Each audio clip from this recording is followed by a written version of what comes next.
opening his eyes slowly, his gaze unfocused for a moment before settling on Shui. I followed your teachings completely. I went into that match with the intention of maintaining integrity rather than employing overwhelming aggression. I won through demonstrating control and understanding rather than through sheer domination. But I'm not sure what that proves about the superiority of the method. I proved I could beat someone through calm understanding rather than through aggressive force. I didn't prove that the method is fundamentally better or superior.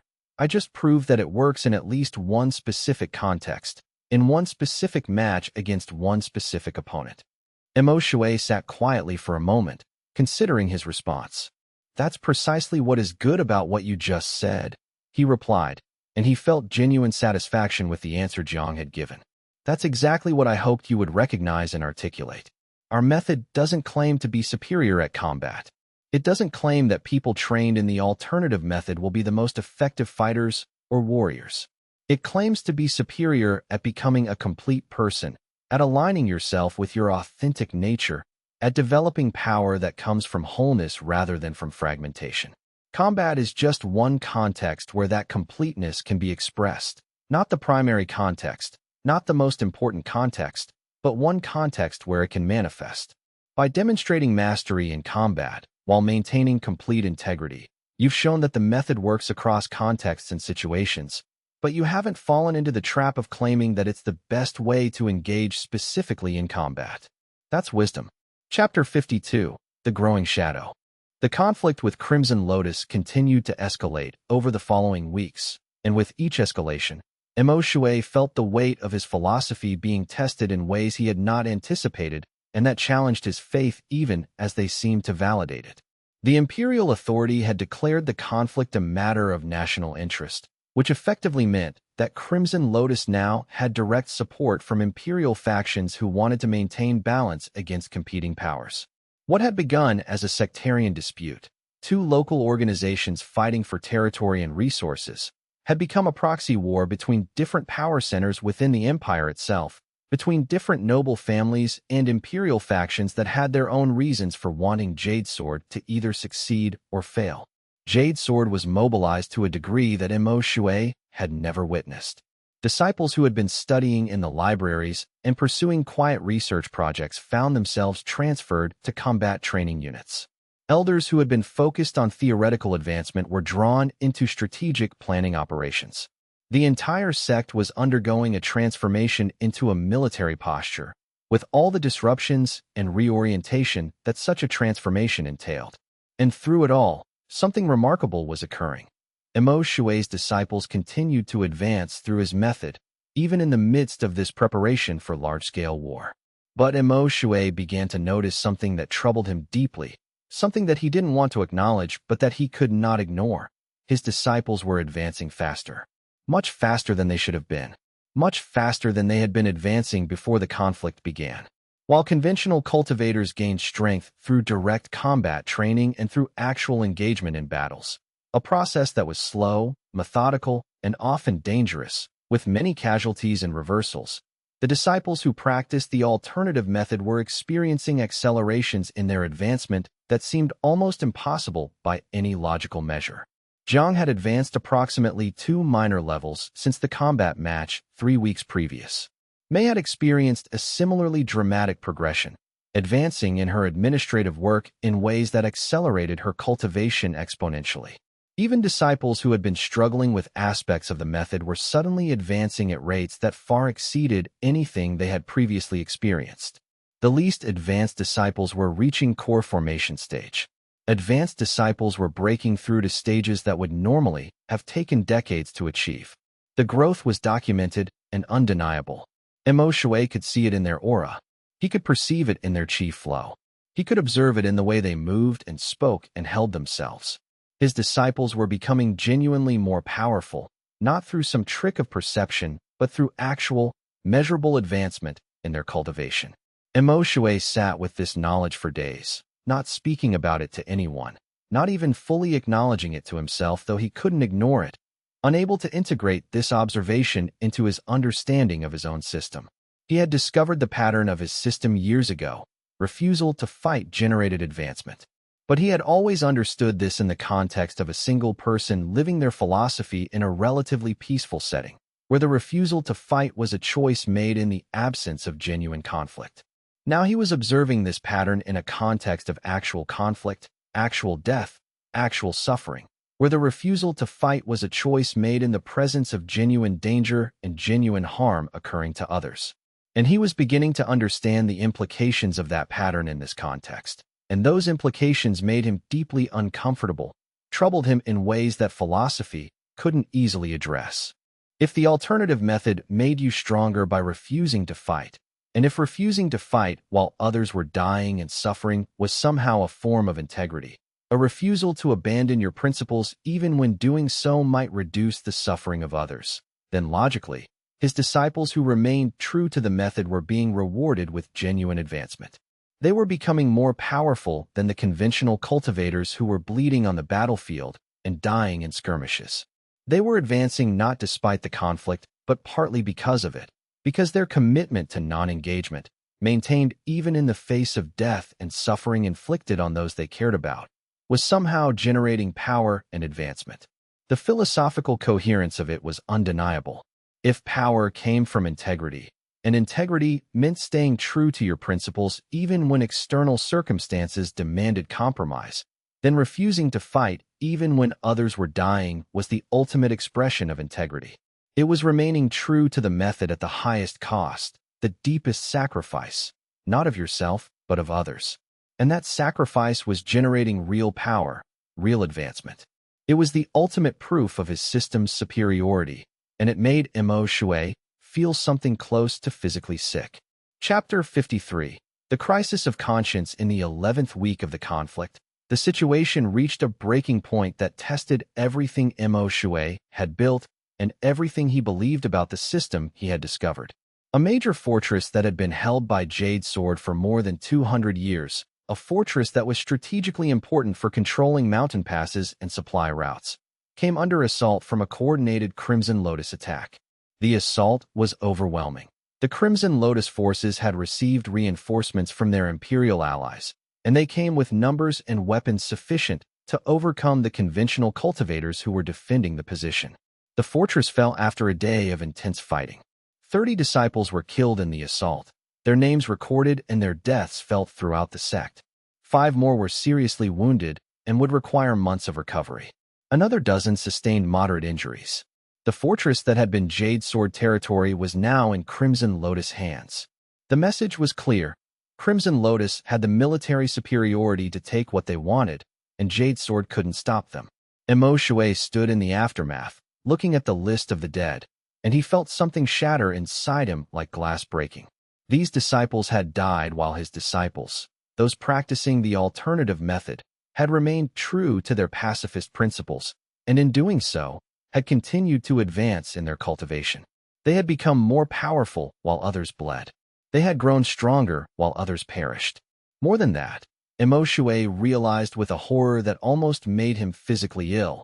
By refusing to fight, by maintaining the integrity of the alternative method, by advancing in power while others suffered, his disciples had become more valuable from a strategic perspective. They were more powerful now than many conventional cultivators. If they were deployed in combat now, they could potentially turn the tide of the conflict. But doing so would mean abandoning the fundamental principle of the method. It would mean proving that the system only had value when it could be compromised, that its strength only manifested when integrated with conventional combat capability. Jiang came to him that night, his face streaked with genuine grief and with anger that was barely controlled. He had known some of the disciples who had died. They had trained together, meditated together, shared meals together. Now they were gone. 30 of them died, Jiang said, his voice tight. 30 good disciples of our sect who trained in the conventional method and who were defending a fortress that we could have reinforced. And we could have helped. We could have deployed our disciples to reinforce the fortress. We could have been there, and with our current advancement, we probably could have made a real difference. But instead, we maintained our principles. We remained true to the alternative method, and because we did, we became stronger, and they died because they weren't strong enough to be useful. Mo Shui had no immediate answer to that, because Zhang's statement contained uncomfortable truths. You were strong enough, Emo Shui said quietly. You were strong. It wasn't strength that was lacking. Then what was lacking? Jiang demanded, and his voice was rising, breaking under the weight of emotion. What good is your system if it makes us stronger, but leaves us unable to prevent the deaths of our own sect members? What use is integrity-based advancement if the result is that good people die? What kind of philosophy leads to more power while watching fellow disciples perish? Mo Shui called for a full gathering of everyone training in the alternative method that night. Over 200 disciples assembled in the Great Hall. Every disciple who had committed to the method, everyone who had maintained the practice despite doubt and external pressure. Mo Shui spoke to them with complete honesty about what he was grappling with, refusing to hide his own conflict and uncertainty. I have taught you that refusing to fight is a path to power, Mo Shui said, speaking with difficulty, the words coming from deep and conflicted places within himself. I have taught you that integrity-based advancement is superior to conventional cultivation. I have taught you that your strength comes from alignment, from a wholeness that comes through accepting your authentic nature, not from domination of others. And all of that is true in the abstract, in the theoretical sense. But 30 disciples of our sect died this week because they were not strong enough in conventional combat. And I must ask myself, and I must ask you, am I responsible for those deaths? Did my teaching inadvertently contribute to their deaths? The silence in the hall was absolute. No one moved. No one spoke. The weight of the question hung in the air like something physical. I don't have an answer, Mo Shui continued, and the vulnerability in his voice was evident. I've spent the past days trying to rationalize it. I've tried to tell myself that those disciples made their own choices, that they chose to pursue conventional cultivation and therefore bear the consequences of that choice. But that's not true, and I know it. Those disciples died because Crimson Lotus has superior military force at this particular moment. They died because in this specific context, power measured in terms of combat capability is what determines who lives and who dies. He paused, gathering his thoughts, struggling with what he was about to say. So, I need to ask you, do you still believe in this method? Or do you now see it as the shelter of cowards, as a rationalization for avoiding the hard work of genuine combat training? Or maybe you see it as a philosophy that produces good people, but good people who are fundamentally useless when real power is needed. Chapter 54. The answers come slowly. The responses did not come all at once in some kind of unified voice. Instead, they came over the following days and weeks, as disciples processed the deaths, grappled with their own doubts, and made their own decisions about whether to continue with the alternative method or to switch to conventional cultivation training. Some disciples chose to leave the alternative method. They cited the deaths at the fortress, the apparent inadequacy of the method in the face of real conflict, and their genuine desire to become strong in the traditional sense, to train in combat, to develop techniques that had been proven effective in actual battles, to join the unified force of the sect's conventional cultivators, and to feel like they were genuinely contributing to the defense of the sect. These disciples who left did so with mixed emotions. Some left in anger, feeling betrayed by a method that had made promises about power but that had proven useless when power was actually needed. Some left in sadness, understanding intellectually that the method had value but unable to maintain faith in it while watching friends die. Some left with gratitude, acknowledging that the method had given them real understanding and real cultivation progress, but explaining that they needed to respond to the immediate situation with the most effective tools available. Mo Shui did not judge them or try to convince them otherwise. He understood completely the pull of conventional wisdom, especially when that wisdom seemed to be validated by the harsh reality that conventional combat power was what kept people alive. That combat capability was what determined who would be standing at the end of the conflict and who would be dead. He understood the psychological weight of standing aside while others bled.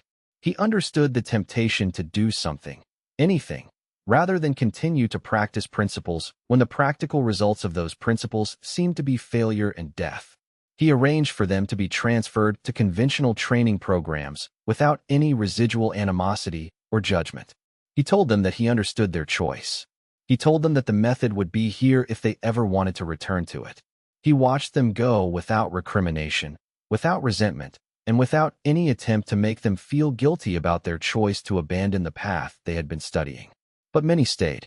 More than Mo Shui had expected stayed, actually, and their reasons for staying revealed aspects of the method, subtleties, and depths that Mo Shui had perhaps never fully articulated himself.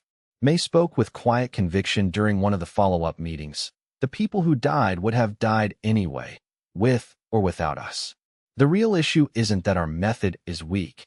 It's that we're trying to measure it against conventional combat strength, which is like measuring the beauty of a painting by how well it works as a shield. We're stronger than the conventional cultivators in genuine ways. We're more capable in ways that matter deeply. But we're trying to prove it through their metrics, and we're failing because we're accepting their definition of what strength actually means. Jiang, who had been the most conflicted, came to a different understanding after weeks of intense meditation and soul-searching. I don't know if the method is right, he said honestly, and his honesty was the kind that came from genuine struggle rather than comfortable acceptance. But I know that abandoning it now, choosing to fight and kill because people have died, would make their deaths meaningless. If the alternative is possible, if there's a way to advance without creating cycles of violence, then continuing to explore that way is the only way to honor those who died. If we switch to conventional methods now just because things got hard, we're saying that the integrity that they died while we were maintaining was not worth anything. We're saying that the only thing that matters is power, and we're abandoning the attempt to prove that other things matter. Feng Rong, who had always been Mo Shui's closest support and his clearest mirror, offered her own perspective. You taught us that power comes from integrity. You're being tested to see whether you actually believe that, whether you have genuine faith in what you've discovered. If you abandon the method now because it hasn't produced victory in conventional warfare, because it hasn't made you stronger at combat than people trained specifically for combat, then you're admitting that integrity-based power isn't real. The method isn't weak. Your faith in it is being tested. And I believe you need to pass that test, not for the Empire or for Jade Sword Sect, but for yourself. These conversations, repeated in various forms with different disciples, each bringing their own insights and perspectives, gradually built something in Mo Shui that resembled peace, though it was not quite peace in the conventional sense. It was more like acceptance. Acceptance that he had discovered something genuinely valuable, that it was being tested by a world that didn't understand it or value it, and that his responsibility was not to prove the method's worth in terms that the world already accepted, but to continue developing it in its own terms, on its own foundation, according to its own logic and principles. Chapter 55. The larger conflict arrives. The conflict with Crimson Lotus escalated one final time when imperial authorities at the highest levels decided that they could no longer tolerate the ongoing dispute. The Central Empire had initially observed the sectarian conflict with relative detachment, understanding it as a local matter between two sects that was not the Empire's direct concern.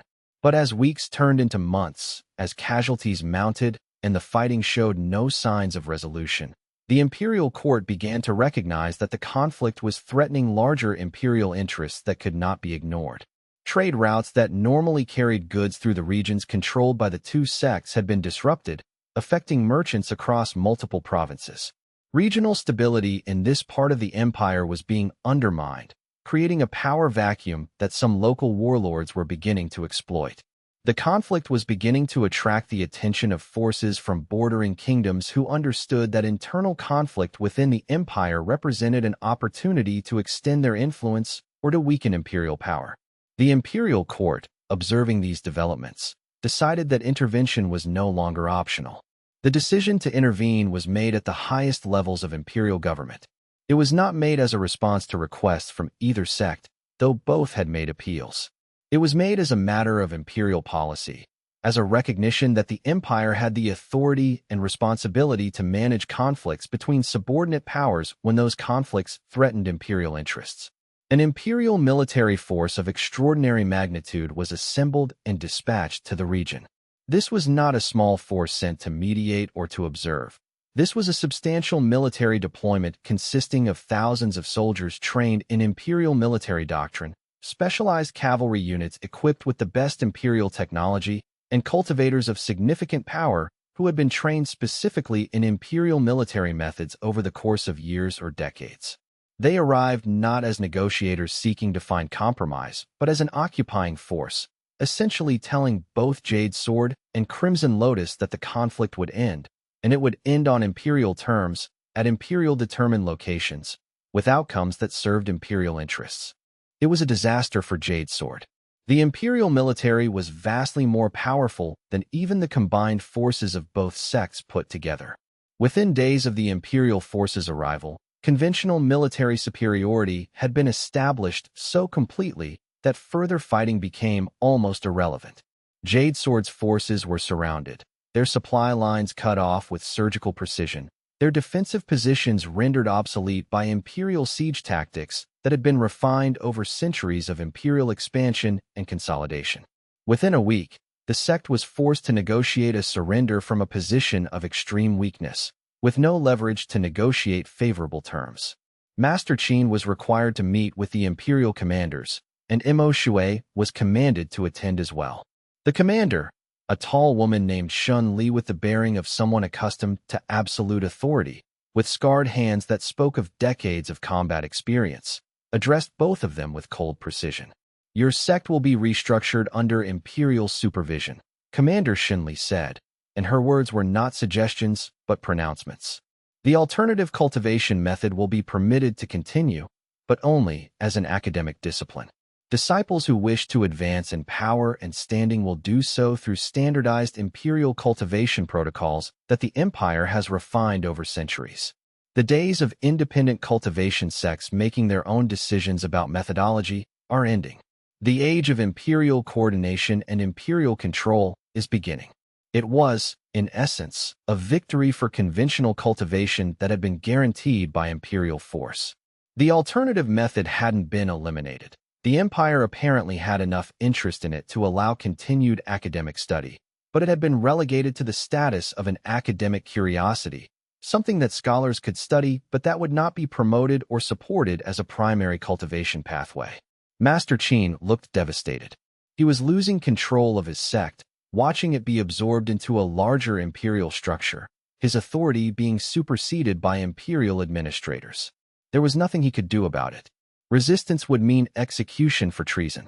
Mo Shui, however, felt something different. In that moment, facing the commander's pronouncement, understanding that the empire was essentially claiming that conventional cultivation was the only legitimate approach, something clarified for him. The method had never been about winning within the current system. It had always been about outlasting the system, about being true even when the world demanded falsehood, about continuing to grow even when external circumstances were adverse. I accept, Mo Shui said quietly. Master Qin stared at him, shocked. If the alternative method is permitted to continue as an academic discipline, if disciples who wish to study it can do so, if we're allowed to develop our understanding further despite imperial skepticism, then I accept these terms, Mo Shui repeated. My disciples and I will continue our work. We will study, advance, and develop our system. We will do so with complete integrity regardless of whether the empire recognizes its value or supports its spread. Chapter 56. The Deepening. What followed was perhaps the most challenging and, in a strange way, the most clarifying period Mo Shui had experienced since discovering his system years earlier. With the imperial takeover came restrictions on what could be taught, on how disciples could be advanced, on what texts could be studied, and on what practices could be conducted. The free exploration that had characterized Jade Sword sect's approach to cultivation was replaced by standardized curricula and imperial oversight. Every lesson had to be submitted for approval before it could be taught. Every advanced technique had to be reviewed by imperial administrators to ensure it didn't violate imperial standards. Every disciple's advancement had to be reported to imperial representatives, documented in triplicate, and analyzed according to imperial metrics. The restrictions were presented as necessary for the empire to understand and manage all cultivation activity. In reality, they were also a form of control, a way of ensuring that no sect could develop capabilities that the empire considered dangerous, that no methodology could spread without imperial sanction, that all paths to power flowed through channels the empire could monitor and influence. It was, on the surface, a severe constraint that would have strangled most alternative methodologies. Many scholars and teachers had predicted that the alternative method would not survive imperial oversight, that it would be compromised beyond recognition, that it would either be absorbed into conventional cultivation or be eliminated entirely. And yet, in this constraint, something remarkable happened. Emoshue's method began to flourish in ways it had not before. His disciples, now practicing under conditions where they were explicitly restricted from combat training and advancement, where they couldn't participate in the conventional cultivation hierarchy, because that hierarchy was now controlled by imperial administrators who had no interest in alternative methods and who actually viewed them with suspicion, found that the restrictions actually reinforced the principles of the method in unexpected ways. They couldn't fight, so they had to find other ways to demonstrate value to the sect and to the empire. They couldn't pursue power through conflict and combat victory, so they had to understand power in entirely different ways, as influence, as the ability to create systems that worked, as the capacity to understand and resolve complex problems. Disciples who had been struggling with the philosophy of the method, who had always kept one foot in conventional cultivation as a backup option in case the alternative method proved insufficient, suddenly found that the option no longer existed. The conventional path was now controlled by imperial administrators who had no interest in promoting alternative practitioners. They were forced to commit fully to the alternative method or abandon it entirely and accept permanent subordinate status within the imperial hierarchy. Most chose to commit more deeply. And in pursuing that path authentically, with no other option available and no escape route if they needed one, they found themselves advancing rapidly in ways they hadn't anticipated. May, who had worked with logistics and intelligence during the conflict and who had demonstrated remarkable capability in understanding systems and building effective networks, was suddenly positioned as a senior administrator within the imperial restructuring of Jade Sword sect. She was tasked with managing communications between the imperial authority and the sect, with handling the complex logistics of integrating imperial personnel into the sect structure, with solving organizational problems that arose from the merger of two very different institutional systems. Her ability to understand how systems actually functioned, to create order from chaos without using force or authority, to work with integrity, and to build relationships based on genuine respect and understanding. These capabilities, which would never have been valued or recognized in a conventional combat hierarchy, became extraordinarily valuable in an administrative context. She advanced in her cultivation not despite her administrative role, but because of it. The administrative work itself became her primary cultivation practice. When she solved a complex logistics problem that allowed Imperial and Jade Sword personnel to work together more effectively, her cultivation advanced. When she mediated a conflict between Imperial administrators and Jade Sword elders by understanding what each side actually needed and finding a solution that served both, her cultivation surged. Each success in her administrative role generated advancement that rivaled or exceeded what conventional cultivators were experiencing through combat training. She discovered that power could flow from the ability to make institutions work better, from the capacity to understand people deeply enough to guide them toward cooperation, from the integrity of continuing to work with respect and wholeness even in contexts of transition and conflict. Jiang, the disciple who had fought Wei Chun in the arena match and demonstrated the method's power in combat, became a scholar and teacher in ways he had never anticipated. With combat advancement no longer possible for him within the imperial system, with conventional paths to power blocked by imperial policy, he devoted himself completely to understanding the theoretical foundations of the method, to articulating its principles in precise language that could be transmitted to future generations. In doing so, he discovered aspects of the method that had been implicit but never fully expressed in words or systematic theory. He wrote treatises on integrity-based advancement that articulated the philosophical foundations in ways that even scholars trained in conventional methods could understand. He created frameworks for understanding how the method actually worked at a deeper level than conventional cultivation could perceive, showing the mathematical relationships between integrity and advancement, between authentic practice and power development. In his scholarship, in his careful articulation of theory, in his transmission of understanding to new students, Jiang experienced advancement that was profound and deeply stable. His cultivation grew not through any single dramatic moment, but through the slow, steady deepening of understanding that comes from explaining principles to others, from testing those principles against difficult questions, from allowing his understanding to be challenged and refined. A disciple named Chun continued and expanded work that he had begun during the conflict, developing administrative and organizational systems that made significantly better use of human resources, that reduced conflict through better understanding and design, that created genuine harmony through structure rather than through force or authority. An imperial administrator, observing his work and recognizing its effectiveness, requested his assistance in restructuring Jade Sword's entire administrative system to integrate it more smoothly with imperial oversight. Qin's advancement came through solving complex organizational problems that had no conventional solution, through developing a genuine understanding of human nature and human motivation, through creating systems that were both efficient and respectful of individual dignity and autonomy. His cultivation advanced each time he solved a system design problem that made people's lives better, that reduced unnecessary suffering, that created order without coercion. Xiao, who had always displayed remarkable sensitivity to the emotional states of others, became a counselor and emotional mediator in the traumatic period after the conflict.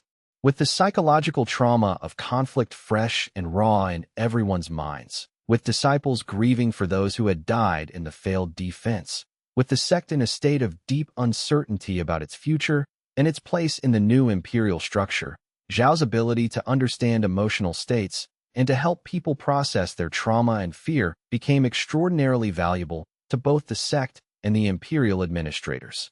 She worked with disciples who had participated in combat and were struggling with what they had done, with the violence they had witnessed, with the deaths they had caused or been unable to prevent. She worked with disciples who had lost friends and companions, helping them process grief without the numbing that often comes from trying to move on too quickly. She worked with disciples who were angry at the sect's loss, at their sense of being betrayed by leadership, at the collapse of the world they had known. She worked with imperial administrators who had been assigned to the sect and who were uncertain about their new roles, who experienced resistance from Jade Sword disciples, who had difficulty understanding the sect's culture and values. Her advancement in cultivation, driven by the deep integrity of her emotional understanding and her genuine commitment to helping people through genuine difficulty, became some of the most stable and profound advancement Mo Shui had witnessed in any disciple. Her power grew quietly, not through dramatic moments, but through the accumulation of moments where she genuinely helped people become whole again. Other disciples found similar niches where their unique capabilities became assets rather than liabilities within the new imperial context. Some became teachers. Some became advisors. Some became mediators between conflicting groups. Some became scholars exploring aspects of the method that had never been systematically studied. The irony was not lost on Mo Shui. By being placed in a situation where the method's core principle, refusal to fight, was enforced by external circumstance, where disciples literally had no option to pursue conventional cultivation, his students had begun to understand the method far more deeply than they had when it was still technically a choice. The constraints that would have seemed like a disaster, that would have seemed like a complete defeat, had actually created the conditions for the deepest possible commitment to the method and the most genuine expression of its principles. Chapter 57, The Revelation. 3 months into the imperial restructuring of Jade Sword sect, a traveling scholar from the capital arrived at the gates with a sealed letter bearing the imperial seal. The letter was addressed to Mo Shui personally, and its arrival created immediate interest and speculation among the sect's disciples and administrators. A direct communication from the capital, carrying the imperial seal, suggested something significant, either an honor or a threat, depending on its contents. The letter, when opened, was written on the finest official imperial paper with the elaborate seal of the Imperial Academy of Cultivation, an institution of the highest standing in the empire. It contained an invitation of extraordinary magnitude. The Imperial Academy wanted to establish an official academic position for Mo Shui in the capital, the letter explained with formal but genuine language. They were interested in his method of cultivation and wanted him to teach and develop the system in collaboration with the finest minds in the empire, scholars, cultivators, administrators, and philosophers. They wanted to create a new research institute specifically dedicated to studying alternative cultivation methods and exploring how they could be integrated into imperial cultivation standards. They wanted him to head this institute and to train future teachers and researchers in the alternative approach.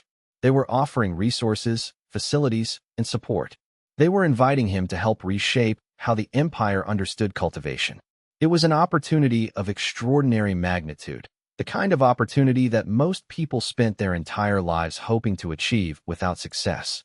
It represented validation at the highest level. It represented resources and support beyond anything he could have generated independently. It represented the possibility of spreading the method throughout the empire through official channels and imperial authority. But it was also, Mo Shui understood immediately, another test, perhaps the final test of his commitment to the system and his genuine faith in its principles. Would he abandon the method's core philosophy in order to gain access to imperial resources? Would he compromise the method to make it acceptable to conventional authority? Would he leave Jade Sword and his disciples to pursue the opportunity to reshape the empire? Or would he remain true to his understanding of how real change happened, slowly, through the authentic practice of individuals who genuinely believed, not through top-down imposition of even well-intentioned alternatives? He meditated for 3 days before responding. During that time, he traced the arc of his journey with the kind of clarity that comes from looking back at a completed path, from the isolated disciple at Jade Sword who had first discovered he could advance by refusing to fight, to the scholar who had validated his system at the National Cultivation Institute, to the witness of his disciples' transformations during conflict, to the practitioner of his own method in the face of doubt and crisis, to the person standing now at a threshold of significant opportunity. The pattern was clear. Each time his method had been tested, the test had revealed something essential about it. Each time the external world had tried to enforce its own understanding of strength and power, the alternative method had persevered by being true to its own principles. Each time doubt had threatened to undermine his faith, he had discovered that doubt itself was part of the practice, that questioning his system was a way of strengthening it, that the method could survive any external challenge as long as he maintained integrity. And now, the empire itself, the force that had just militarily conquered Jade Sword's sect, was inviting him to teach the method at the highest levels of cultivation authority. It was almost impossible to imagine. The system that had been marginalized, mocked, excluded from combat operations, relegated to academic discipline only, was now being invited to contribute at the highest levels of imperial education and advancement. Mo Shui accepted the invitation. But before leaving Jade Sword's sect, before departing for the capital to take up his new position, he did something that surprised everyone who knew him and that revealed the deepest aspects of his understanding. He sat down with his closest disciples and wrote out a comprehensive document outlining the method, its principles, its applications, its genuine limitations, and its future trajectory. This was not a work of inspiration or philosophy written for popular consumption. It was a practical manual. Here is how to teach this method to new disciples. Here is how to identify people whose nature is genuinely suited to it. Here is how to handle resistance and skepticism. Here is what the method genuinely accomplishes and what it does not. Here is how to adapt it to different contexts while maintaining its core integrity. He gave this document to Jiang, to Mei, to Feng Rong, and to the other senior disciples who had remained committed to the method through every test and challenge. If I don't return, he said simply, if the capital somehow prevents me from returning to teach and develop this further, continue without me.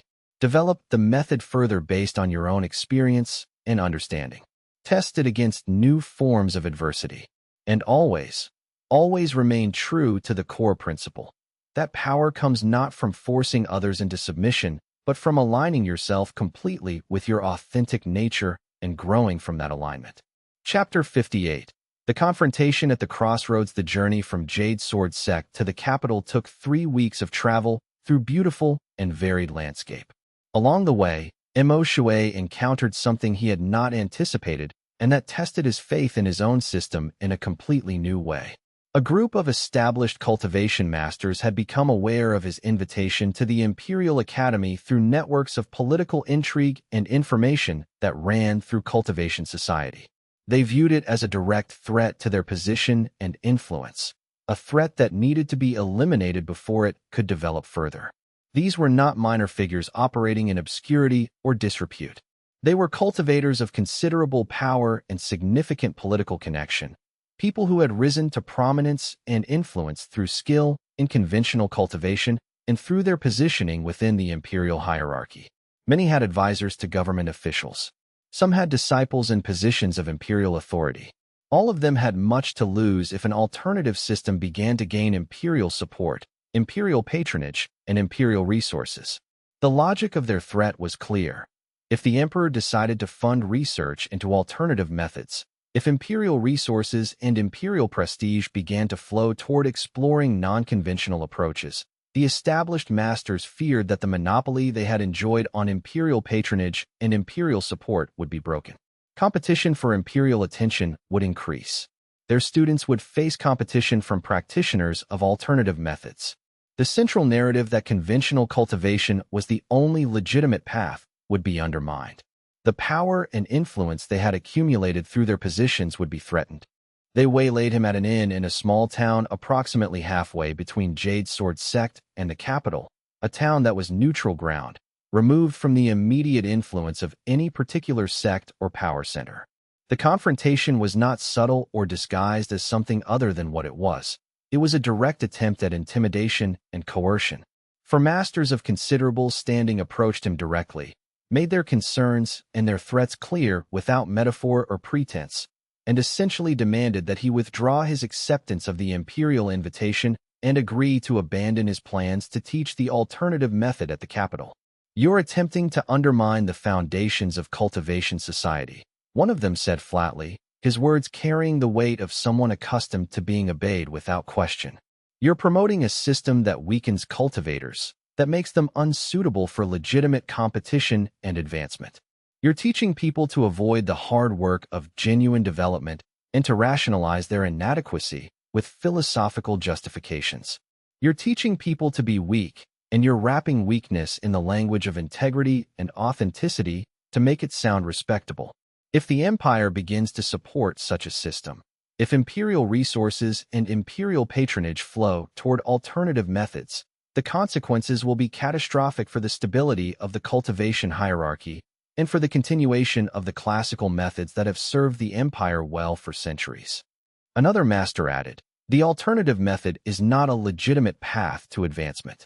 It's a shelter for people too weak or too cowardly to face the genuine demands of cultivation. It's an excuse for failure presented as philosophy.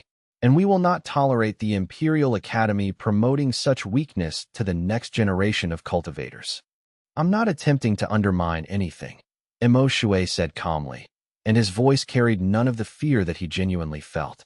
"I'm offering an alternative pathway for people whose authentic nature aligns with it. I'm not claiming that conventional cultivation is wrong or inferior. I'm claiming that it's incomplete and that some people need a different approach. Conventional cultivation will continue to exist. It will continue to produce strong warriors and excellent cultivators. I'm not asking the empire to abandon conventional methods. I'm asking for the freedom to develop and teach an alternative." "That's sophistry," another master said, with the tone of someone addressing an inferior. "And sophistry wrapped in noble language is still a threat to our way of life, still an attempt to reshape cultivation society according to your vision. We're asking you directly, and we're only going to ask once. Will you withdraw from the Imperial Academy? Will you give up this position and return to Jade Sword sect to live out your life in obscurity, or will we be forced to take action?" Emoshue understood the threat beneath the words. These masters could kill him. They were strong enough. They had numbers. They had the authority of established cultivation society on their side. If they killed him here on the road, between Jade Sword and the capital, there would likely be few repercussions. They could claim bandits had ambushed him. They could claim that he had died in a training accident. There would be no investigation, no consequences. The empire might investigate, but by the time any investigation occurred, the trail would have gone cold. And in that moment, standing at a literal crossroads between safety in obscurity and danger in prominence. Emoshue understood something fundamental about his own system. "No," he said simply. "I will not withdraw. I will not abandon this opportunity. And more than that, I will ask you to do something difficult and uncomfortable. I will ask you to truly consider, just for a moment, whether you're defending a principle or defending your own position. Are you saying my system is wrong because it genuinely violates fundamental truths about cultivation? Or are you saying it's wrong because it threatens your position of authority?" For a moment, no one spoke. And in that silence, Emoshue saw something that had not been present in the master's expressions before: genuine doubt. Doubt about whether they were actually right, whether they were actually defending something true, or whether they were defending something merely familiar and profitable. "Because if you kill me here," Emoshue continued, his voice remaining calm and measured, "if you murder someone who is simply offering an alternative to people who choose it, then you prove something important. You prove that the conventional cultivation establishment depends on force and coercion to maintain itself. You prove that conventional power is threatened by the mere existence of alternatives. And that proof will follow you. That guilt will become part of your cultivation in ways that you cannot escape. It will undermine everything you've worked for, because you will have demonstrated that the only way to preserve your system is through violence." One of the masters stood and left without another word. He walked away from the confrontation entirely, leaving his companions without explanation or discussion. In doing so, he made a statement more powerful than any argument could have made. "The system you're defending is already dying," Emoshue said quietly to the three who remained. "Not because my method is better, but because you're defending it through violence and coercion.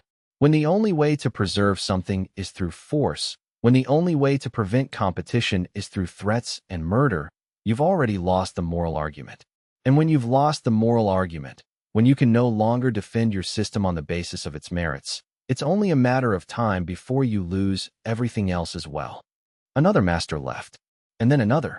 By the end of the confrontation, only one master remained, and even he did not appear to be there out of commitment, but out of uncertainty about what else to do. "Go," Emoshue said simply. "Tell the others. Tell them that the alternative exists now, and it cannot be killed through violence. Tell them that the only way forward is to compete on merit, to make their case through the quality of their teaching and the depth of their understanding, not through force and threats." The final master departed as well. Chapter 59.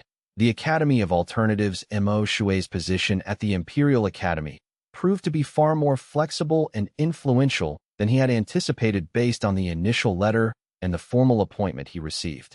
He was given a small but beautiful building on the academy grounds, positioned in a quiet courtyard away from the main teaching buildings. He was provided with a modest stipend from imperial funds, modest in the sense that it was far less than the stipends given to the most senior scholars, but substantial enough to provide comfort and to support research activities. He was given permission to teach anyone who wished to learn about the alternative method, with no restrictions on enrollment or curriculum. And most surprisingly, given the empire's traditional focus on conventional methods, he received imperial backing for creating a systematic research program into how alternative cultivation methods actually worked at fundamental levels, backing that included funding for texts and materials. He did not expect many students initially. The Imperial Academy was primarily organized around conventional cultivation methods that had been refined over centuries. The scholars there had been trained in conventional approaches from their earliest days of study. The entire institutional structure, the teaching methods, the advancement pathways, the social hierarchies, the funding mechanisms, was built around conventional cultivation. He suspected he would find perhaps a small group of genuinely curious scholars interested in unusual ideas, some iconoclasts and intellectual rebels interested in heterodox approaches just for the sake of intellectual variety, perhaps a handful of disciples who had grown genuinely disillusioned with conventional methods and were seeking authentic alternatives. What he found, to his surprise and occasional bewilderment, was that several hundred people came seeking his teaching. Some came from within the Imperial Academy itself, scholars and students who had studied conventional methods, but who had recognized limitations in them. Some came from outside the academy, cultivators from various sects who had heard about the alternative method and who wanted to understand it more deeply. Some came seeking healing after trauma from conflict. Some came seeking intellectual understanding. Some came seeking a different path to power. The diversity of the students was remarkable, and it suggested that the hunger for alternatives ran deep within Cultivation society, even if it was not openly acknowledged. The exact composition surprised him. Yes, there were conventional cultivators who had reached points of crisis in their advancement and were looking for alternatives. But there were also scholars interested in understanding the theoretical foundations of the method. There were philosophers interested in how cultivation could be understood apart from combat-based advancement. There were administrative officials interested in the practical applications that had demonstrated effectiveness in logistics, administration, and conflict resolution. There were even some students from the imperial military interested in whether the method could teach principles of control and efficiency without the need for aggressive advancement. He taught them all without judgment, but he was always clear and direct about the core principle and the necessary prerequisite for the method. This method is not for everyone, and I'm not interested in converting people to it through persuasion. If you are genuinely drawn to conventional cultivation, if you find authentic meaning in the struggle for combat superiority, if you genuinely believe that power is properly measured in terms of dominance and martial capability, then this is not your path. Return to your conventional training with my blessing. I have nothing but respect for those who are authentic in their commitment to conventional methods. But if you have ever sensed that there might be another way to advance beyond what conventional cultivation offers, if you have ever felt that integrity and authenticity were forms of power that might rival or exceed conventional martial strength, if you have ever wondered whether wholeness and integration were legitimate goals of cultivation practice, then you might find what you're looking for here. But come with genuine commitment. Come with the willingness to question and to test. Come prepared to do the difficult work of integration rather than the easier work of technique accumulation. The Academy became, over time, a genuine center for the development and refinement of the alternative method. Scholars and practitioners worked together to refine the theoretical foundations, to develop new applications and adaptations, to explore the boundaries of what was possible through integrity-based advancement. Some teams examined military and strategic applications of the method, how non-conventional cultivators could contribute to military effectiveness in ways that didn't involve direct combat. Some teams studied administrative applications, how the method's principles could be applied to improve governance, administration, and organizational functioning at all levels. Some teams explored how the method could be used in healing work, how integrity and understanding could facilitate physical and psychological healing. Some teams studied how the method could enhance teaching, how cultivators trained in the alternative method could be more effective educators. Some teams explored artistic applications, how the method's principles could deepen and enhance creative work in music, visual art, dance, and other forms of expression. They explored any and all contexts where understanding and integrity could be more valuable than pure force or technique. But it was not without significant challenges. There were still those within the imperial establishment who saw the method as a threat. There were still conventional cultivators who viewed it as weakness masquerading as philosophy. There were still moments when Mo Shui questioned whether his teachings were truly helping people or whether he was simply enabling them to rationalize avoidance of genuine challenge and genuine effort. These doubts did not diminish with time, as he had half expected they might. Instead, they became integrated into his practice in a new way. Mo Shui learned that doubt itself could be a path to deeper understanding, that questioning his own system was a way of strengthening it, that the method could survive and even thrive in an environment of perpetual examination and skeptical inquiry. His students benefited from his willingness to question his own teachings, from his refusal to present the method as something perfect and complete. The alternative method became something that grew and evolved precisely because its founder was willing to remain critical of it. Chapter 60. The completion and the beginning. 5 years after arriving at the Imperial Academy, Mo Shui stood in the courtyard of his academic building in the morning light, watching a group of 300 students engage in various practices and studies. Some were meditating in forms designed to deepen integrity-based awareness. Some were studying texts that articulated the theoretical foundations of the method. Some were engaged in practical applications, working on administrative problems and strategic planning challenges that had been brought to them by various imperial departments. Some were exploring how the method could be applied to artistic creation. Some were engaged in teaching, preparing themselves to transmit the method to future generations. Fong Rong stood beside him, as she had stood beside him through every transformation, every transition, every test of his faith and commitment. She had chosen to come with him to the capital, had chosen to leave Jade Sword Sect behind, had chosen to dedicate herself to supporting the development of the method at the highest level of imperial cultivation authority. "You did it," she said simply. "You proved that there's another way. You proved that power doesn't have to come from domination and aggression. You proved that integrity is a legitimate source of strength." "I'm not sure I proved anything," Imo Shui said, and his humility was genuine rather than performed. "I'm not sure anyone really proves anything through their own effort. I just continued to live according to what I believed, and other people chose to join me in that exploration. The proof, if there is one, is in the living. The proof is in the practice." "That's the proof," Fong Rong said firmly, with the conviction that had always characterized her support. "The proof is in the living. The proof is in the fact that you didn't give up, even when conventional cultivation openly mocked you and your system. Even when your disciples died in ways that perhaps could have been prevented with greater conventional combat strength. Even when the imperial authority demanded that you compromise your principles and marginalize the method to make it acceptable. You stayed true to the system and its principles. You remained authentic. And look what has come from that authenticity and commitment. Look at what's growing here." Imo Shui looked carefully at the 300 students in the courtyard before him.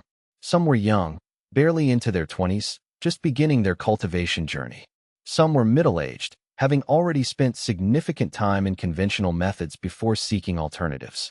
Some were elderly, carrying decades of experience and wisdom.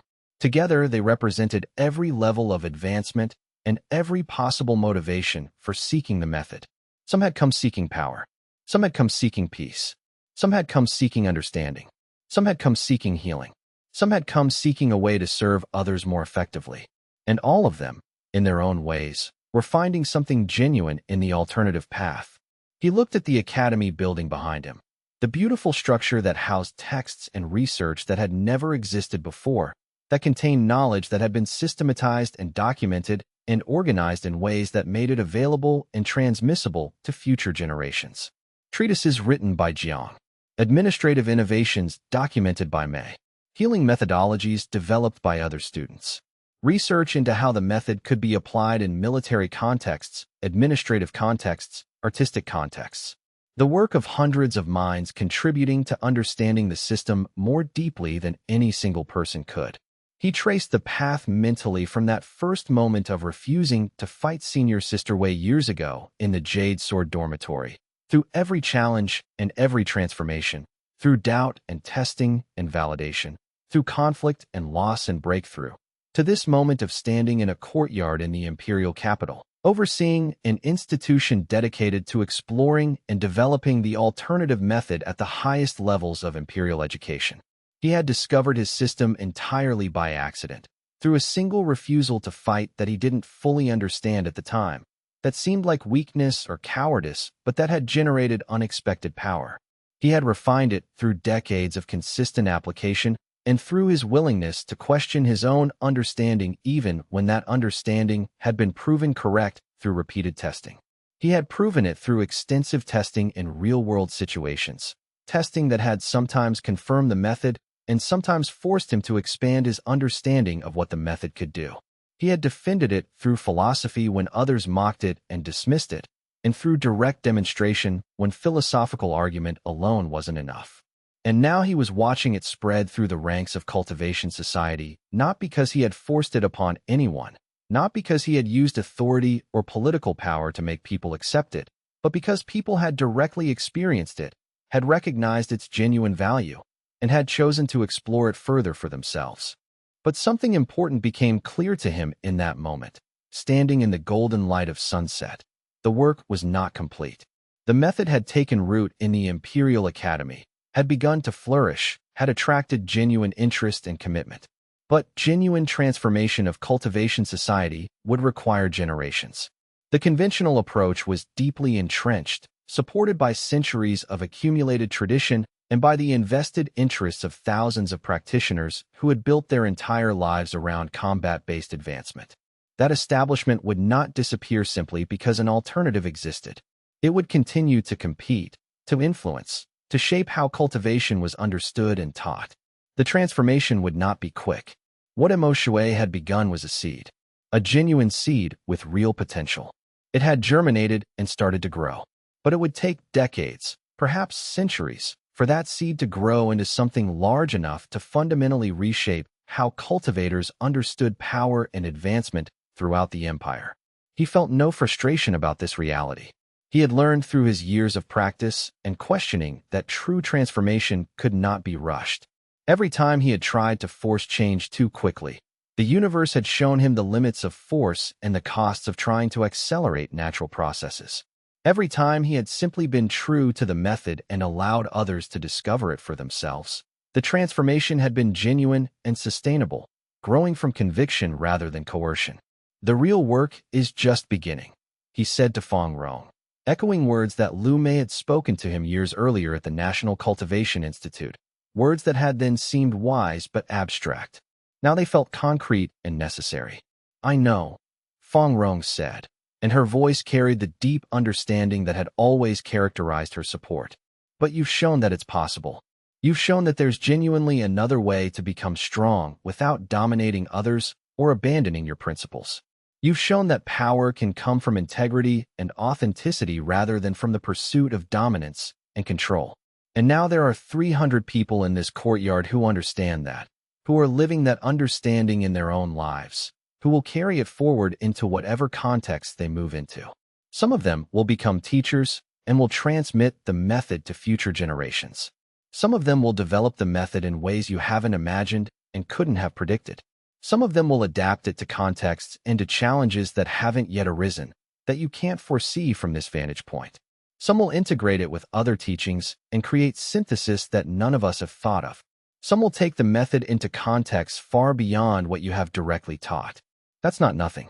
That's the beginning of something profound. That's the beginning of transformation that might actually outlast you, that might actually reshape how the entire cultivation world understands power and advancement. Imo Shui considered the implications of what she was saying. 300 people, each with their own understanding, each potentially teaching others, each living as an example of what it meant to advance through integrity and authenticity. In time, that could become thousands, then tens of thousands, then millions of cultivators understanding power differently, understanding it not as domination but as alignment. And through that slow, steady expansion, not through conquest or demonstration of martial superiority, but through the quiet persistence of people living according to genuine principles and allowing others to be drawn to that authenticity, cultivation society might gradually and fundamentally transform. Not overnight, not through force, but through the patient work of those who genuinely believed that there was a better way and who were willing to live according to that belief regardless of whether the world understood or accepted it. It was exactly how his own journey had begun, with a single person, himself, refusing to fight, discovering that in that refusal lay unexpected power, and continuing to develop that understanding even when everyone around him said it was impossible, even when the world demanded that he compromise and abandon his principles. And now, 5 years after arriving at the Imperial Academy, 20 years after discovering the method, Imo Shui understood something that transformed his understanding of what completion meant. His work was both complete and just beginning. He had proven what could be proven. He had accomplished what he could accomplish through his own individual effort. But the real transformation, the integration of integrity-based cultivation into the mainstream of cultivation society, would take far longer than any single lifetime. He had made peace with that understanding. And in making peace with the limitations of what one person could accomplish, in accepting that his role was to plant seeds rather than to complete the harvest, Imo Shui had found a form of contentment and wholeness that was deeper than any personal accomplishment could provide.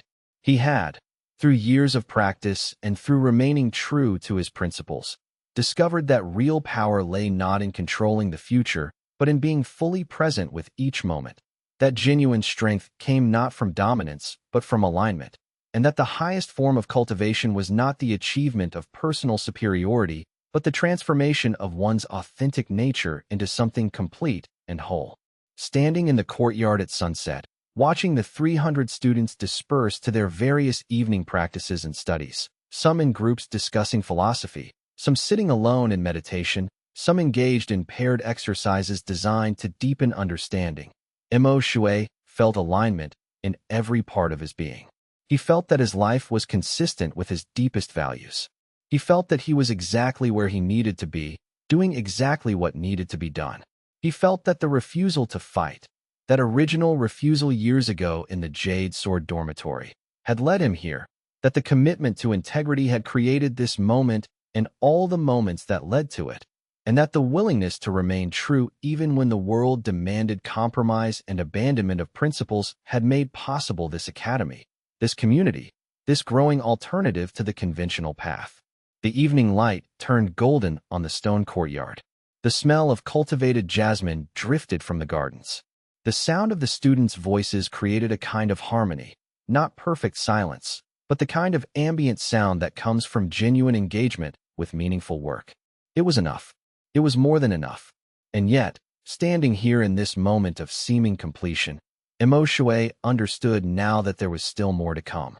The transformation was just beginning. The real work of changing how cultivation society understood power and advancement had only started. This academy was a seed, not a fully grown tree. The 300 students here would become teachers and practitioners and explorers who would carry the method into contexts and situations he couldn't predict. He had learned, through all his years of practice and through facing every challenge, that the deepest power came not from control, but from trust. Trust that others would take what he had taught and develop it further. Trust that genuine principles could survive translation into different contexts. Trust that the method's truth would speak for itself once people had directly experienced it. Trust that real transformation didn't require him to force anything, only to remain true and to provide the conditions for others to discover truth for themselves. This was the real completion, not the achievement of some final and permanent state of victory and validation, but the understanding that completion and beginning were ultimately the same thing. That the work was never finished because the work of living according to principle was never finished. It was something that had to be renewed and recommitted to every day, in every moment. That the method would continue to grow and evolve not because he controlled it or directed its development, but because it was true at its foundations, and truth, once released into the world through authentic practitioners, has a way of finding its own path, adapting to new contexts, generating new applications, spreading in ways that no single person could have planned. The students in the courtyard were already doing this. Jiang had transformed the method's philosophical principles into written form that others could study. Mei had demonstrated practical applications that showed the method's value in contexts far beyond combat. Chen had integrated it with administrative science. Xiao had merged it with healing work. And there were hundreds of others, each taking the method and making it their own, each finding ways that it could speak to their own circumstances and their own questions. This was the legacy he had always hoped for, but had perhaps not fully believed was possible. Not a system that remained static and unchanged, preserved as a museum piece, but a living, growing, evolving understanding that continued to generate new insight and new possibility. A method that didn't require his continued leadership to survive or to thrive, but that could flourish in communities of practitioners who understood its essential truth. Standing there in the golden light, watching the students disperse, Mo Shui felt something like peace. Not the peace of having finished something and being able to rest from effort, but the peace of understanding that he had done what needed to be done, had planted what needed to be planted, had taught what needed to be taught. The harvest would belong to future generations, and that was exactly as it should be. The method would continue to develop and grow and transform in ways he couldn't foresee, and that was not a loss but a fulfillment of what he had always hoped for. He thought about senior Sister Wei, the one who had tried to rob him years ago in the Jade Sword dormitory, who had precipitated his first discovery of the method. He wondered what she was doing now, whether she had heard about his work, whether she had any sense of how her aggression had ultimately generated something unexpected. He thought about Chen Luo, his friend, whose conventional cultivation had taken him far through the sect's hierarchy, but whose fundamental nature had always yearned for something deeper. He thought about Master Qin, who had taken a chance on supporting his system despite the pressure from conventional elders. He thought about all the disciples and teachers and scholars and students who had supported him, questioned him, tested him, helped him refine the method. His path had been long and filled with doubt and challenge. But standing here now, in this courtyard of the Imperial Academy, surrounded by people committed to exploring the alternative method, Imo Shui could see clearly that the path had always been leading here. Every obstacle, every test, every moment of doubt and fear had been necessary. The method could not have been refined without facing genuine opposition. It could not have been proven without confronting serious challenges. It could not have been integrated into society without surviving the trials that had tested its foundations. And now, it was ready to begin its real work in the world. For 20 years, he had been alone with this knowledge. He had discovered it. He had tested it. He had questioned it. He had defended it. He had lived it. And now he was surrounded by others who understood it, who believed in it, who were willing to carry it forward into the future. The sun was setting fully now, painting the sky in shades of deep orange and crimson. The courtyard had emptied of students, who had dispersed to their evening practices and their meditations and their studies. Feng Rong had left some time ago, giving him solitude to reflect. And Imo Shui stood alone, watching the day transition into night, aware that this moment of seeming completion was actually the beginning of a new phase. The real transformation of cultivation society could not happen through him alone. It would require thousands of practitioners, each taking the method into their own contexts, each adapting it to their own circumstances, each bringing their own understanding to bear. The method would change and evolve through that process. It might become something he wouldn't have recognized, and that was not a loss but a fulfillment of its potential. He had learned, through everything, that real power came not from control, but from trust. Trust that the principles would speak for themselves. Trust that people seeking authenticity would find it. Trust that the method, once released into the world, would find its own way forward. And in that trust, finally, completely, Imo Shui rested. Not the rest of sleep or of ceasing effort, but the rest of alignment, of being fully present with what was, of accepting that the work would continue without him and would be transformed by others in ways he couldn't predict. That was the real completion, not an ending, but a transformation into something entirely new, something that had never existed before, and that would continue to grow and evolve in ways he could not control or predict. My cultivation grows when I refuse to fight. Step 4, Chapters 61 to 80. Chapter 61. The Academy divides. The first real challenge came 3 weeks into the autumn term, when the Imperial Academy's Grand Council convened for the semester's philosophical alignment. Imo Shui had been invited to present his methodology to the full body of instructors and administrators, an honor, or so he thought, until he arrived and saw how the room was arranged. The war faction had organized themselves deliberately.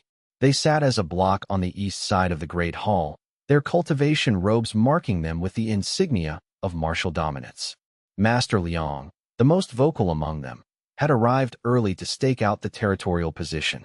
The other philosophical schools, the healers, the scholars, the administrators, the merchant cultivators, occupied the other sides. But the war faction's positioning was intentional. They wanted everyone to understand their power, their unified purpose, their determination to control the narrative of what cultivation was supposed to mean. Imo Shui stood before them in simple robes, bearing no insignia. He had been at the academy for only 5 years. In institutional time, that was nothing. Master Liang had been there for 30 years. He had trained generations of combat cultivators. He had demonstrated his power in countless martial exhibitions. His authority was not questioned. As Imo Shui entered the hall, he could feel the organized pressure of the war faction's unified qi. It was not hostile, exactly, but it was definitely communicative. It was a statement of position, of power, of their determination that whatever he was about to say would be heard within a context they controlled. The floor beneath his feet seemed to carry that message. Here is where the dominant power sits. Here is where decisions are made. Here is where institutional legitimacy flows. He walked to the center of the hall where he had been invited to stand. The platform was not elevated. It was level with the floor, which meant that he was not positioned above the council members or dominant over them. This was by design, he realized. The Academy wanted to communicate that he was equal in status, but not superior in authority. The presentation began simply. Mo Shui explained the principles of integrity-based cultivation. He spoke of the non-resistant methods, the passive accumulation of power through alignment with one's authentic nature. He explained how disciples in his system had advanced through realms without relying on combat demonstration. As he spoke, he could see different responses among the council members. Some were genuinely interested. The healers leaned forward, engaged with his description of how alignment with authentic nature created better diagnostic capacity. The merchant cultivators showed interest in the economic implications of a cultivation method that produced honest, integrated practitioners. The scholars were taking notes, analyzing the logical structure of what he was saying. But the war faction sat with neutral expressions, their chi neither responding nor resisting. They were listening without the involvement of genuine curiosity. That was, in some ways, more challenging than open hostility would have been. Hostility at least acknowledges the threat. What he was experiencing was institutional dismissal, the sense that his ideas were being filed away, analyzed, and ultimately classified as interesting but irrelevant to the real work of cultivation. He showed concrete results. A merchant cultivator who had reached foundation establishment through the method and had become one of the wealthiest traders in the region. Her business had expanded significantly not through aggressive competition, but through the cultivation of trust and integrity. She paid fair wages, delivered quality goods, and was known throughout her trading network as someone of absolute reliability. Because she operated from authenticity, people wanted to do business with her. Because she was not driven by greed, she made better decisions about investment and risk. A healer who had achieved new depths of diagnostic ability by following the integrity pathway. Instead of learning to identify illness through memorized patterns, she had learned to sense the disruption in a person's chi directly, to feel the place where authenticity had been compromised. This allowed her to identify illnesses before they became obvious, to treat the root cause rather than merely the symptoms. Her recovery rates were remarkable. A scholar who had developed philosophical innovations that were being studied in other academies. His work on the nature of power and authenticity was being recognized as significant. He had written 17 papers on integrity-based cultivation and its relationship to historical cultivation philosophy. Some of the most prestigious academies in the empire were now teaching aspects of his analysis. The data was compelling. The results were measurable. But as he spoke, he could see the calculation happening in the faces of the war faction. They were not listening to understand. They were listening for weaknesses, for contradictions, for openings through which they could attack. When the presentation ended, Master Liang was the first to stand. His voice filled the hall with the kind of authority that came from decades of institutional power and unwavering martial confidence. "This is not cultivation," he said flatly. "This is philosophy. This is weakness dressed in ethical language." The Academy's reputation is built on producing cultivators who can face genuine challenges, who can defend themselves and their society against external threats. What you are teaching produces passive individuals who will be slaughtered the moment they encounter actual opposition. Mo Shui could have responded with defensive explanations. Instead, he listened fully to Master Liang's complete argument.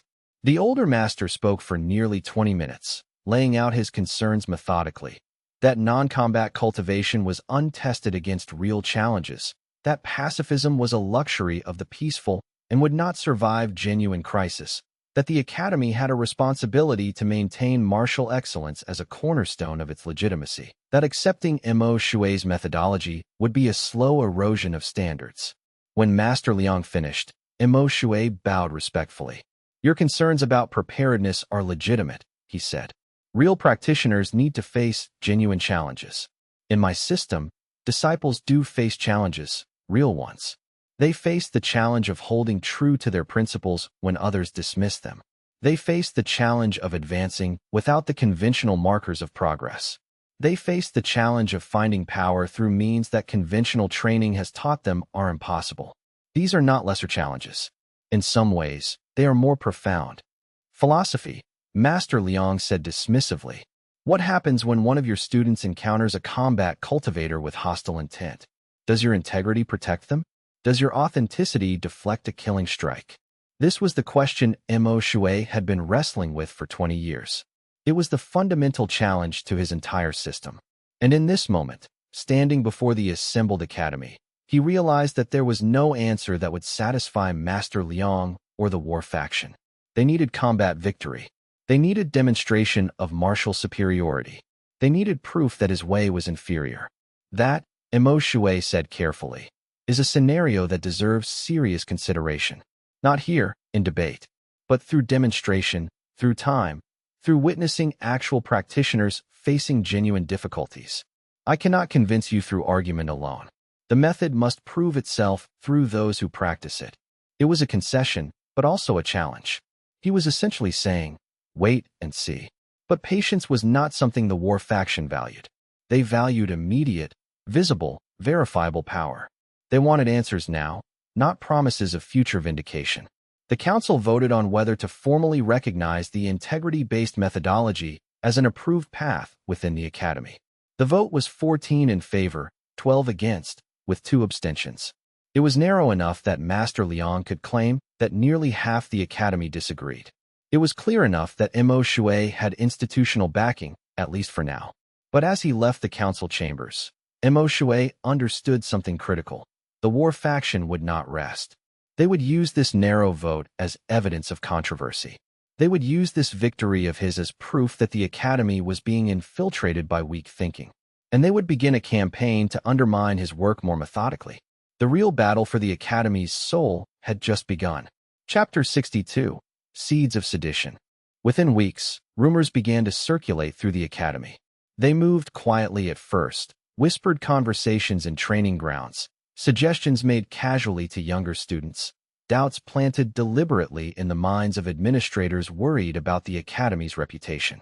The war faction, guided by Master Liang, was conducting a sophisticated campaign.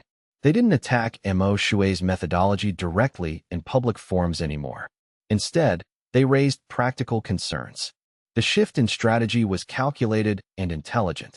Direct attacks could be answered, debated, refuted if the facts permitted. But steady, accumulated doubt was much harder to counter because it operated in the realm of suggestion rather than claim. They noted that the merchant cultivator trained in integrity methods had become wealthy, but questioned whether that wealth had been accumulated through morally questionable means. Perhaps, they suggested, she had discovered secret methods of financial manipulation. Perhaps her success came not from integrity, but from some hidden knowledge she had learned through the method. The fact that she was outwardly ethical made her behavior even more suspicious. Such obvious virtue might be a screen for cleverness. These suggestions were never stated directly, never made into formal accusations. They were just possibilities that cultivators mentioned in passing, questions that might be worth investigating. They pointed out that the healer had developed new diagnostic abilities, but suggested that perhaps she should be tested in actual medical crises to prove her methods were reliable. What if her method worked in controlled academy settings, but failed when real lives were at stake? What if the people she had healed had actually been recovering naturally? What if her successes were statistical anomalies that would not persist over longer time periods? Again, these were not attacks, but suggestions, investigations that might be worth undertaking, due diligence that any responsible institution should consider. They acknowledged the scholars' innovations, but wondered if they represented genuine advancement or simply different interpretations of existing knowledge. Interpretation was good, they suggested, but was it the same as discovery? Could one truly be said to have advanced the field if one was merely offering an alternative reading of existing philosophy? The war faction posed these questions thoughtfully, as if they genuinely wanted to understand the distinction, not as if they were trying to diminish the scholar's work. It was the slow dissolution of credibility through accumulated doubt. Each individual suggestion was reasonable, even complimentary in its way. But together, they created an atmosphere where the achievements of integrity-trained cultivators were viewed with suspicion, where their successes were interpreted charitably at best and with hidden skepticism at worst. It was the slow dissolution of credibility through accumulated doubt. More damaging was what Master Liang began to say about the broader implications of integrity-based cultivation. He started writing position papers that were circulated among the administrative council. In these papers, he argued that widespread adoption of pacifist cultivation principles would weaken the nation's defense capabilities. He suggested that Mo Shui's methodology, if it spread beyond the academy into the broader cultivation society, could become a genuine threat to national security. It was a brilliant rhetorical move. He wasn't arguing that Mo Shui was wrong. He was arguing that Mo Shui's success could be dangerous. If large populations of cultivators adopt non-resistance as a fundamental principle, Master Liang wrote, and if these cultivators reach high realms through integrity-based methods, we will face a situation where significant portions of our defensive capacity will refuse to engage in necessary martial action. In wartime, such a population would be strategically disastrous. Therefore, the spread of this methodology must be considered a potential security threat to the realm. The council members who read this paper found it difficult to dismiss. It was a logical argument.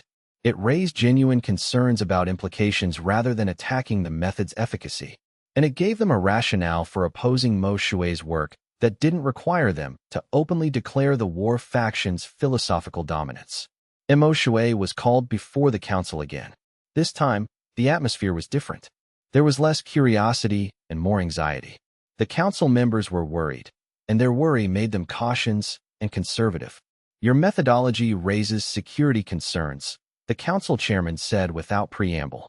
Master Liang has provided analysis suggesting that widespread adoption of pacifist principles could compromise the nation's ability to defend itself. How do you respond to this concern? Mo Shui had anticipated this line of questioning. First, he said, I would separate the methodology from the philosophy. Integrity-based cultivation is a technique for advancement. It doesn't require adopting pacifism as a life philosophy. A cultivator trained in my method can still choose to defend themselves or others if they believe that choice aligns with their authentic values. Second, I would note that the method produces cultivators of significant power. A realm breaker trained through integrity methods would be fully capable of martial action if they chose it. Third, I would argue that cultivators who have genuinely faced their own nature and made conscious choices about their values might actually be more reliable defenders than those trained primarily through combat drilling. But they might choose not to defend, the chairman pressed. Yes, Mo Shui acknowledged. Some might. Just as some combat-trained cultivators might refuse to fight if they didn't believe the cause justified it. Humans are unpredictable. They make choices based on their values. My method produces cultivators aware of and true to their values. That might mean some choose nonviolence even when others wish they would fight. It might also mean they fight with complete commitment when they believe fighting is right. Either way, they are acting from authenticity rather than from training alone. It was a strong response, but Mo Shui could see it wasn't persuasive. The council members were not convinced. What mattered to them now was the risk. And Master Liang had successfully reframed Mo Shui's entire methodology as a potential liability to national security. Within a month, new restrictions were enacted. Officially, they were described as quality assurance measures. In practice, they were designed to limit the growth of integrity-based cultivation. Mo Shui's students were required to undergo additional testing to prove they had genuine combat capabilities. His methodology was restricted to students who had already demonstrated conventional martial competence. New students were no longer allowed to begin their cultivation through integrity-based training. They had to establish a combat baseline first. Each restriction was individually reasonable. Together, they were designed to ensure that Mo Shui's method would never become mainstream within the academy. It would remain a specialized path for those already proven through conventional means, which meant it would never develop the revolutionary potential that Master Liang feared. As Mo Shui read the new restrictions, he realized that the war faction's strategy was subtle and devastating. They had not banned his methodology. They had merely made it difficult for newcomers to access it. They had not declared him a threat. They had merely raised concerns about national security. And in doing so, they had begun a process that could slowly strangle his movement from within the institution. He had won the initial battle by getting institutional recognition for his method. But Master Liang was winning the longer war by controlling the conditions under which that method could grow. Chapter 63. The persecution begins. Not all resistance took the form of bureaucratic restriction. By winter of that year, more direct persecution began. The first incident involved one of Mo Shui's most dedicated students, a young woman named Shui Min who had committed entirely to the integrity-based method. She was talented, disciplined, and had advanced quickly through the early realms using non-combat techniques. She was, in many ways, the perfect example of what the methodology could produce. She was also a descendant of a powerful war faction family. Her grandfather was a general. Her father was a colonel in the Cultivation military. When her choice to follow Mo Shui's path became public knowledge, her family responded with fury. Mo Shui first became aware of the problem when Shui Min appeared at his study with bruises on her face and arms. She had been attacked by her cousins, also cultivators, who had been sent by her father to convince her to abandon her chosen path. The attack had not been a serious attempt to kill her. It was calculated to be painful and humiliating without crossing the line into permanent injury. It was a message. If you continue following this weak methodology, you will be cast out by your family, and we will make your life difficult. But Shui Min had not fought back. Even as her cousins struck her, even as the pain flared through her body, she had remained true to the method. She had not generated aggressive qi. She had not attacked in return. She had stood there and received the blows, her integrity intact, her commitment unshaken. And when it was over, her cousins had left her on the ground, confused by the fact that someone they were paid to intimidate had simply endured rather than resisted. When Shui Min told him what had happened, Mo Shui felt a deep sadness.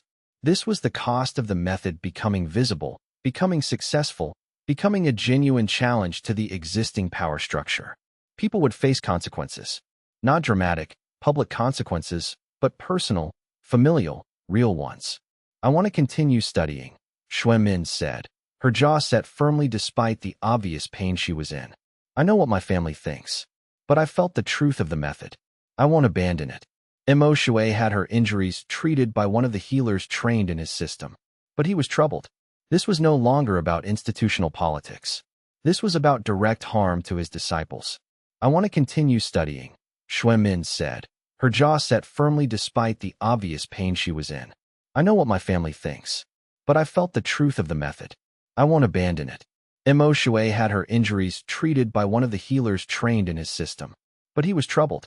This was no longer about institutional politics. This was about direct harm to his disciples. The situation escalated over the following weeks. Shui Min was not alone. 3 other students from prominent war faction families faced similar pressure. One was forbidden by her family from continuing her studies. 2 others were beaten by relatives who opposed their chosen path. Word began to spread through the academy that following Mo Shui's methodology carried personal and familial costs. Then came the more systematic persecution. Master Liang began to use his authority as an academy instructor to make things difficult for integrity-trained cultivators in their other classes. He would give them more difficult assignments than other students. He would publicly question their readiness and competence. He would suggest to other instructors that these students were not taking their training seriously because they had rejected conventional combat techniques. It was subtle enough that he could not be directly accused of unfair treatment. But the message was clear. If you follow Mo Shui, you will face resistance from the institution itself. Some of Mo Shui's students began to reconsider their commitment. Others doubled down. But all of them understood now that choosing this path had consequences that extended far beyond the philosophical realm. It had practical, institutional, and familial costs. Mo Shui called a private meeting with his core disciples. They gathered in a small room in the quiet section of the academy, away from the central teaching areas. I need to be honest with you about what I'm seeing, he said without preamble. The war faction is beginning a coordinated campaign of pressure. This will likely intensify. Some of you will face continued pressure from your families. Some of you will find other instructors creating obstacles in your path. Some of you may be asked to leave the academy or may find yourselves unable to continue your studies here.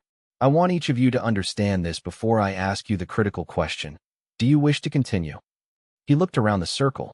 There were about 20 people in the room, the most committed of his several hundred students. These were the ones who had moved beyond curiosity to genuine commitment. These were the ones likely to face the most severe pressure. One by one, they indicated they would continue. Not all of them were confident. Some were afraid. But they had each made the commitment to integrity-based cultivation because they believed it was true. And they were not willing to abandon that truth simply because it was becoming difficult. Feng Rong spoke last. "What will you do?" she asked Emoshue directly. "What I have always done," he said. "I will continue teaching. I will continue demonstrating that the method works. I will support each of you as you face these pressures. I will not escalate the conflict. I will not use my own cultivation power to intimidate the war faction or to punish them for what they're doing. And I will trust that what is true will ultimately find its way forward, even if it takes far longer than we would like." "Master Liang will escalate further," Jiang said quietly. "Bureaucratic pressure isn't working. Personal pressure is working for some, but not all of you. Eventually, he will push for more direct action." "Probably," Emoshue agreed. "But when he does, I will face that moment as I have faced all the others. Without fighting. Without using my power to dominate his. Without allowing his aggression to turn me into something I don't wish to be. Even if it means the end of what you've built here," one of the other disciples asked. Emoshue considered the question seriously. "If integrity-based cultivation can only survive through my continued institutional position, then it is not actually strong enough to matter. Its truth must stand on its own foundation. I will protect it where I can, but not through means that would compromise its essence. If it is meant to survive, it will. If my role here ends, the method will continue through all of you." The meeting ended without clear resolution, but it had accomplished what Emoshue intended. His disciples understood that this path would not be easy, that choosing authenticity would carry real costs in the conventional world, and that they understood he would not ask them to do anything he would not do himself. He would not maintain his position through strategies and defenses.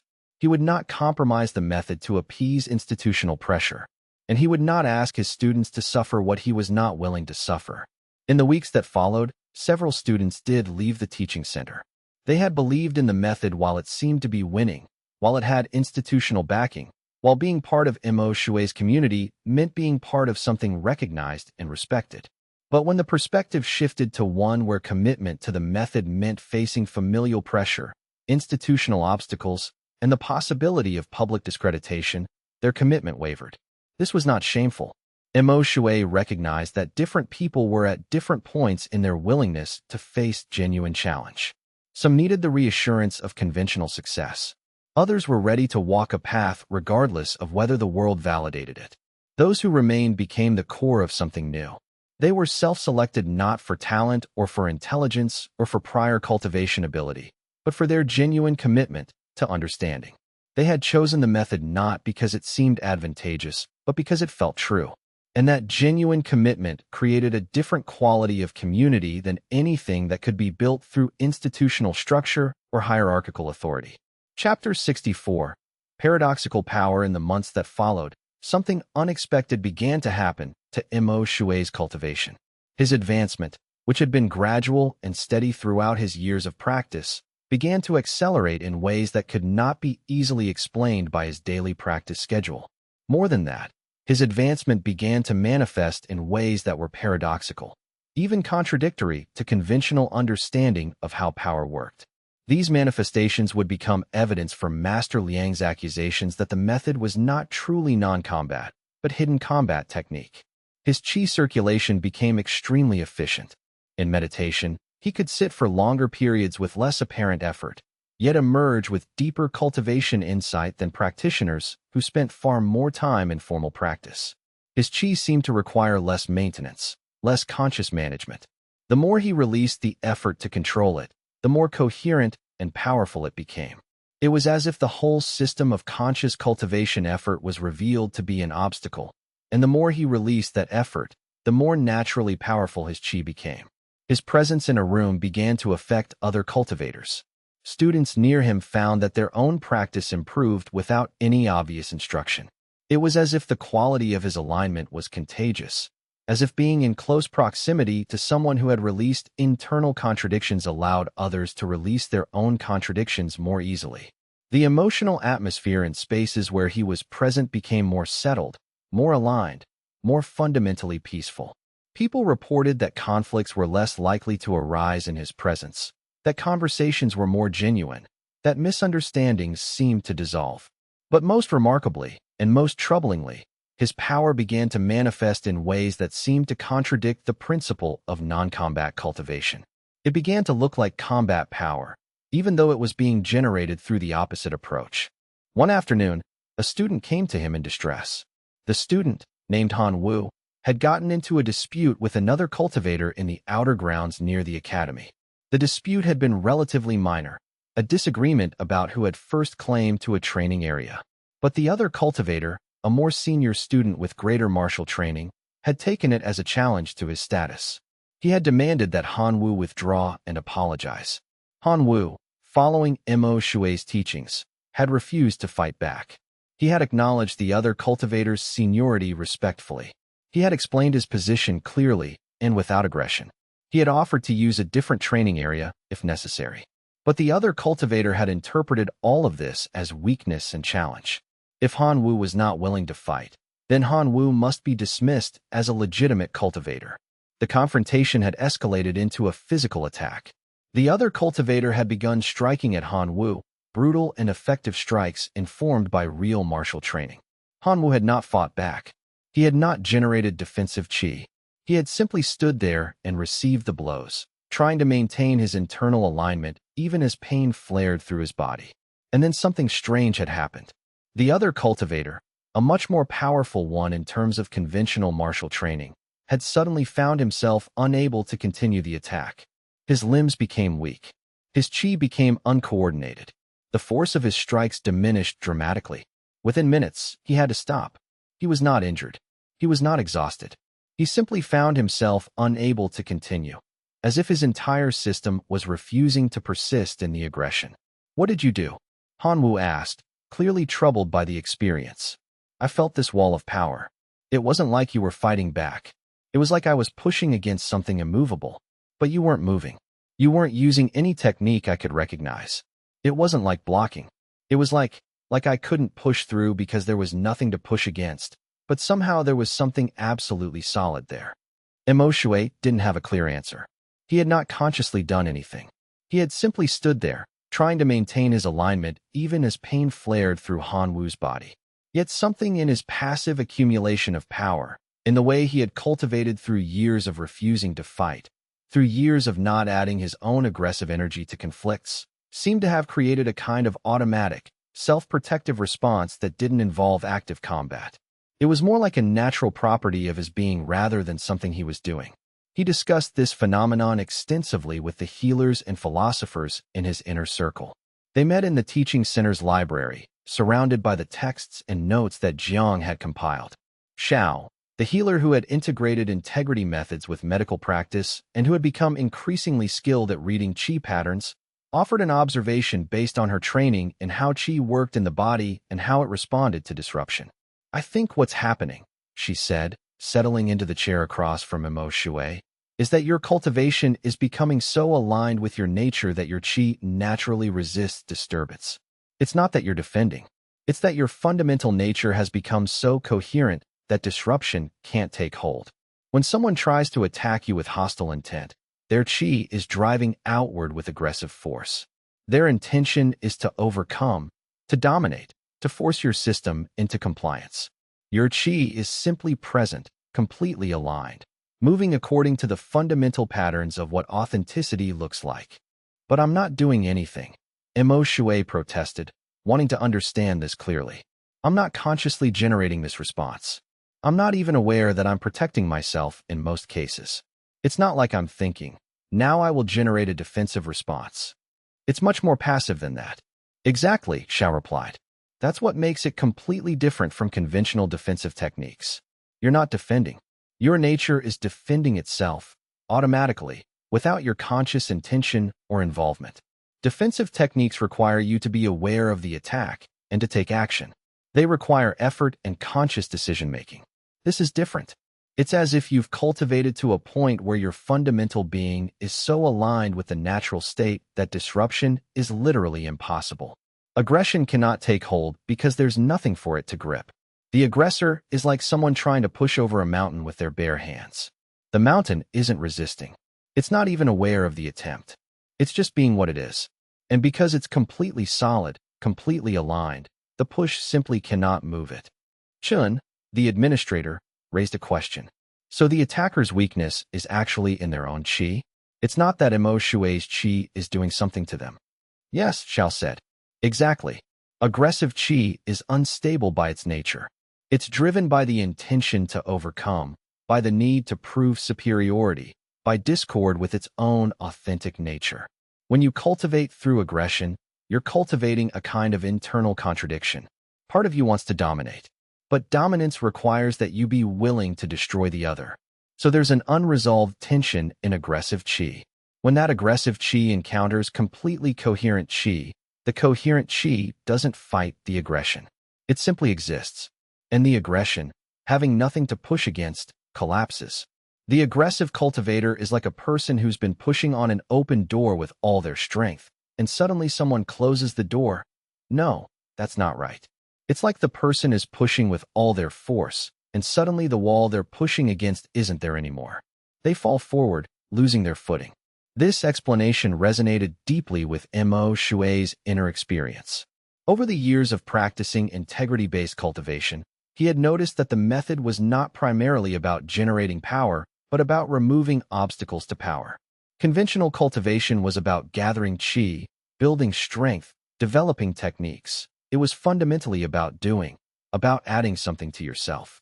Integrity cultivation was about alignment, removing internal contradictions, becoming authentically oneself.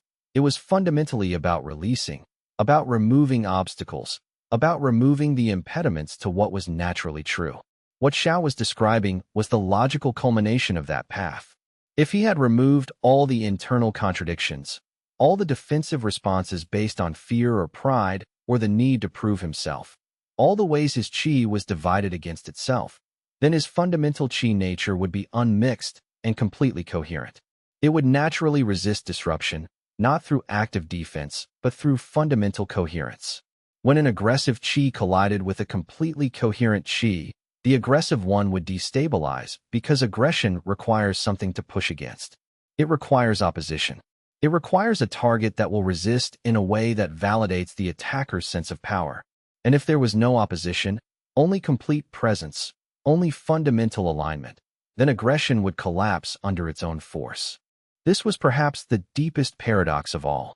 By refusing to fight, by releasing all defensive response, by becoming so completely aligned that he was simply present without any manipulation of his own nature, Mo Shui had developed a kind of ultimate protection.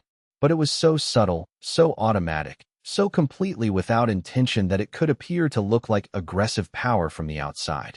An observer seeing an attacker suddenly weakened and unable to continue striking would have no way to know that this was not the result of a defensive technique, but simply the collapse of aggressive force when it encountered absolute coherence. But this realization troubled Mo Shui deeply, because as his power grew stronger, became more effective at protecting him and his students even without active combat, Master Liang had more and more evidence to point to. He could claim that Mo Shui was developing hidden combat techniques, that the apparent non-combat nature of the method was a deception, that the method was actually combat magic concealed under a different language. And because the protective effects were real and undeniable, because students of the method genuinely were being protected from attack in ways that looked like power, Master Liang had a strong argument to make. Within weeks, that exact argument began circulating through the academy and beyond. Master Liang started claiming publicly that Mo Shui's method was not truly non-combat cultivation, but combat cultivation hidden under philosophical language. He pointed to the incident with Han Wu. He spoke of the student beaten down by his own weakness when trying to attack an integrity-trained cultivator. He suggested that this was direct evidence that integrity methods were actually aggressive techniques disguised as peaceful philosophy. The brilliance of Master Liang's argument was that it was not easily refutable. If Mo Shui protested that the method was not combat, that the protective effects were not from technique, but from coherence, Master Liang could simply point to the results. What did it matter what the theory was? The practice showed defensive capability. The practice showed power that could stop attackers. From Master Liang's perspective, that was combat cultivation, regardless of what language was used to describe it. Mo Shui understood the trap he was in. If he tried to defend his methodology by claiming it was not combat, he would be contradicted by the observable results. If he admitted that the protective effects were real and powerful, then Master Liang could claim that this proved his point, that integrity cultivation was really combat cultivation. There was no answer that would satisfy the war faction because they had defined the terms in a way that made his methodology lose no matter what. So Mo Shui did something different. He stopped trying to prove that the method was non-combat. Instead, he simply described what was happening, that cultivators who had developed genuine integrity found themselves naturally protected from those who tried to attack them, that this protection came not from technique, but from the fundamental coherence of their being, that this was neither combat nor non-combat, but something that transcended the distinction. Mo Shui found this ironic and deeply troubling. The more his students were protected by the natural coherence of their cultivation, the more it appeared, to those who didn't understand the method's essence, that he was secretly teaching combat techniques. It was like being accused of poisoning someone when you had simply been standing nearby while they became ill. The association was real, even though the causation was not what was claimed. He called a formal response to the council, explaining in careful detail what was being observed and how it functioned. He explained that what was being observed was not hidden combat technique, but the natural consequence of removing internal discord. He explained that the protective effect was not something he or his students were doing, but something that occurred automatically when authentic cultivation reached sufficient depth. It was, in a sense, not even protection in the conventional sense because protection implies awareness of a threat and an intentional response to it. What was happening was more fundamental than that. An analogy, he offered to the council, might be helpful. If a stream becomes so pure and clear that nothing can cloud it, it is not because the stream is fighting contamination. It is simply because the stream's nature makes contamination impossible. The water is so clean that impurities cannot persist in it. The purity is not doing something. It is simply the nature of what the stream is. He paused, looking around the council chamber, trying to convey the essential point. Similarly, cultivators who have achieved sufficient integrity become so aligned with their authentic nature that hostile disruption cannot take hold. Not because they are fighting the disruption, not because they are using techniques, but because their fundamental nature has become so coherent that aggression cannot find purchase. It's not a technique. It's a state of being. And this state, once achieved, operates automatically without any conscious intention or effort on the part of the cultivator. Master Liang's response was cutting and dramatic. He stood, his power filling the chamber, his voice resonating with confidence and authority. This is precisely the kind of obfuscation I have warned about from the beginning. He claims his students are protected by their authentic nature, not by power or technique. But when an attack is repelled, when a cultivator is defeated by the passive influence of someone who is not fighting, that is a combat outcome. The result is military dominance. Call it philosophy if you wish. Call it integrity if you wish. Call it the natural consequence of a pure stream if you wish. But the result is that one cultivator defeats another. The result is that one person cannot harm another. That is combat, regardless of what language is used to describe it. He let that statement hang in the air for a moment before continuing. And here is the most important point. If the method produces combat results, then the method is combat cultivation. The intention of the teacher does not matter. The philosophy behind it does not matter. The words used to describe it do not matter. What matters is the actual result. And the actual result is that cultivators trained through this method can defeat attackers. They can prevent harm from coming to them. They can do what combat cultivators do. Therefore, they are combat cultivators. The entire claim that this is non-combat cultivation is simply deceptive use of language. It was a brilliant rhetorical move, and Mo Shui had to acknowledge it as such. Master Liang had taken the very evidence of Mo Shui's success and used it as proof that he was lying about the nature of his methodology. He had changed the game from a discussion about intention and philosophy to a discussion about results and outcomes. And by that standard, he had a point. Mo Shui understood the trap clearly. If he argued that the results did not constitute combat because they came from authenticity rather than from technique, he would sound like he was evading the question. If he accepted Master Liang's definition, that any method producing combat-like results is combat cultivation, then he was admitting that his method was indeed a form of combat cultivation. Either way, Master Liang had won the argument through rhetorical skill.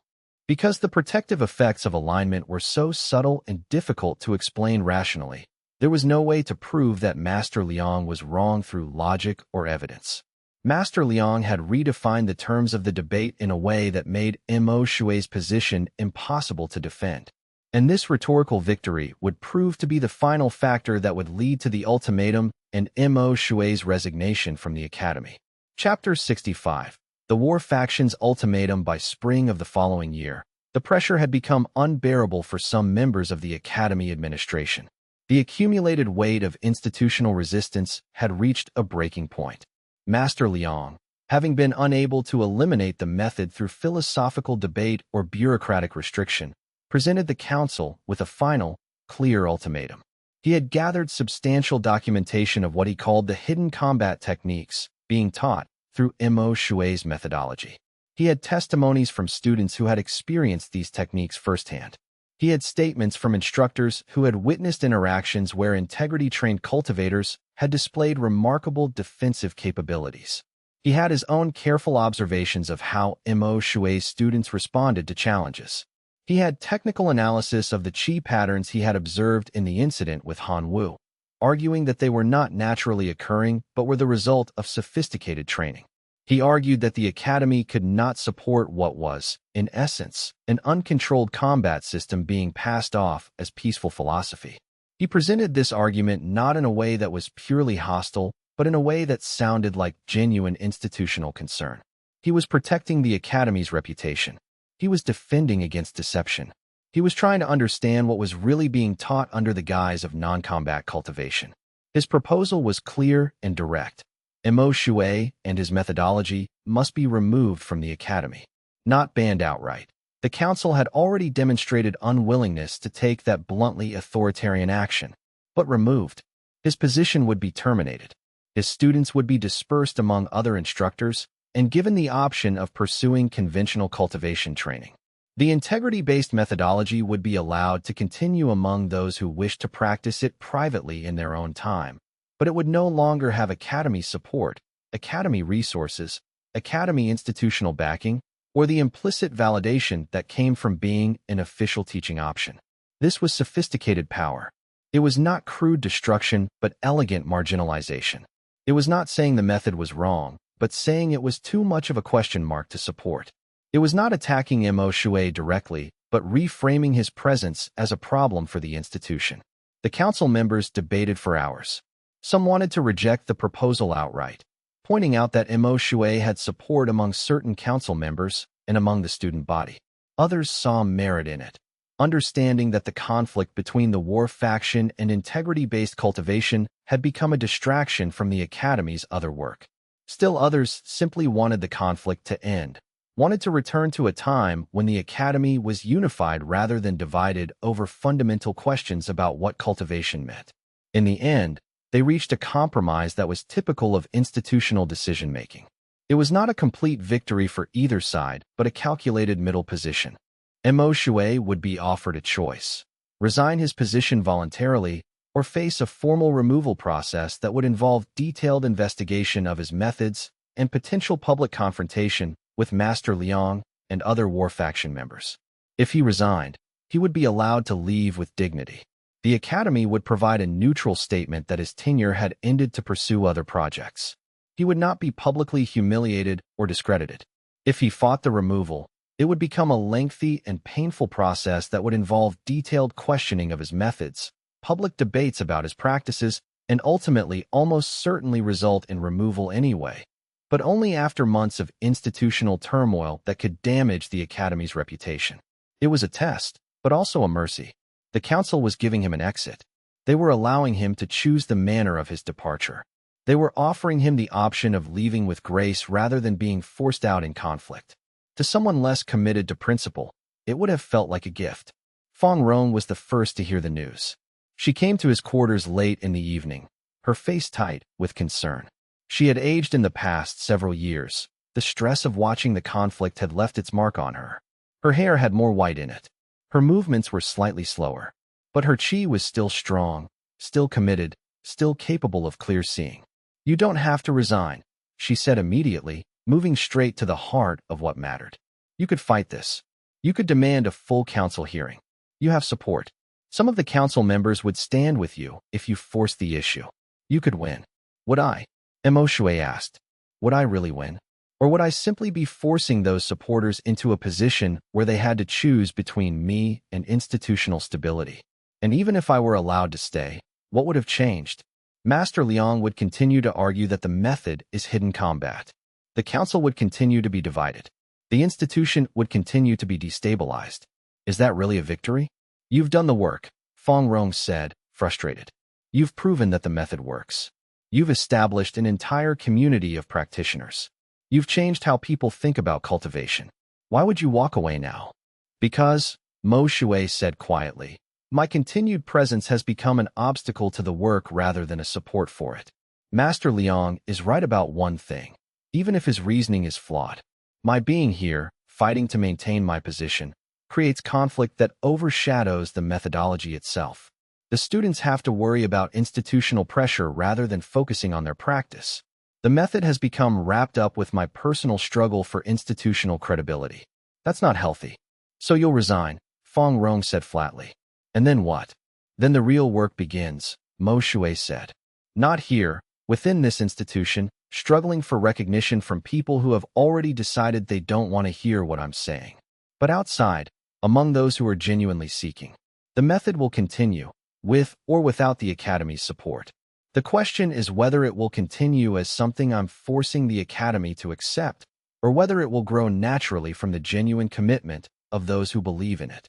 The Academy was supposed to be the foundation, Fong Rong said, her voice anguished. The place where the method would be systematized and preserved and taught to future generations. Was that my intention? Mo Shui asked. Or was that my attachment? I wanted the Academy to validate my work because I wanted to be validated. I wanted my methodology to be recognized as legitimate because I wanted to be recognized as having accomplished something significant. But those desires are not fundamentally different from the desires of a martial cultivator seeking dominance and control. The form is different, but the attachment to outcomes is the same. He paused, looking at her with deep affection and gratitude. You knew this might happen, he said. When you first brought me here, you knew there was risk. You knew the war faction would resist. You knew institutional power might ultimately reject what we're building. I thought we could overcome the resistance, Fong Rong said. I thought if we persisted, if we proved the method worked, if we demonstrated its value, eventually the institution would have to accept it. Maybe they will, Mo Shui said. Or maybe the method needs to grow outside institutions for a while. Maybe it needs to prove itself in contexts where institutional approval is irrelevant. Maybe it needs to spread through personal practice and genuine community rather than through official sanction. You're not actually going to resign, Fong Rong said suddenly. This is your way of testing me. Or testing the method. Or, no, Mo Shui said firmly. I'm going to accept the council's offer. I will resign, with dignity and gratitude for the opportunity I've had. And then I will begin the next phase of work. Fong Rong stood abruptly, pacing the small room. Do you understand what you're throwing away? The Academy reaches students from across the realm. They will carry the methodology into their home provinces, their families, their communities. The reach is enormous.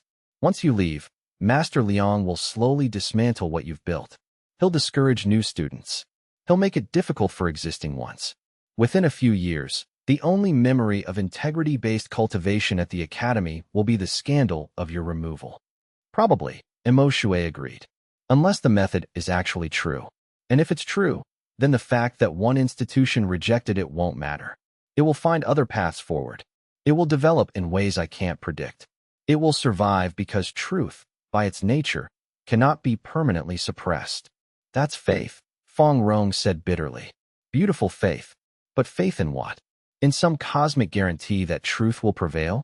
There's no such guarantee. There's only what we do, how we fight, how we persist. You're right, Mo Shui said. There is no cosmic guarantee. The method might disappear. My work might be forgotten.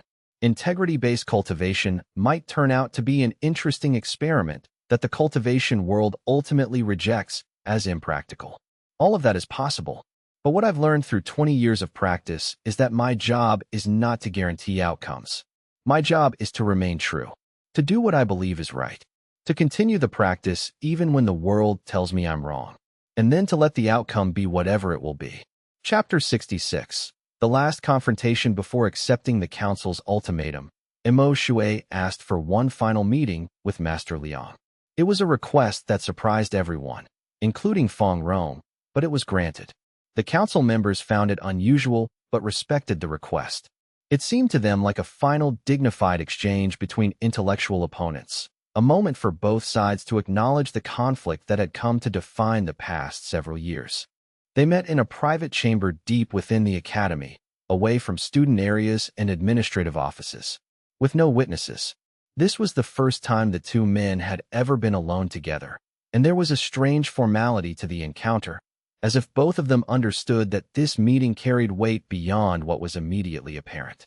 This was not just a conversation. It was a kind of ritual closing of a chapter. Master Liang was a tall man in his 60s, with the bearing of someone who had spent his entire life in martial cultivation. His power was palpable. The room seemed to compress slightly when he was present, as if his qi was so substantial it occupied more space than ordinary cultivators. His presence was like that of a large stone or a mountain, solid, undeniable, fundamentally there. "You're going to resign," Master Liang said without preamble. It was not a question but a statement of fact, delivered with the certainty of someone who had calculated all the relevant variables. "Yes," Emo Shui replied, "though I wanted to speak with you first, to have this conversation before making it official, to convince me to retract my position, to make some kind of last-ditch appeal for reconsideration. That won't happen. I've won. You have no choice but to leave." "No," Emo Shui said calmly. "I don't need to convince you of anything. I was never trying to. I wanted to understand you, to look at what has driven this entire conflict from your perspective, and to thank you, actually." Master Liang's expression shifted, not to warmth, but to genuine surprise. Confusion, even. In his experience, people did not thank their opponents. They did not express gratitude to those who had defeated them. The very concept seemed foreign to how he understood the world. "Thank me? For what?" "For doing what needed to be done to protect this institution." "You've given me an extraordinary gift," Emo Shui said. "You forced me to test my method under real conditions of opposition. You've given my students opportunities to face genuine challenges and resistance. You've prevented me from becoming attached to institutional success and approval. Most importantly, you've taught me something essential about the nature of power that I don't think I could have learned any other way." "You're delusional if you think losing is a gift," Master Liang said coldly. But there was something in his voice that suggested he was listening, even if he was not willing to acknowledge the legitimacy of what was being said. "I haven't lost," Emo Shui replied. "My method is alive and growing stronger. My students are committed. My work will continue, in forms I can't predict right now, in places I won't control. What I've lost is an institution's approval and support, but I was attached to that approval. I wanted the academy to validate my work because I wanted to be seen as significant. I wanted the institution's recognition to prove that I was right. That attachment was an obstacle to the real work. You've helped me remove that obstacle. That's why I'm grateful." Master Liang studied him for a long moment. There was something in the older master's face that suggested he was trying to calculate the nature of the game being played. Was Emo Shui trying to manipulate him through reverse psychology? Was he trying to establish some kind of moral superiority by claiming gratitude for defeat? Was there some hidden agenda beneath this apparent humility? "Why did you really come here?" Master Liang asked finally. His voice was harder now, more suspicious.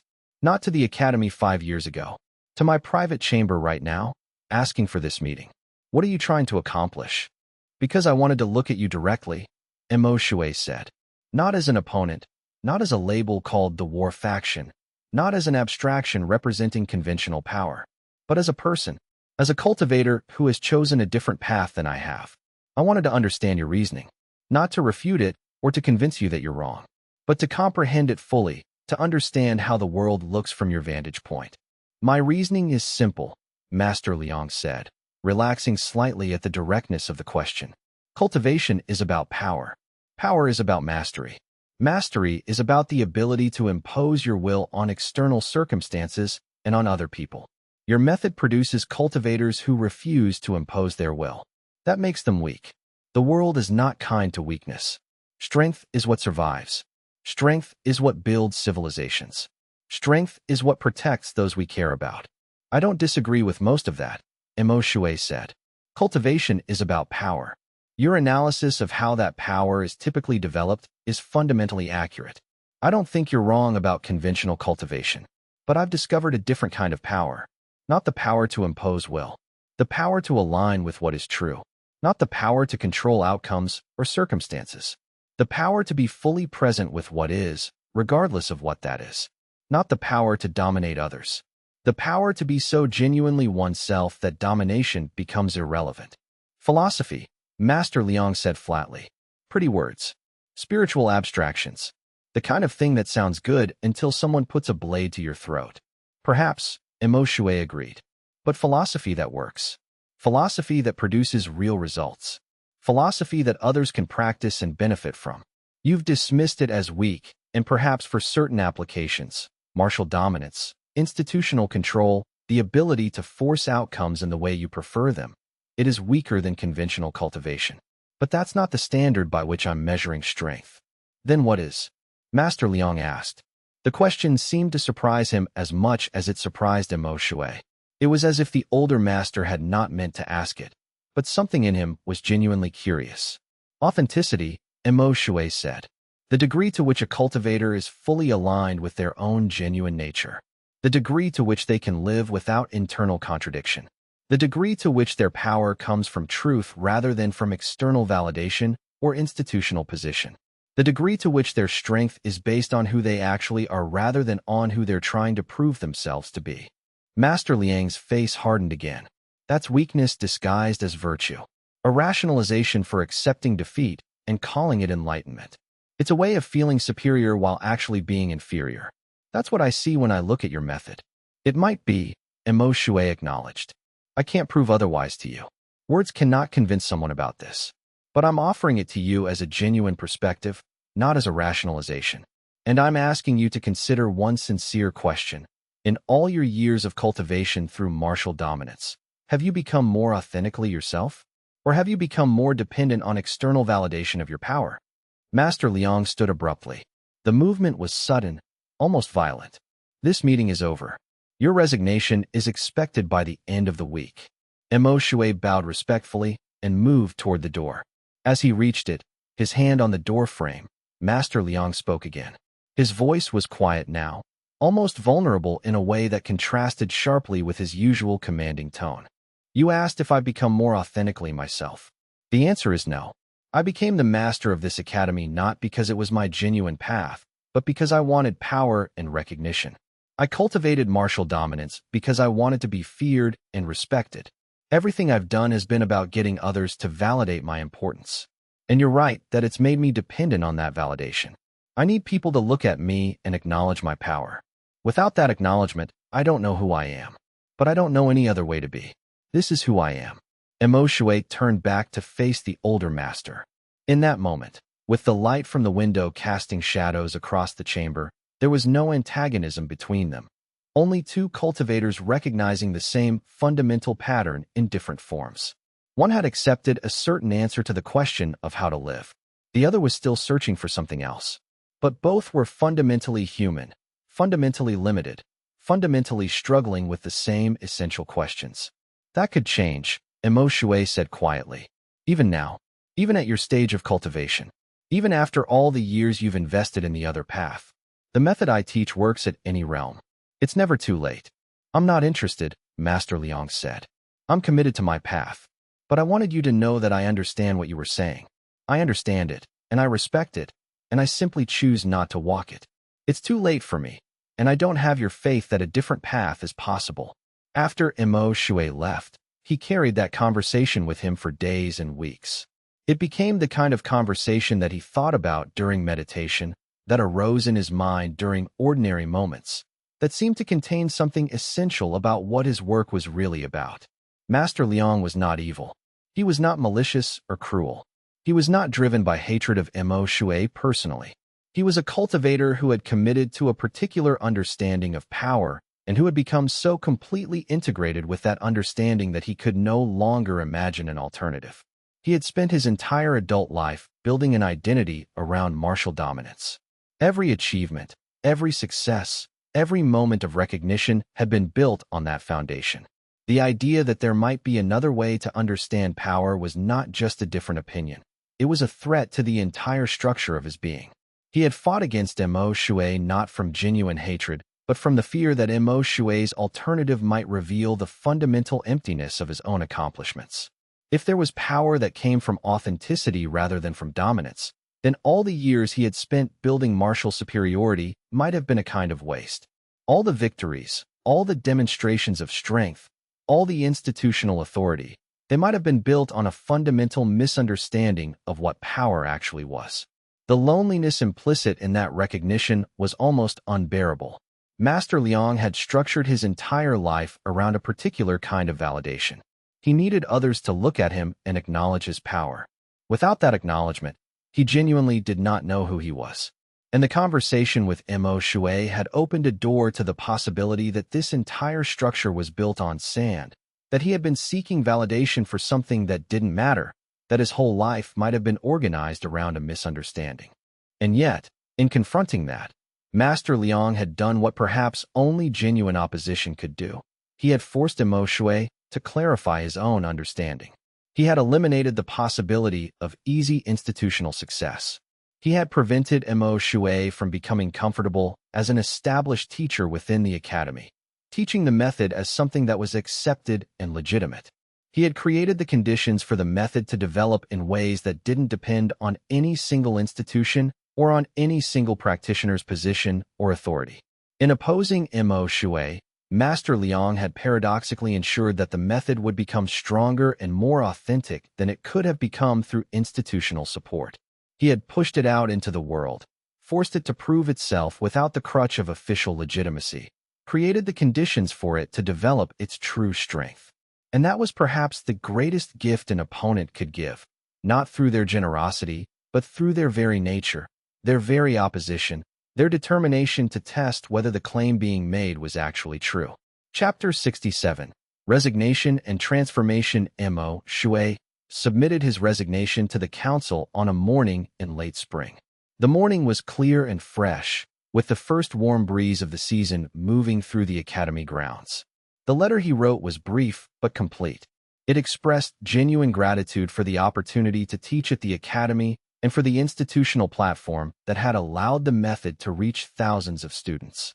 It acknowledged the legitimacy of Master Liang's concerns about institutional security and the need to protect the academy's reputation. It made no attempt to defend his methodology or to argue that Master Liang had been wrong. It simply stated that he understood the council's position and respected their decision. And it concluded with a commitment to continue the work of integrity-based cultivation through other means, to ensure that the teaching would not disappear but would instead find new forms and new contexts in which to develop. The resignation was accepted by the council without debate. The members seemed relieved that the conflict would finally end. Master Liang appeared satisfied but not triumphant. He seemed to understand, on some level, that he had not truly won, that he had merely forced a transformation rather than an elimination. Within 2 weeks, Mo Shui had formally separated from the academy. He had packed his personal belongings from his quarters. He had said goodbye to the students and administrators who had supported him. He had walked out of the grand gates for the last time, carrying only what he could hold in his hands. But what happened next was something none of them had anticipated, least of all Master Liang and the war faction. When word of Mo Shui's resignation spread through the academy, his students responded not by dispersing quietly and accepting the loss. Instead, they organized with remarkable speed and clarity.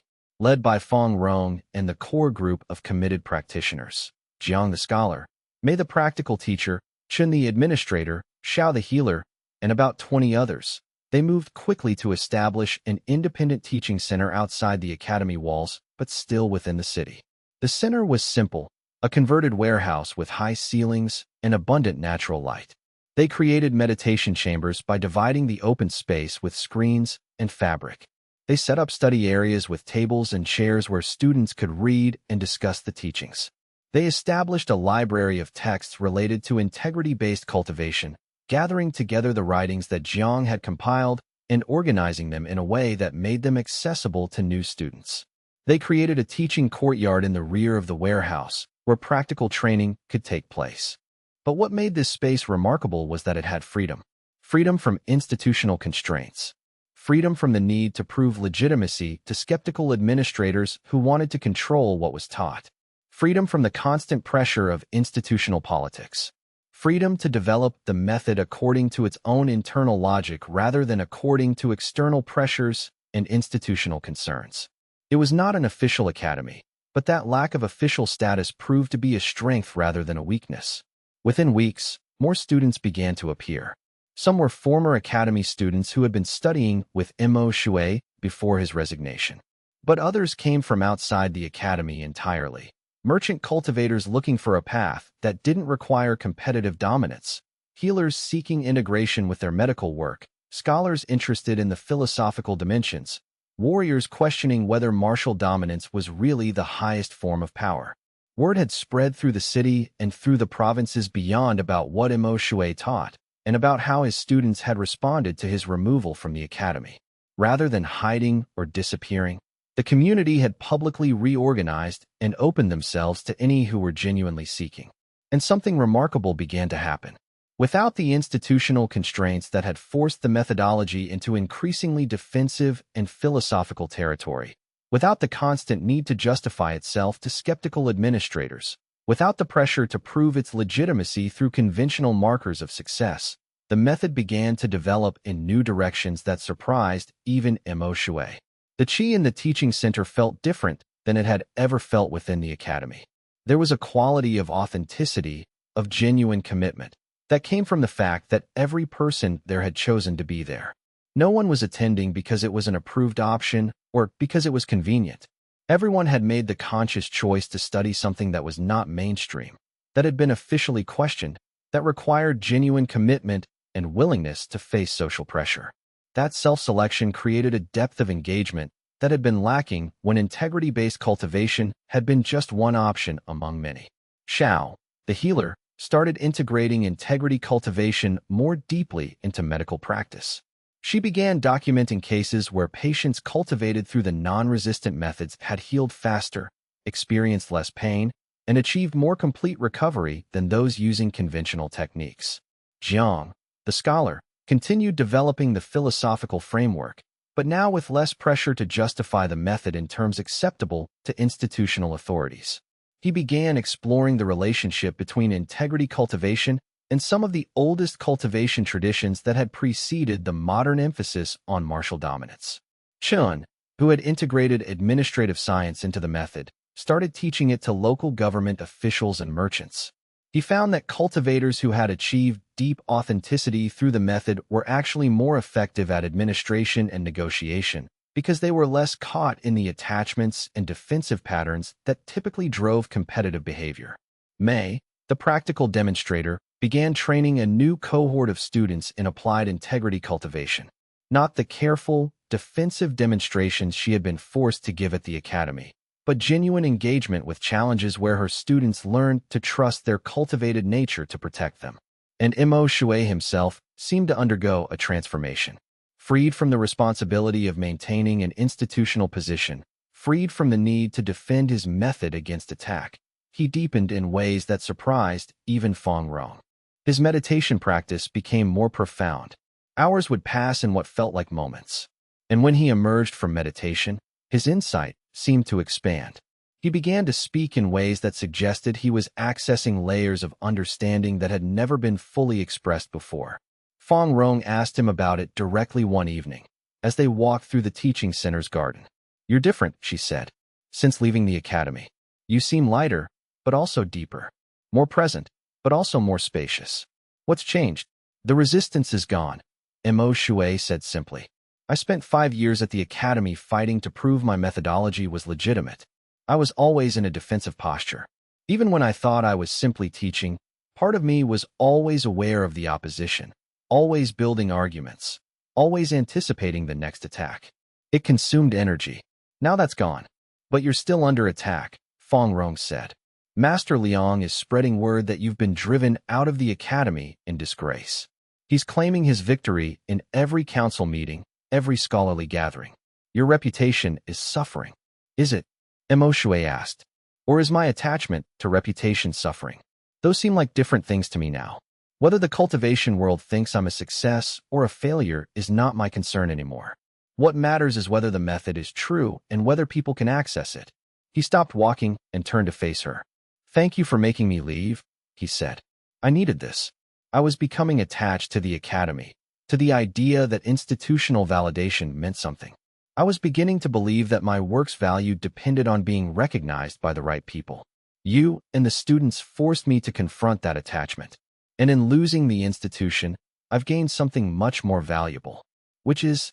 Fang Rong asked, though she seemed to already know the answer. Freedom, Mo Shui said.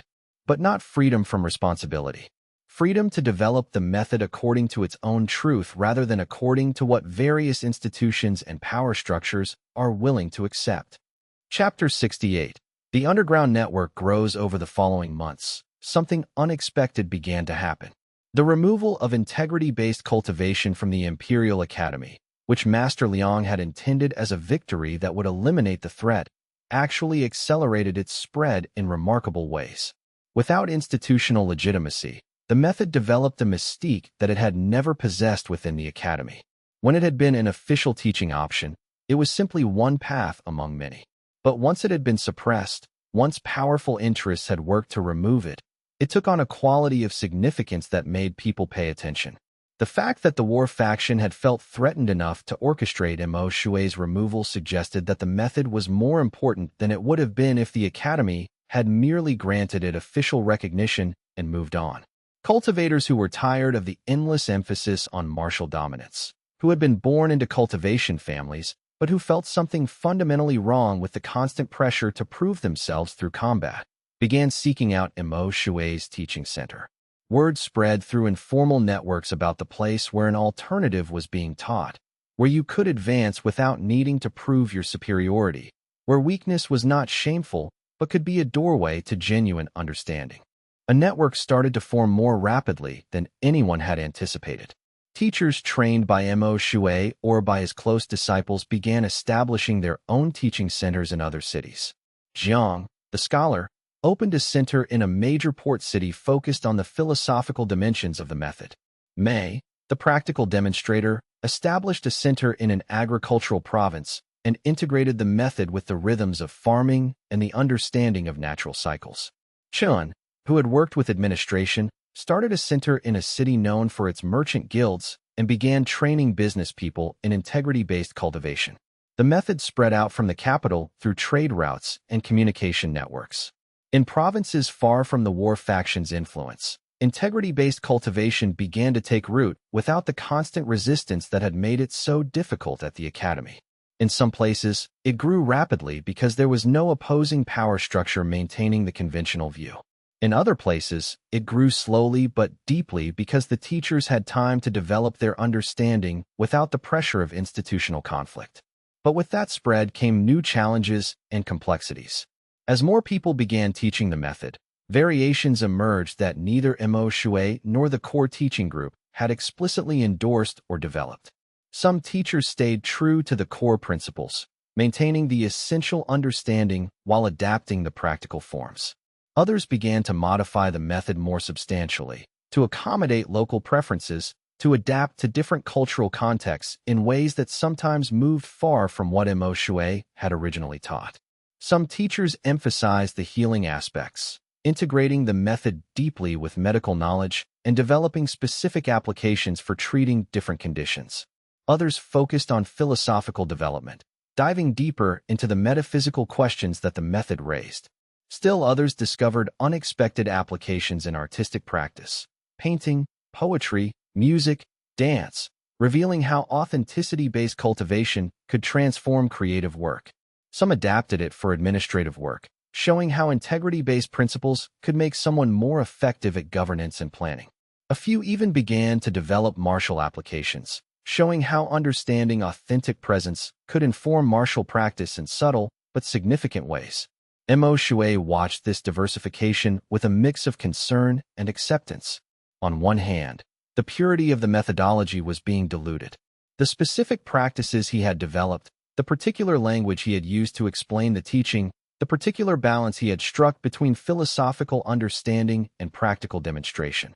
All of these were being modified and transformed by the different teachers. It would have been easy to see this as corruption, as a falling away from what he had worked to establish. On the other hand, it was becoming truly alive, adapting to new contexts, generating new applications, evolving in ways that no single person could have controlled or predicted.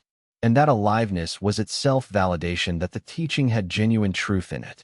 If it had been merely his personal philosophy, it could not have spread and adapted like this. But if it pointed to something fundamentally true about the nature of power and authenticity, then it would naturally evolve and express itself infinitely. Fang Rong struggled more with this diversity than Mo Shui did. She wanted the method to remain consistent, to be preserved in its essential form so that future generations could study it in its original purity. She began to spend more time documenting Mo Shui's teaching, trying to capture the exact words, the exact practices, the exact understanding as he had originally developed it. "You're treating it like a museum piece," Mo Shui said gently when she raised these concerns. "As if the value lies in keeping it unchanged, as if somehow the method will lose its truth if it changes. But living things change. They adapt. They grow. That's what makes them alive. If I had wanted to create something static and unchanging, something that would be the same in 50 years as it is today, I would have written it in stone and declared it complete. I would have created a system of dogmas that could be preserved unchanged. But integrity-based cultivation is a living practice. It must change or it will die. So you don't care if it becomes something completely different?" Fang Rong asked, troubled by the implications of what he was saying. What if in 500 years, people teaching something they call integrity-based cultivation are doing something completely foreign to what you taught? "I care deeply," Mo Shui said. "But I care about the essential principle. That power comes from authenticity. That genuine strength flows from alignment with truth rather than from dominance or from seeking external validation. That principle can express itself in infinite ways. A teacher in a coastal province might develop maritime applications where the method is integrated with the understanding of waves and tides and the nature of the ocean. A teacher in an agricultural community might integrate it with growing practices, revealing how the method applies to the cultivation of crops and the understanding of natural cycles. A teacher working with the sick might develop healing techniques that others would never discover. None of these variations would exist if I had tried to control and preserve a pure form. But how do we know which variations are authentic developments and which ones are corruptions? Fang Rong asked. How do we keep people from teaching something that just happens to use our language but has fundamentally betrayed the method? We don't, Mo Shui said clearly. Not definitively. There is no way to guarantee the purity of the teaching across generations. But we can observe whether the teachers have genuine integrity, whether their own lives demonstrate what they are teaching, whether their students are experiencing real progress, whether the method as they teach it produces the actual effects it's supposed to produce.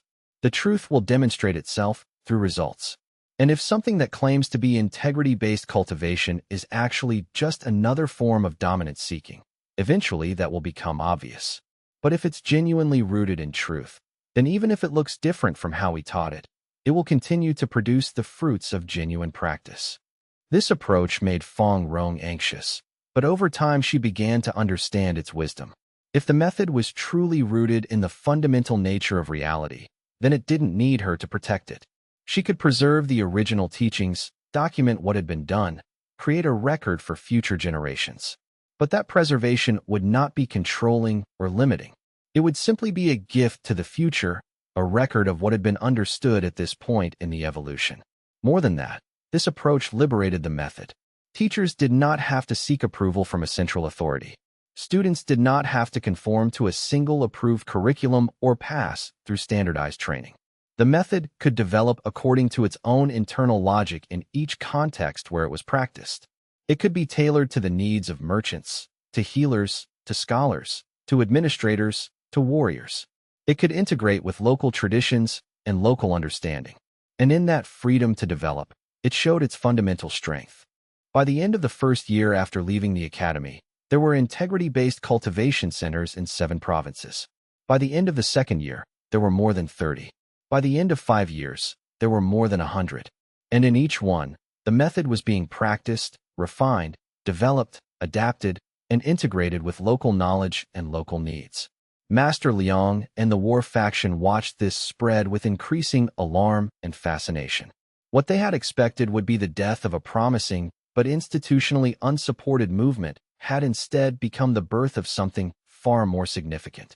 They had driven an adversary out of the academy, only to see him become more influential outside of it. The method was spreading through grassroots networks, person to person, community to community, in ways that the war faction could not control or contain. And while most members of the war faction clung to their belief that the method was weak and misguided, some could not help but notice that the teachings of integrity-based cultivation seemed to be profoundly transforming people's lives in real and positive ways. Chapter 69. The breaking point. By the 3rd year after his resignation, Imo Shui began to notice something new in his own cultivation. His power, which had been growing steadily throughout his life, suddenly became more unstable. Moments of extraordinary clarity alternated with periods of confusion and disorientation. His disciples noticed it too, though they were reluctant to mention it. His meditation sessions became less stable. His teaching sometimes seemed scattered or unfocused. He would lose the thread of an explanation and have to pause to reorient himself. Xiao, still trained as a healer, performed a diagnostic examination. What she found disturbed her. "Your qi circulation is becoming paradoxical," she told him. "It's as if you have 2 cultivation patterns occupying the same space. One pattern is the integrity-based cultivation you've been practicing all these years.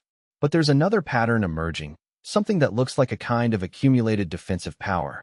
As if all the years of remaining non-resistant while people attacked you have built up a kind of pressure in your system." "What does that mean?"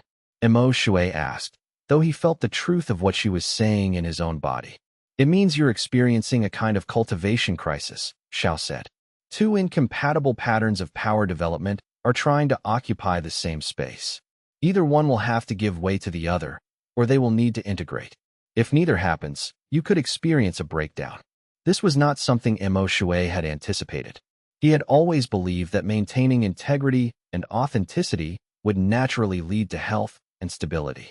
But he was discovering that there were kinds of power that developed even through the most non-resistant cultivation. Power that accumulated simply through the refusal to be moved, through years of remaining stable while pressure was applied. He began to meditate more intensively, exploring this paradoxical power within himself. And what he discovered was profound and troubling. Years of refusing to fight, years of maintaining composure in the face of aggression, years of demonstrating that he would not respond to hostility with hostility. These had created a kind of power that was, in its own way, a form of accumulated force. It was not aggressive force. It was not intended to dominate or to overcome others, but it was force nonetheless. It was as if he had been building a dam without realizing it. Each time he chose not to respond to provocation, each time he maintained his principles despite pressure, each time he refused to be moved by attack, a kind of pressure accumulated in his system. The dam was now full, and the pressure was becoming dangerous. "You have to release it," Xiao said when he explained what he was discovering. "One way or another. You can direct it outward, use your power to defend your students, to retaliate against the war faction, to advance your position through force rather than through patient work. Or you have to find a way to release it internally, to integrate it with your authentic nature in a way that neutralizes its potential for harm. There might be a third option," Imo Shui said slowly.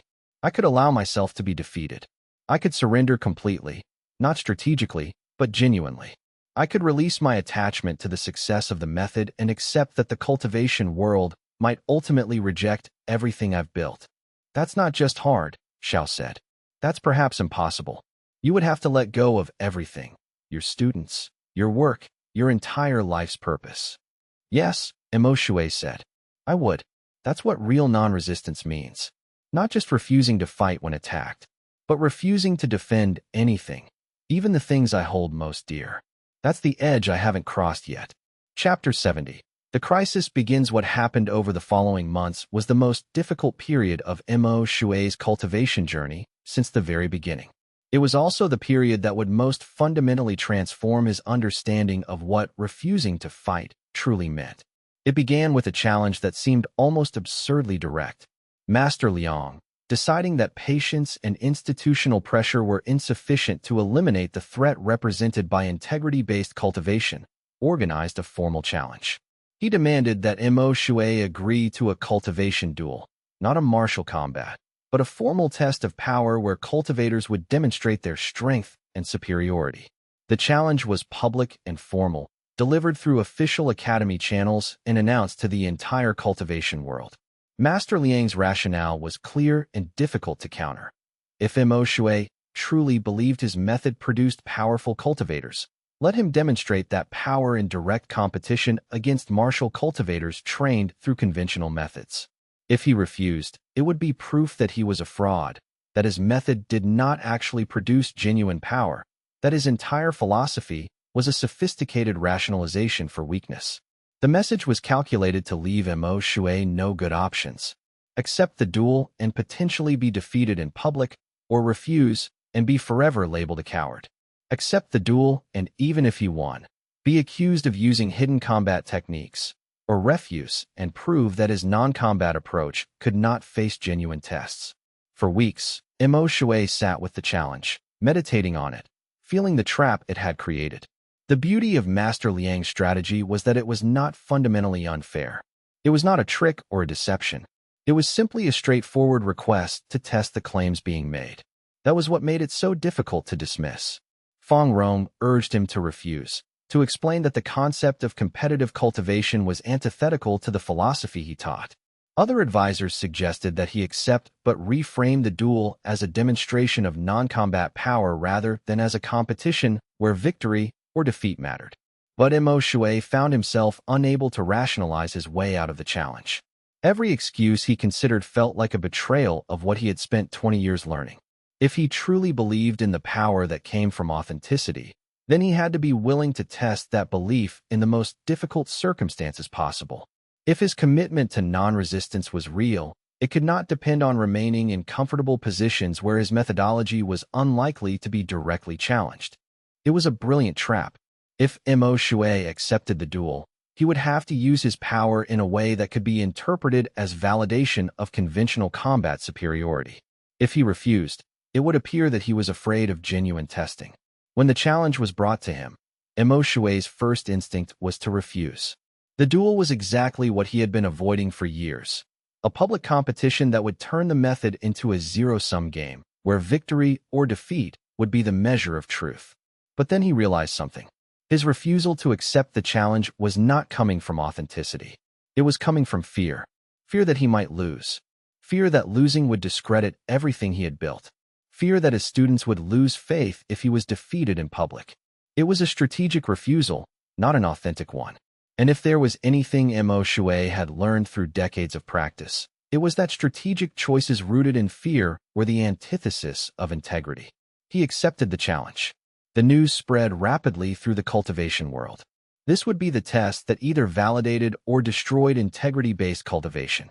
The war faction promoted it as an opportunity to definitively prove that their conventional methods were superior. Mo Shui's students were terrified, though most tried to hide it. Fang Rong was the first to speak to him after the acceptance was public. She came to his quarters late at night, her face carefully composed but her chi turbulent with anxiety. "You don't have to do this," she said. "You could withdraw. You could explain that the entire concept of competitive cultivation is antithetical to your philosophy. You could take the moral high ground." "I could," Mo Shui agreed. "But that would be a rationalization. The truth is that I'm terrified. I'm afraid of losing. I'm afraid of being publicly defeated. And I'm using philosophy to avoid facing that fear. That's not integrity. That's cowardice dressed in philosophical language." "So you'll face Master Liang," Fang Rong said flatly. "And he will destroy you. Because he has cultivated martial dominance his entire life. And you have cultivated non-resistance. In a direct contest of power, his method is superior." "It might be," Mo Shui said. "Probably will be. Master Liang is more powerful than I am in terms of martial capability. He could almost certainly defeat me in a direct contest of strength. But the duel will not be a direct contest of strength. What will it be, then? Feng Rong asked. A confrontation with my own deepest attachments, Mo Shui said. An opportunity to discover whether I actually believe what I've been teaching, or whether I've merely been indulging in pleasant philosophy while reserving the right to fight when I genuinely feel threatened. I've spent 20 years teaching that power comes from authenticity and from refusing to be moved by external pressure. Now I have to actually live that understanding in a context where my entire life's work is on the line. The duel was scheduled for the spring equinox, 3 months away. Mo Shui spent those months not training for combat, but deepening his meditation practice. He sat with the fear. He watched the ways his mind tried to strategize, to plan, to find a way to win that wouldn't violate his principles. None of those strategies felt authentic. They all felt like attempts to have his cake and eat it too, to remain committed to nonviolence while secretly hoping for victory. So he went deeper. He meditated on what true non-resistance meant. Not passive acceptance of defeat, not strategic refusal to engage, but genuine surrender. A willingness to face whatever came without trying to control the outcome. Chapter 71. The Duel Approaches. As the date of the duel approached, something strange happened. Mo Shui's cultivation began to stabilize.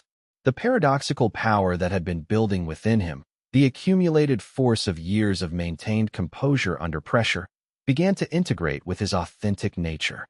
This was not because he was becoming more powerful in a conventional sense. It was the opposite. He was becoming so deeply aligned with his authentic nature that the distinction between power and non-power was dissolving. The accumulated defensive force was not being suppressed or neutralized. It was being integrated into his being in a way that made it completely non-reactive. It was like the difference between holding a huge stone wall through tension and exhaustion versus being as immovable as a mountain, because that was simply your nature. One required constant effort. The other required nothing. It was simply the nature of what was. But even as this integration occurred, Mo Shui felt something new stirring within him. It was not fear, exactly, though fear was present. It was something larger, a confrontation with the deepest question of his entire journey. What if he was wrong? What if integrity-based cultivation was a beautiful philosophy, but had no actual power when tested against genuine opposition? What if Master Liang's attack would simply prove that the entire 20-year project had been a kind of elaborate self-deception? These doubts did not undermine his commitment to face the duel. Instead, they deepened his understanding of what commitment meant. It was not the certainty that he would win, or even that his philosophy was correct. It was the willingness to face the possibility of being completely wrong and to do so anyway, in public, with his entire life's work at stake. The night before the duel, Mo Shui meditated alone in the teaching center's courtyard. The moon was full, casting clear shadows on the stone. His qi was steady. His mind was clear. He felt neither confident nor afraid. He simply felt present, fully available to whatever would come. Feng Rong came to him as midnight approached. She moved slowly, her age evident in her movements, but her qi was strong. She had been his first student, his most committed supporter, the person who had believed in the method even before it had been fully developed. "I want to say something," she said, sitting beside him on the stone bench. "In case something happens tomorrow. In case you need to hear it." "I'm listening," Mo Shui said. "You've changed the cultivation world," Feng Rong said. "Whatever happens tomorrow, that's already true. You've shown that there's an alternative path. You've taught thousands of people that power can come from integrity. You've created a community of practitioners who believe in something different. You've established that a single person, committed to authentic principles, can transform how an entire society understands reality.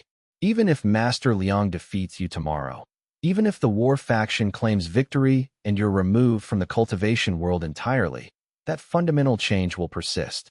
The world will never be the same as it was before you began this work." "I know," Mo Shui said, "and I'm grateful for that knowledge. But I want to tell you something too. Whether I win or lose tomorrow is not actually what matters to me anymore.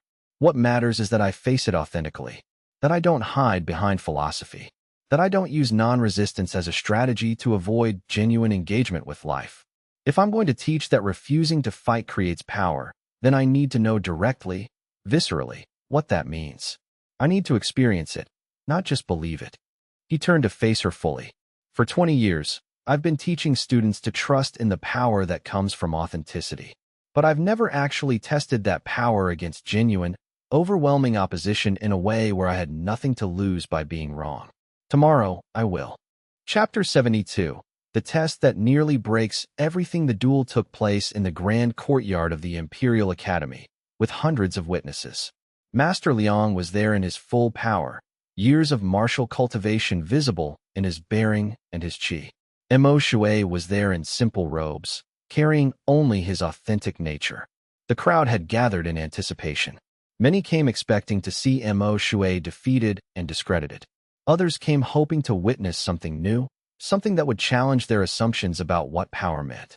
The merchants, the healers, the scholars, and the administrators formed a kind of watching presence around the edges of the courtyard. The rules of the duel were established. Each cultivator would attempt to manifest their power in a direct confrontation. The victor would be the one whose power remained coherent and stable.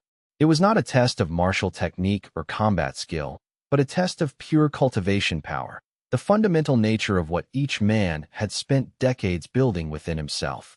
When the duel began, Master Liang released his power immediately. It was formidable, a wave of qi so intense that people standing around the courtyard had to brace themselves against it. It was like a gale wind, sudden and overwhelming, pushing everything in its path backward. It was aggressive, dominating, calculated to overwhelm any opposition through sheer force. The very stones beneath their feet seemed to vibrate with the intensity of it. Mo Shui, in the face of that assault, did something that surprised everyone, including himself. He did not defend. He did not try to match the power. He did not gather his qi to create a counter-pressure. He simply opened himself completely to it. The effect was immediate and devastating. Master Liang's power, instead of encountering resistance that would allow him to maintain control, flowed directly into Mo Shui. And as it did, something remarkable and terrifying happened. The force that Master Liang was projecting, built on years of domination and aggressive intention, encountered within Mo Shui a kind of perfect receptivity. And in that encounter, it began to destabilize. It was like a tsunami encountering not a cliff to crash against, but an open abyss. The wave had nowhere to land, nothing to push against, no opposition to overcome. Mo Shui's qi, having been cultivated through years of refusal to resist, had become so aligned with truth that it offered no purchase for aggressive intent. Aggression requires something to push against, something to overcome. But Mo Shui's nature had become like water. It received the force without creating opposition, and in doing so, it demonstrated the fundamental instability of force that was not aligned with truth. The more aggressive it was, the more it needed something solid to push against. And there was nothing solid there. Master Liang, feeling this, pushed harder. More power, more intensity, more domination. The qi he was projecting increased in velocity and force. His face reddened with the effort. His students were cheering, believing that the intensification would finally overcome the resistance. But the more he pushed, the more he found that he was pushing against nothing that would push back. He was like a person throwing their entire weight against an open door. The effort was enormous. The results were nil. And then, remarkably, something began to happen within Mo Shui. The accumulated pressure from all the years he had resisted, all the force he had refused to use offensively, all the power that had built up through his maintenance of integrity in the face of attack, it began to manifest. But it manifested not as aggressive force. It manifested as an absolute stillness, an immovability that was not rigid or defensive, but simply the nature of something that could not be moved because moving would require abandoning authenticity. It was like the mountain itself was standing in the center of the courtyard, not pushing back, not resisting, simply present in such a fundamental way that nothing could dislodge it. Master Liang felt this, and for the first time in decades, he experienced genuine fear. His entire cultivation was based on the principle that more power always defeated less power. But what he was encountering was not more power. It was a different kind of power altogether. Power that didn't try to dominate. Power that didn't resist. Power that simply was, immovably, authentically present. And in that presence was something that his aggressive power could not touch. It was like trying to overpower gravity or to convince the earth to be somewhere else. The very nature of it was beyond his methodology's reach. Master Liang continued to push for several more minutes. His students were shouting encouragement. The war faction was calling for him to intensify his effort, to push through the resistance, to demonstrate the superiority of martial cultivation. But he was not listening anymore. He was simply encountering the limits of what his methodology could achieve. The pain began to build in his body. His qi circulation was becoming strained under the effort of maintaining such intense projection of power. His mind, conditioned by decades of victory through force, could not accept the simple fact that more force was not working. Finally, his power began to waver. The coherence that had been built through decades of martial discipline started to crack like porcelain under pressure. And then, to the astonishment of everyone watching, Master Liang collapsed. Not defeated, not knocked down by a counterattack, but simply broken by the encounter with something that his entire approach to power had not prepared him for. A cultivator who had committed his entire life to proving that power came from dominance was encountering someone whose power came from the complete refusal to dominate. And that encounter shattered something fundamental in his understanding of what strength was. Chapter 73. The Aftermath. Chapter 74. The breaking. What happened after the duel was more significant than the duel itself. Because Master Liang, in his collapse, did not lose credibility or become irrelevant. Instead, something far more interesting occurred. He had a genuine awakening. He collapsed not from physical exhaustion or from being overpowered in a conventional sense. He collapsed from the encounter with something that his entire methodology had not prepared him for. In the moment when his own power failed, and he found himself face to face with the reality of his own limitations, something shifted within him. It was not a gradual realization. It was a sudden, complete seeing. All the years of building authority, of demonstrating superiority, of using force to maintain his position, it all appeared to him suddenly as it truly was. A kind of desperate grasping for something that could not be grasped through force. He had spent decades trying to prove his value through his power, and he had succeeded. He was recognized, respected, feared, but he had just experienced a moment where all that power meant nothing because it could not touch the nature of what he was facing. The collapse was a collapse of everything he had believed. Not a physical breakdown, but an existential one. For the first time in his adult life, Master Liang had to face the possibility that his entire approach had been fundamentally mistaken. Not wrong in its details, not inadequate in some particular context, but fundamentally mistaken about what power actually was. Master Liang wept in that courtyard. Not in shame, though shame was present. Not in anger, though anger flickered. But in recognition. In the moment of his collapse, something in him recognized the truth of what had just happened. He had encountered power that did not come from dominance. He had experienced the superiority of authenticity over aggression. And in recognizing that, he could not maintain the fiction that his entire life's work had been on the right path. After he recovered his composure, he looked at Imo Shui and asked, simply and humbly, to study the method. Not to understand it intellectually, not to learn its techniques so he could defend against it or incorporate it into his own practice, but to genuinely practice it, to genuinely pursue the understanding that it offered. But this was where the true test came for Imo Shui. Because Master Liang's awakening created a crisis that threatened everything he had built, or rather, it threatened everything his students had built. The war faction, seeing their leader's apparent conversion, reacted with fear and aggression. The institution that Master Liang had led was now without a clear direction. Some called for an emergency council meeting to discuss his status. Others demanded that he be removed from his position. Some claimed that he had been corrupted or compromised through some hidden technique that Imo Shui had used.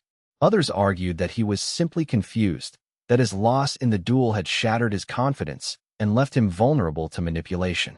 A few suggested that his conversion was strategic, an attempt to undermine integrity-based cultivation from within by bringing a corrupting influence into the movement, learning its secrets so they could be more effectively opposed. And his own martial students, the ones trained in his system, the ones who had supported him all these years, the ones whose entire understanding of cultivation was based on his teachings, were devastated by the transformation of the man who had been not just their teacher, but the master they had organized their entire lives around.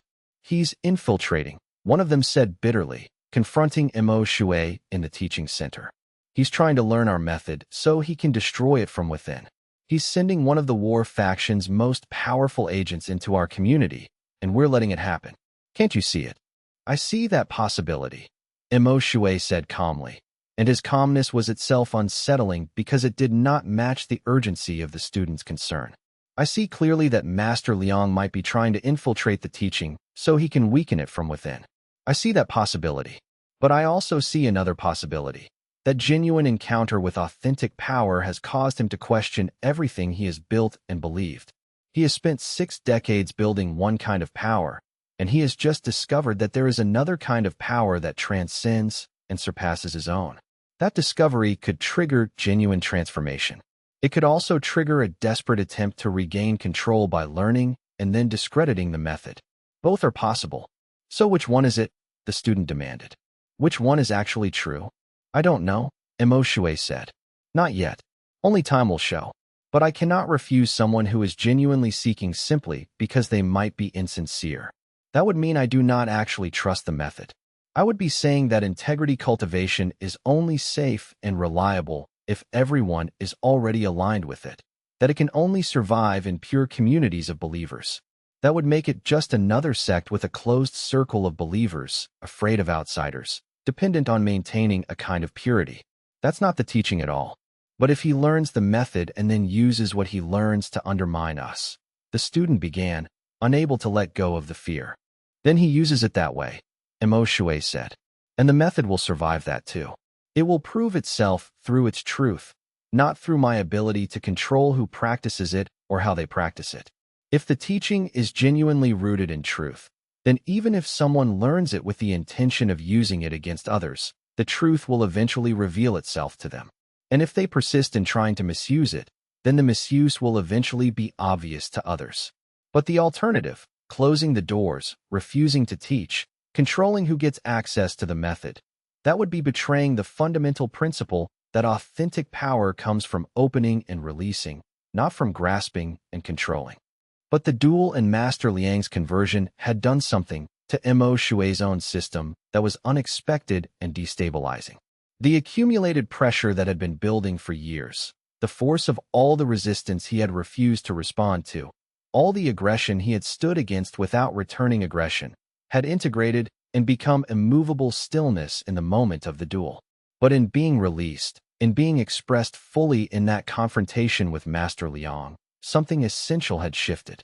For the first time since the method's early development, Mo Shui found his ability to maintain alignment becoming unstable.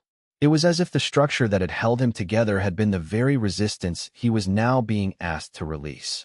The structure of refusing to fight, the fundamental framework of the method that had been his anchor for 20 years, seemed to have been dependent on the existence of opposition. And now that the opposition was transforming, was potentially becoming support and understanding rather than attack, the framework that had organized his entire being seemed to be dissolving. He would sit in meditation and find his mind fractured, jumping from thought to thought without the usual stability. His qi would become uncoordinated, circulating erratically through his body without the smooth coherence it had developed over decades. He would teach and find his words uncertain, as if the language that had served him so well for years had suddenly become foreign. He would walk through the teaching center and feel a kind of existential groundlessness, as if the solid foundation he had built through 20 years of dedication was actually sand and was shifting beneath him with each step. This was not a temporary disturbance. This was a sustained dissolution that would last for months and would eventually become the most transformative period of his entire cultivation journey. But in the early stages, it was simply terrifying. It was the beginning of a death that he could not yet understand. Chapter 75. The deep crisis. This period, lasting several months, was the most dangerous one Mo Shui had yet experienced. It was worse than the challenges at the academy because this was not external opposition but internal dissolution. The world had not been taken from him. He had lost the coherence of his own being. His students began to notice. Some tried to help him. Others began to distance themselves, wondering if perhaps Master Liang's critique had been right, that the method produced instability at higher realms, that there was some fundamental flaw that could only be revealed when a cultivator reached the deepest levels of practice. Feng Rong, concerned beyond measure, brought in the best healers to examine him. What they found was that his qi was not sick or corrupted. It was simply becoming something different. The cultivation system that had served him for 20 years was breaking down at its foundations. His body and spirit were seeking a new form, but that new form had not yet solidified. It was like watching a building being demolished without knowing what structure would be built in its place. "You're in a kind of chrysalis state," Xiao said, examining his qi centers carefully. "Between two versions of yourself. The old version, the cultivator who built the method and proved it was possible, the man who stood in the courtyard and faced Master Liang, is dying. But the new version hasn't yet emerged. That transition is terrifying and disorienting. How long will it last?" Mo Shui asked, his voice hollow with fatigue. "There's no way to know," Xiao said, her healer's honesty both compassionate and ruthless. "Some cultivators never emerge. They get stuck in the transition and eventually just dissolve into confusion and madness. Others emerge into something completely different from what they were before, so different that you might not recognize them as the same person. And some simply never recover. They spend the rest of their lives in a kind of half-state, neither the old nor the new." Mo Shui faced a choice in this darkness. He could try to return to the old version of himself, try to recreate the stability and clarity of the years before the duel. His mind could still understand the philosophy. His will could still motivate disciples. His intellect could still develop the teachings. He could become, essentially, a shell of his former self, going through the motions without the coherence that had once animated everything he did. Or he could surrender completely to the dissolution and trust that something would emerge on the other side. But that surrender felt like suicide. It felt like allowing the death of everything he had built. It was the ultimate test of his philosophy. Not in a moment of dramatic confrontation where the outcome was at least being determined by the clash of forces, but in an extended period of quiet, grinding uncertainty where nothing was happening except the slow disintegration of meaning. Could he trust the process when nothing felt trustworthy? Could he remain authentic when authenticity felt like dissolving into nothing? He stopped teaching. He retreated from public life, leaving his students in the care of Feng Rong and the other senior practitioners. He spent months in meditation, or what passed for meditation in his fractured state, long hours sitting with dissolution, with the terror of not knowing who he was or what his purpose was, with the fear that he had made a fundamental mistake 20 years ago and was now finally experiencing the inevitable consequences. The meditation was not peaceful. It was a confrontation with the deepest doubts. What if his entire philosophy had been wrong? What if the non-resistant approach to power was simply a beautiful rationalization for weakness? What if he had spent 20 years developing an elaborate lie, a sophisticated deception that concealed the fundamental emptiness of what he had been teaching? These doubts did not come as passing thoughts. They occupied his entire consciousness. They became the texture of his being. For weeks, and then months, he could not escape the conviction that he had wasted his life, that he had led others astray, that the method was a failure that had only been masked by institutional support and the commitment of students who wanted to believe in something different. And then, gradually, something began to shift. It was not a sudden awakening or revelation. It was more like waking from a very long and troubled sleep, except the waking itself was so subtle that for a long time he did not notice it happening. Slowly, over weeks, his qi began to reorganize. But it organized differently than before. The patterns were not familiar. The structures were not recognizable in terms of what he had known. Before the crisis, his cultivation had been structured around the principle of non-resistance. He had learned to hold still, to receive, to refuse to fight. That had been a profound transformation from the conventional cultivation he had initially learned. It had been a revolutionary shift in how he understood power. But this new form that was emerging was different. It was not about holding still and refusing to fight. It was about something that transcended the opposition between fighting and not fighting altogether. It was as if fighting and not fighting, resistance and receptivity, were revealed to be two sides of the same coin, and the new understanding was beyond both. Chapter 76.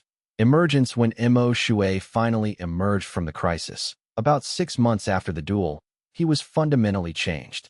He could no longer be described as practicing non-combat cultivation, but neither was he practicing combat cultivation. The category itself had become irrelevant to him. What had changed was his understanding of what refusing to fight actually meant. For 20 years, he had understood it as an active refusal, a choosing not to engage in combat, a commitment to passivity, a principled stance against violence. That understanding had served him well. It had allowed him to develop a coherent methodology that had genuinely transformed how people understood power and cultivation. But in the dissolution of the crisis, he had discovered something deeper. Refusing to fight was not ultimately about the refusal itself. It was about transcending the entire framework of fight/non-fight, of combat/peace, of victory/defeat. A person who had truly transcended that framework was not someone who chose peace and refused war. They were someone for whom the distinction between peace and war, between engagement and non-engagement, no longer organized their reality. When Mo Shui emerged from meditation, his students barely recognized him. His chi was different, still powerful, still aligned, but without the quality of active maintenance that had characterized it before. It was as if he had been holding something and had finally completely let go, and in letting go, had discovered it was not something external that had been held, but something that was simply part of his nature. Fong Rong wept when she saw him. "You're still here," she said. "Yes," Mo Shui said. "But I'm not who I was before." "Are you still you?" she asked, and the question contained all of her fear and hope for the past 6 months. "I don't know," he said. "That might not be the right question anymore. I'm whatever is here now, and that seems adequate." Master Liang, who had continued to study the method despite all the doubts and suspicions, came to see him. The older man had changed too. He had aged significantly in the past half-year. The aggressive intensity had left his features, replaced by something more contemplative. "What did you become?" he asked Mo Shui directly.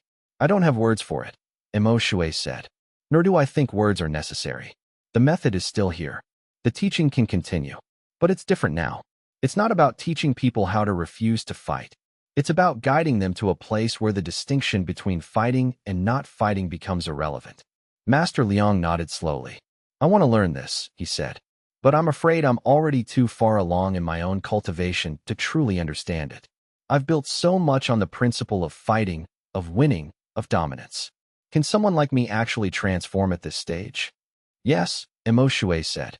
"But only if you're willing to surrender everything you've built. Only if you're willing to release the attachment to being right, to being superior, to being powerful in the conventional sense. That's what I've just finished learning myself. The path forward requires complete release." Chapter 77. The Transformation. Chapter 78. The Spread. In the months and years following his emergence from the crisis, Mo Shui began to teach in a new way. The structured curriculum that had characterized the first phase of integrity-based cultivation gave way to something less systematic but deeper. It was as if he had been teaching in a particular language, and now he had learned that language was ultimately insufficient, but what the language had been pointing toward was still valid. The earlier teaching had been about specific methods, how to cultivate without combat, how to refuse to fight, how to build power through authenticity. These were valuable teachings for people who had been conditioned by conventional cultivation to believe that power required dominance. For such people, the teaching of integrity-based cultivation could be genuinely liberating. It could show them that there was another way, that their nature could generate power without needing to overcome or dominate others. But in the new phase of teaching, Mo Shui began to guide students into the fundamental dissolution that he himself had experienced. This was not something that could be done safely in large groups or with students who were not deeply committed. But for those who could face the dissolution, and many could not, the transformation was profound. Instead of teaching them how to be non-resistant, he taught them to question what it meant to exist at all. Instead of teaching them how to cultivate integrity, he taught them to examine what integrity actually was and whether it could exist as a separate thing from the totality of being. Instead of teaching them how to refuse to fight, he taught them to inquire into the nature of the fight itself, into whether the distinction between fighting and not fighting had any ultimate reality. What emerged in these later teachings was an understanding that integrated everything that had come before but transformed it. The non-resistance that had been the foundation of the methodology was revealed to be itself a kind of attachment, an attachment to peace, to principles, to authenticity itself.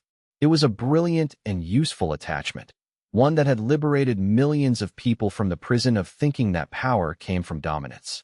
But it was still an attachment. The true teaching was beyond all of those things. It was about the complete and utter release of any framework for understanding power, cultivation, or self. It was about becoming so simple, so basic, so fundamentally present that the distinction between a cultivator and ordinary reality simply dissolved. A practitioner who fully received this teaching would no longer be someone practicing the integrity-based method. They would simply be a human being moving through the world, not defined by methodology, not identified with any teaching, simply present with what was. Some students could not handle this teaching. It felt too radical, too dissolving. They had come seeking a method for advancement and were being offered the dissolution of the very concept of advancement. They preferred the earlier, more structured approach to non-resistant cultivation, the version of the teaching that still had clear practices and clear goals.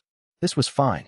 The method continued to develop in multiple forms, serving different people at different stages of their understanding. Some practitioners needed the scaffolding of method and practice. Others had become ready to let even that go. But for those students who pushed through to deeper understanding, the transformation was complete. They could no longer be called practitioners of integrity-based cultivation or non-combat cultivation.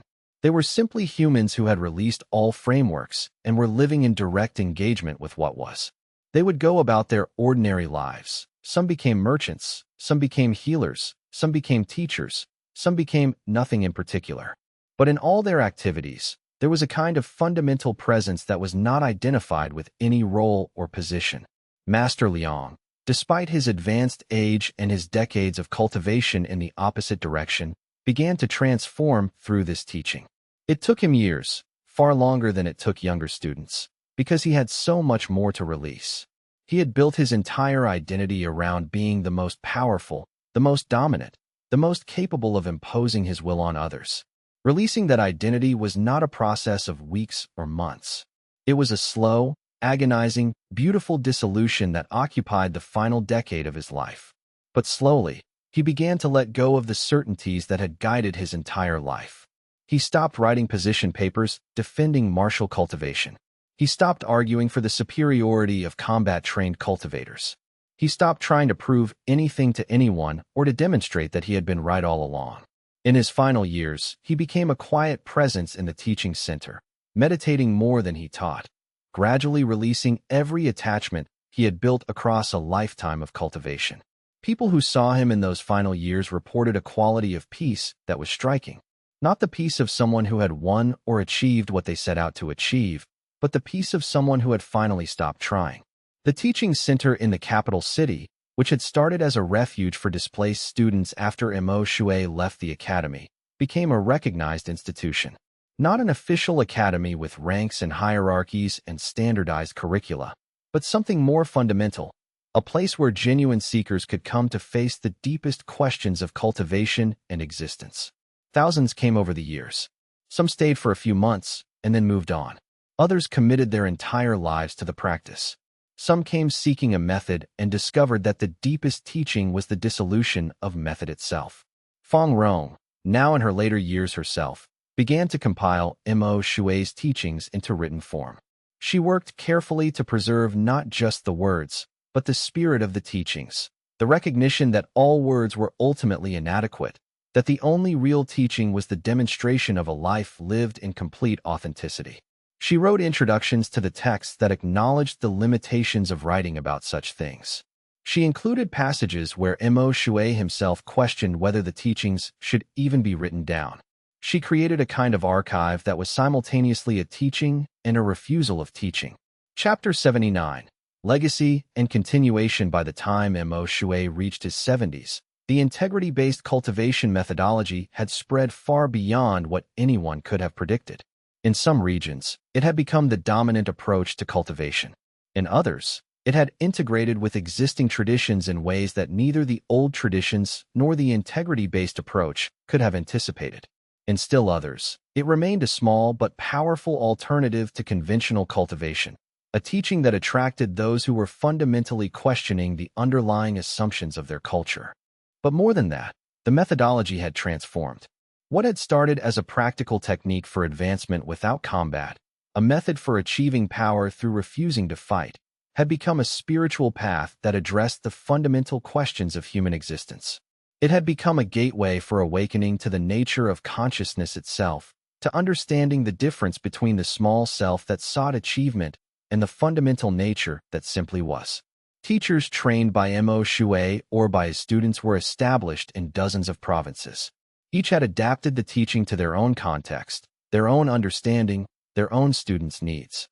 Some emphasized healing, integrating integrity-based cultivation with the practice of medicine and the care for the body.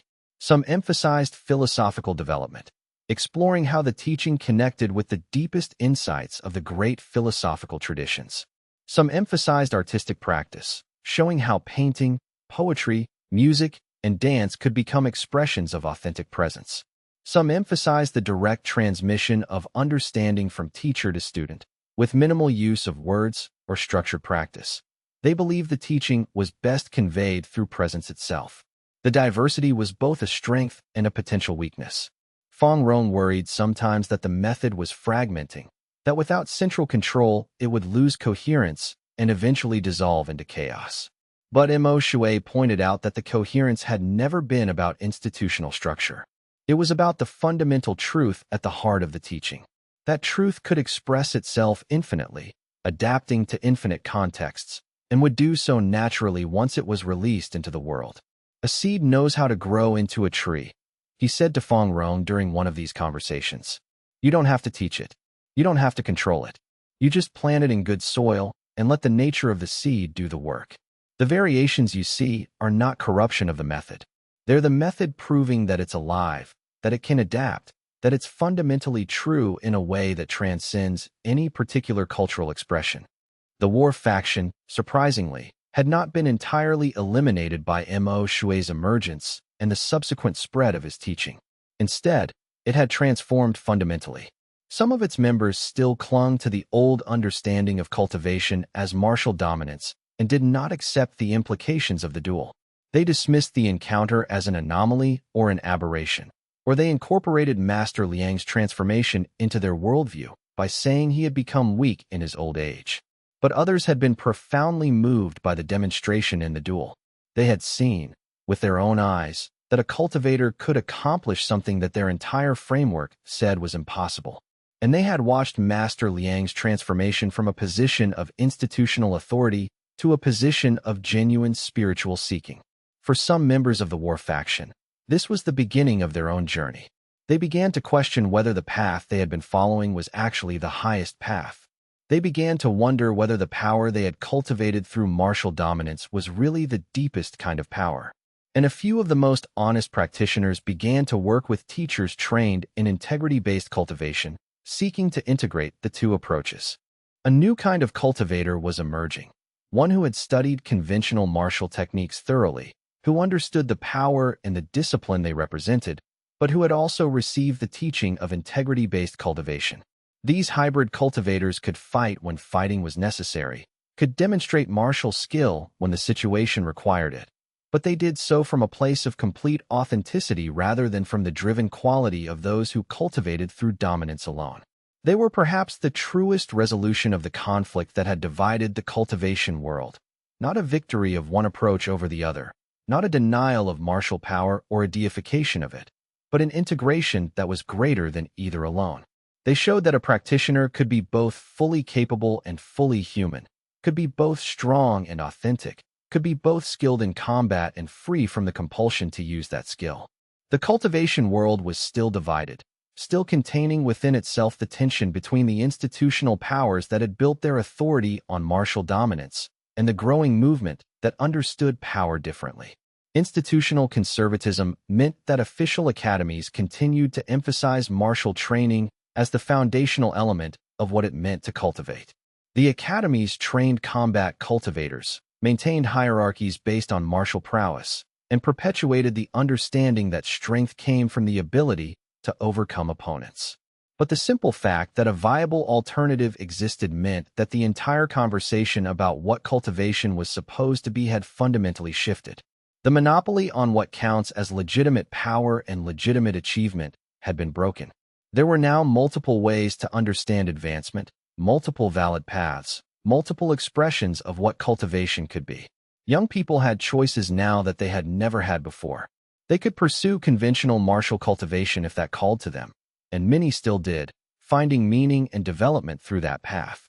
They could pursue integrity-based cultivation if that felt like their path, and thousands discovered in it something that martial cultivation had not provided. They could try to integrate both approaches, seeking a way to be both skilled and authentic. They could pursue other paths entirely: healing, philosophy, artistic development, the cultivation of compassion or wisdom, or any of the infinite dimensions of being that had been largely ignored when martial dominance was the only measure of advancement, that had been revealed and validated through the work that Mo Shui had begun. And the fundamental understanding of power had changed, not just at the margins, but in the core conversation about what strength actually meant. It was no longer unanimously assumed that more power necessarily meant the ability to dominate others or the capacity to impose one's will on external circumstances. It was increasingly understood, particularly among younger cultivators and those questioning conventional wisdom, that the deepest power came from authenticity, from alignment with one's genuine nature, from the dissolution of the need to be superior or to prove oneself to others. Even practitioners who had not studied integrity-based cultivation directly were affected by this shift in understanding. The fundamental culture of the cultivation world was slowly transforming. Chapter 80, The Final Understanding. On his 75th birthday, the Teaching Center organized a gathering to honor Mo Shui's 50 years of teaching. Students came from across the realm. Some had studied with him directly in the capital city. Others had studied with his students or with his students' students in provinces as far as the distant coasts. Merchants came, and healers, and scholars, and farmers, and even a few who had once been part of the war faction. But all of them had been touched by the teaching in some way. Some carried it as a practice. Some carried it as a way of understanding the world. Some carried it simply as a memory of a possibility they had glimpsed, even if they had not fully committed to walking that path. The gathering took place over 3 days. Students shared their own experiences of how the teaching had transformed their lives. Some spoke of practical changes, how learning the method had allowed them to succeed in their work, to heal more effectively, to engage more authentically with others. Others spoke of something more subtle, how the teaching had gradually dissolved their sense of separation from the world, how it had revealed that the distinction they had always believed in between self and other, between strength and weakness, was ultimately not as solid as they had assumed. During one of the evening sessions, one of the younger teachers asked Mo Shui a question that in many ways brought the entire journey full circle. Master, when you began this work 50 years ago, did you imagine it would become what it is now? Did you believe that integrity-based cultivation would spread so far, that it would transform how the entire cultivation world understands power? Did you have a vision of all this? Mo Shui smiled at the question. It was the kind of question that would have troubled him greatly in his earlier years. A question that could only be answered by claiming either that he had planned it all perfectly or that he had been lucky. Both would have been forms of dishonesty. No, he said simply. I didn't imagine any of this. I imagined something far smaller and more personal. I imagined understanding my own nature, developing my own power, demonstrating that an alternative path was possible. I never imagined it would spread to other provinces. I never imagined it would become a recognized school or movement. I never imagined that a war faction master would take it up as a genuine practice and allow his entire understanding of power to be dismantled and rebuilt. I never imagined that so many thousands of practitioners would eventually teach the method in so many different forms. He paused, looking at the gathered community with an expression that was both deeply present and infinitely spacious. All of that came from the commitment of students like you, from teachers who took the method and made it their own, from the willingness of others to face these questions in their own lives even when the world told them they were crazy or weak or misguided. The spreading of the teaching was not something I did. It was something that happened through the convergence of many thousands of authentic commitments, each person choosing their own path, each teacher finding their own way of expressing what they had understood. But do you feel that your work is complete? Another student asked. It was a question asked with genuine curiosity, not with any edge of judgment. No, Emoshue said.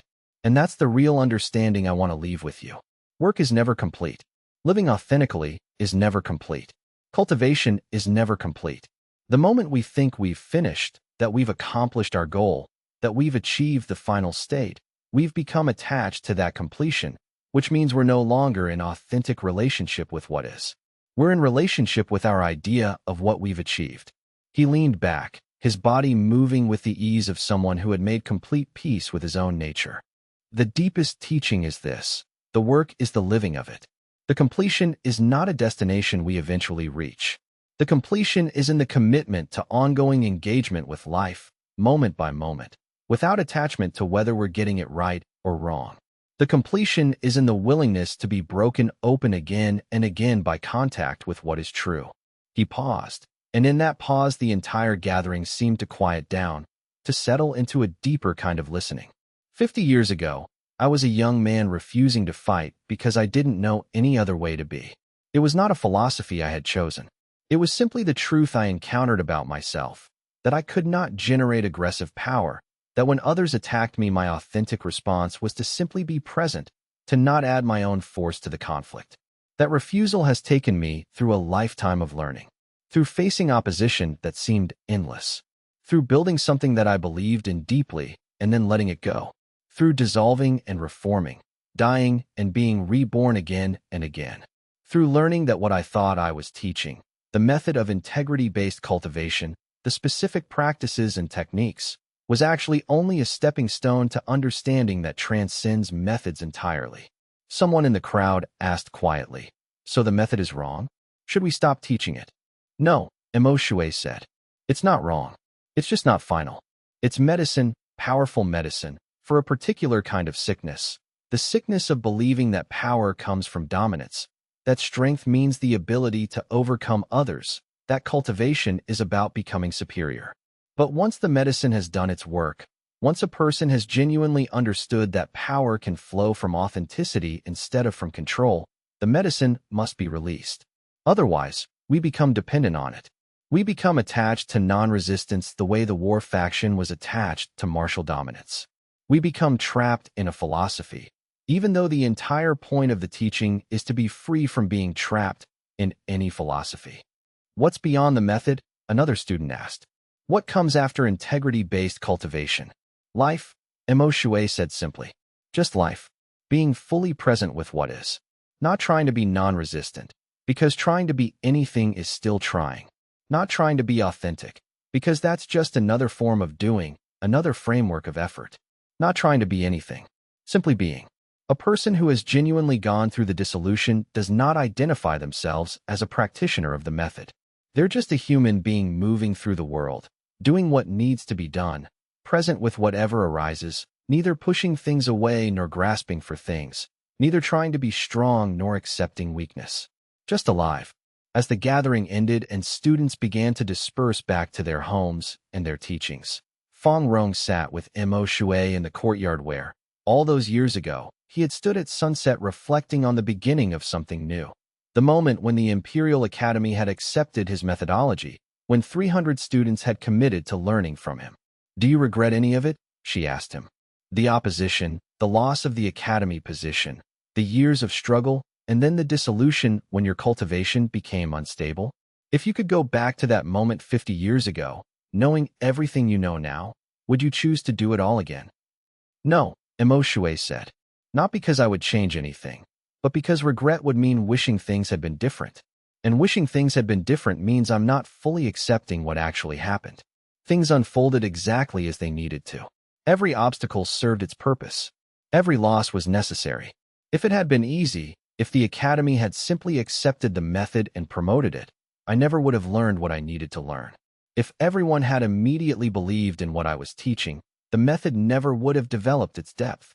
The opposition from Master Liang and the war faction was not a problem to be solved. It was a gift, an opportunity to face my own deepest attachments and limitations." He looked at her with the deep gratitude that had always characterized his regard for her. "Thank you," he said, "for being what you've been in my life. Thank you for insisting that I leave the Academy when that was the hardest thing to do. Thank you for creating conditions where I had to question my attachments. where I had to face the fact that I was dependent on institutional validation of my work. Thank you for standing with me when I was dissolving into chaos, when I had become unrecognizable even to myself. Thank you for understanding that the real work was never about winning an institutional conflict or proving my method was superior to the war faction's approach. The real work was always about becoming authentically human, about releasing every framework and every teaching and every identity until what remained was just presence itself. The sun was setting, painting the stone courtyard in shades of gold and crimson, just as it had all those years ago at the Imperial Academy. But Emo Shui was different now. His chi was simpler, more basic, more fundamentally present. The long journey of refusing to fight, which had eventually become a journey of transcending the very distinction between fighting and not fighting, had taken him to a place where the conceptual world no longer held him. He was simply here, simply present, simply alive. He had begun as a young man who refused to fight because the world was demanding he do something that felt fundamentally wrong. It was not a philosophy he had chosen. It was simply the truth he found within himself when confronted with aggression. He had developed that refusal into a methodology, a system, a teaching that had transformed cultivation culture and influenced how an entire civilization understood power. He had faced the dissolution of that system, the collapse of his own coherence, the terrifying period when the structure he had built began to crack apart. And he had emerged as an old man who was simply present with whatever arose, not refusing anything, not choosing anything, not trying to be anything, just living in complete alignment with what was, fully present with life as it moved through him and he moved through it. And the legacy he left behind was not a perfect system or a finished teaching. It was not a definitive method that would remain unchanged through time. It was a living community of practitioners discovering for themselves that power, authenticity, and the transcendence of fear were not something that could be given like a gift or taught like a skill in a conventional sense. They were something that only emerged through genuine engagement with one's own deepest nature, through authentic commitment to truth, through the willingness to be broken open and reformed again and again by contact with what actually was, what actually mattered, what was actually true. In the years after that gathering, the teaching continued to spread and transform. Teachers who had never met Emo Shui in person began developing their own understanding of what integrity-based cultivation meant. The method integrated with healing and with art, with administration and with warfare, with meditation and with action. It became not a single monolithic teaching, but a flowering of understanding that took different forms in different places. And everywhere it took root, it did the same essential work.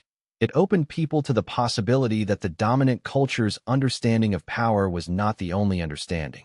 It showed that strength could come from authenticity rather than from dominance. It demonstrated that a person could be fully alive, fully powerful, fully committed without needing to overcome or control others. That was the real gift of Emo Shui's journey. Not a perfect answer delivered with authority, but a genuine question posed with humility. Not a final truth proclaimed as doctrine, but an invitation to discover truth for oneself through direct experience and authentic engagement. Not a methodology to be preserved unchanged like a museum piece, but a seed to be planted in the soil of genuine seeking, to grow in whatever direction the conditions permitted, to flower in countless forms that no single person could have predicted or controlled. In the centuries that followed, the understanding that power could come from authenticity rather than from dominance would continue to ripple through cultivation culture and through the broader civilization. The exact forms would change with time and circumstance. The language would evolve as new generations reinterpreted the teaching. The applications would develop in ways Emo Shui could never have imagined, discovering uses for the method in contexts far beyond what he had directly taught. But the fundamental insight, that a person could become genuinely powerful by aligning with truth rather than by seeking to dominate others, that strength could flow from authenticity rather than from control, would persist through all these transformations.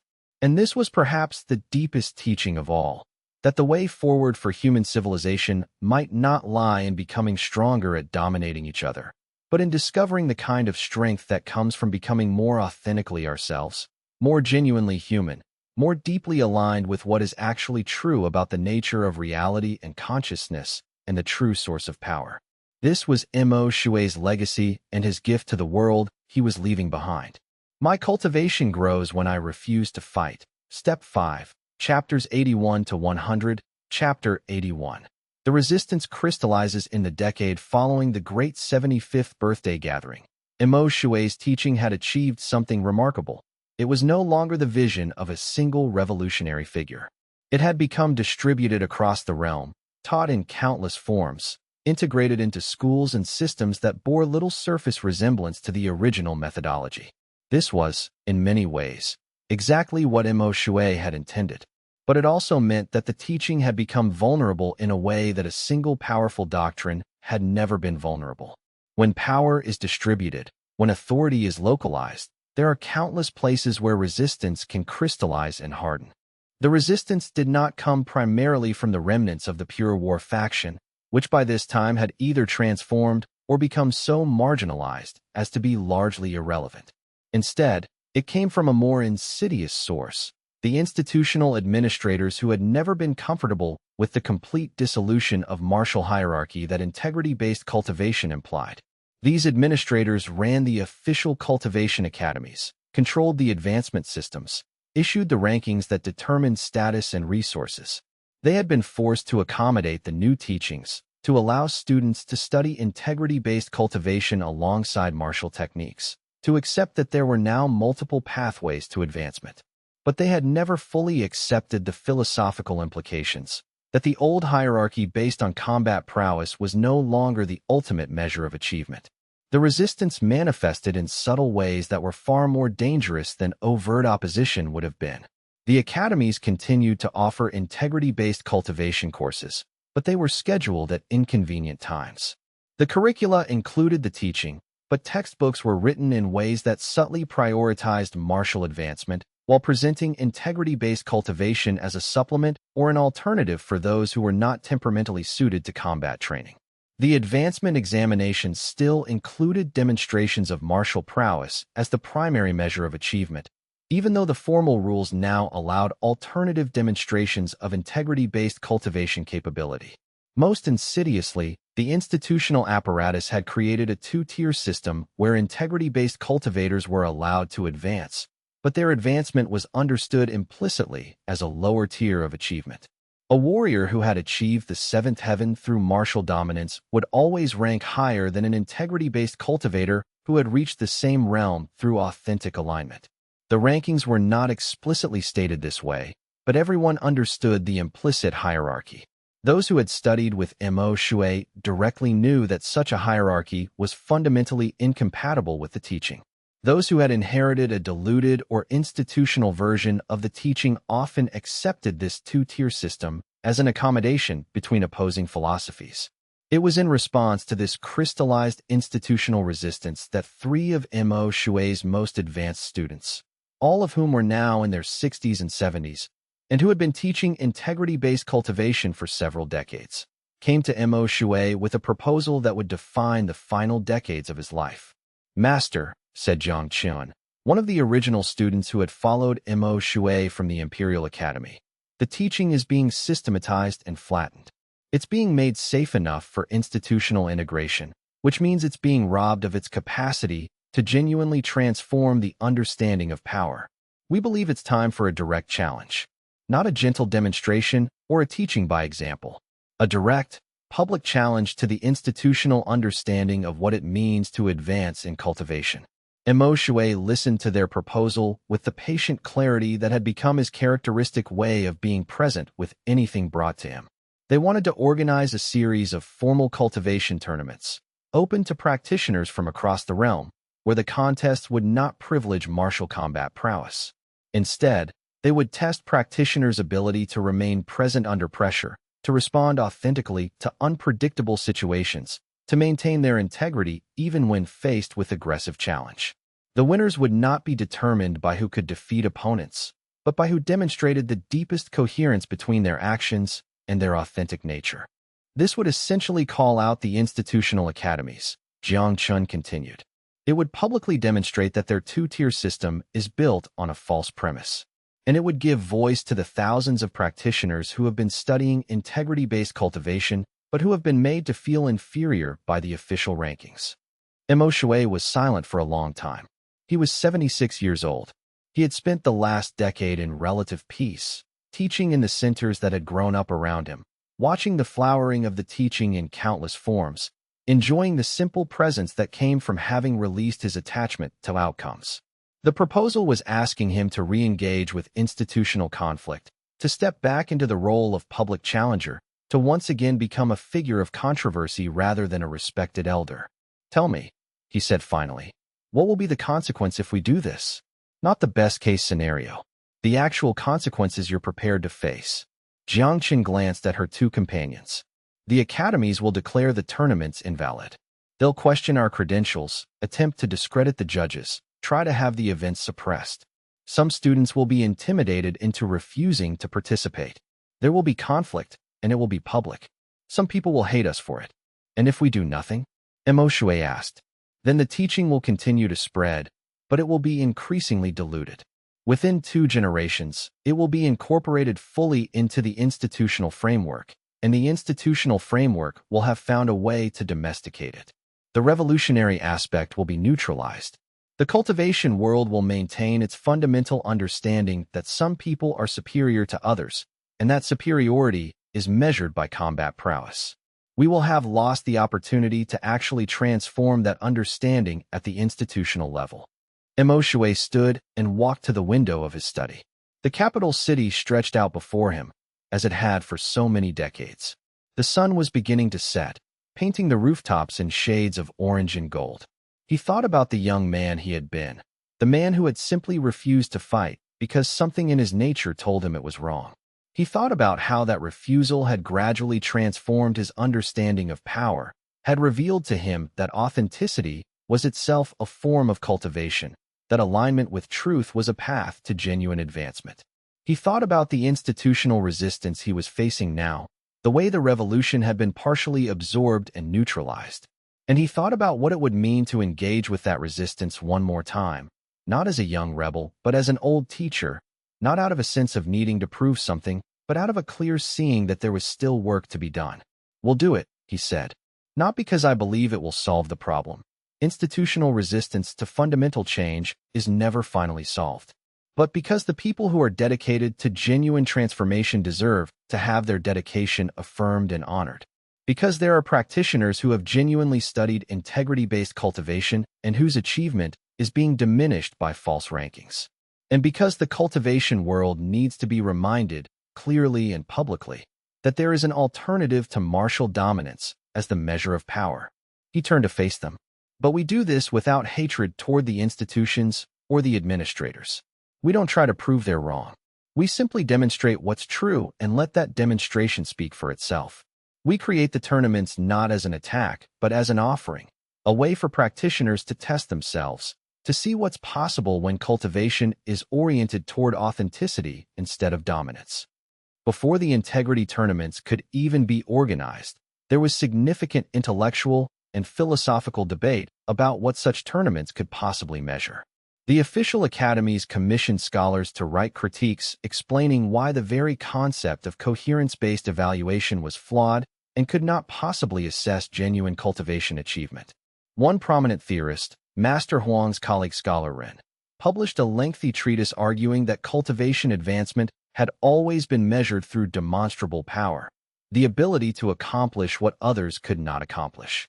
He argued that integrity-based cultivation was, by definition, invisible. It left no external traces that could be evaluated. How could one measure presence? How could one evaluate authenticity? These were subjective experiences available only to the person claiming to have them. Without objective measures, no legitimate advancement system could be built. Mo Shui read Scholar Ren's critique carefully and found it, on its own terms, logically coherent. The scholar was right that authenticity was not easily measured by external standards. But he was also trapped within an assumption that would not be questioned until the tournaments themselves demonstrated the flaw. The assumption that only what could be externally measured counted as real achievement. In response to this critique, Jiang Chun wrote her own philosophical treatise, which was even more comprehensive than Scholar Ren's original work. She argued that the problem was not that authenticity could not be measured, but that the academies were using the wrong metrics. Authenticity could be measured, she argued, through careful observation of how a person responded to stress, how they handled situations that challenged their integrity, whether their actions and words were aligned with their stated values when no external reward was offered for alignment and no external punishment was threatened for deviation. What Jiang Qin's treatise revealed was that coherence testing could actually be more objective than combat testing. In combat, the outcome was often determined by factors that had nothing to do with genuine cultivation: size, strength, previous injuries, luck, weather conditions. But in coherence testing, the only variable that mattered was the internal alignment and presence of the person being tested. Two evaluators watching the same person respond to the same provocation would almost certainly agree on whether the person was genuinely present or was reacting from defensiveness and ego. This debate, conducted at the highest levels of cultivation theory, was crucial preparation for the tournaments. It meant that when the tournaments finally occurred, there was a sophisticated intellectual framework, not just for defending integrity-based cultivation, but for explaining precisely how it could be evaluated fairly and objectively. The theoretical work that Jiang Qin and others did in the months before the tournaments gave the events credibility with the scholarly and intellectual community, not just with practitioners. Chapter 82. The first tournament, the first of what would come to be called the integrity tournaments, took place 6 months later in a vast open field outside the capital city. The event had generated enormous interest and also significant controversy. The official academies had issued statements questioning the legitimacy of the competitions, noting that they were not conducted under the formal protocols that governed official advancement examinations. Several prominent martial cultivators had publicly declared that they would not participate in what they characterized as a sideshow designed to make failure seem like success. But thousands came anyway. Students from the integrity-based cultivation centers arrived with their teachers. Practitioners who had been disillusioned by the two-tier system of official advancement came hoping to find a venue where their genuine progress would be recognized. Even some martial cultivators came, curious to see what exactly this alternative method of evaluation would look like. The tournaments were structured in a way that fundamentally differed from traditional cultivation competitions. Rather than one-on-one combat where the victor was determined by who could overcome the opponent, the integrity tournaments used what they called coherence tests, situations designed to reveal whether a practitioner could maintain authentic alignment under pressure. The design of these tests was extraordinarily sophisticated. Jiang Qin and the other primary tournament organizers had spent 2 years developing the testing methodology, consulting with psychologists, philosophers, experienced meditation teachers, and others who understood the subtle dimensions of authentic human behavior. They were not trying to create tests that were difficult in the sense of being physically dangerous or psychologically traumatic. They were trying to create tests that revealed whether a person's actions and words aligned with their authentic understanding and values when that alignment was not easy, when it cost them something, when their ego or their survival instincts urged them to compromise. In one test, a practitioner would be placed in a sealed chamber with a series of elaborate provocations. Actors trained in psychological manipulation would attempt to frustrate them, insult them, threaten them, make them doubt themselves. The evaluation was not whether they could overcome these provocations, but whether they could remain fundamentally present and authentic even when every external circumstance was designed to make them reactive. A practitioner who remained calm and open was scored differently than one who fought back with mental force or who closed themselves off in defensive rigidity. But here was the subtle distinction that the evaluators understood. Not all calmness was authentic presence. A person could be calm because they had simply repressed their emotions. A person could be open because they were too damaged to defend themselves. The evaluators were trained to recognize genuine presence, the quality of being fully available and responsive while remaining aligned with truth. In another test, practitioners were faced with seemingly impossible choices.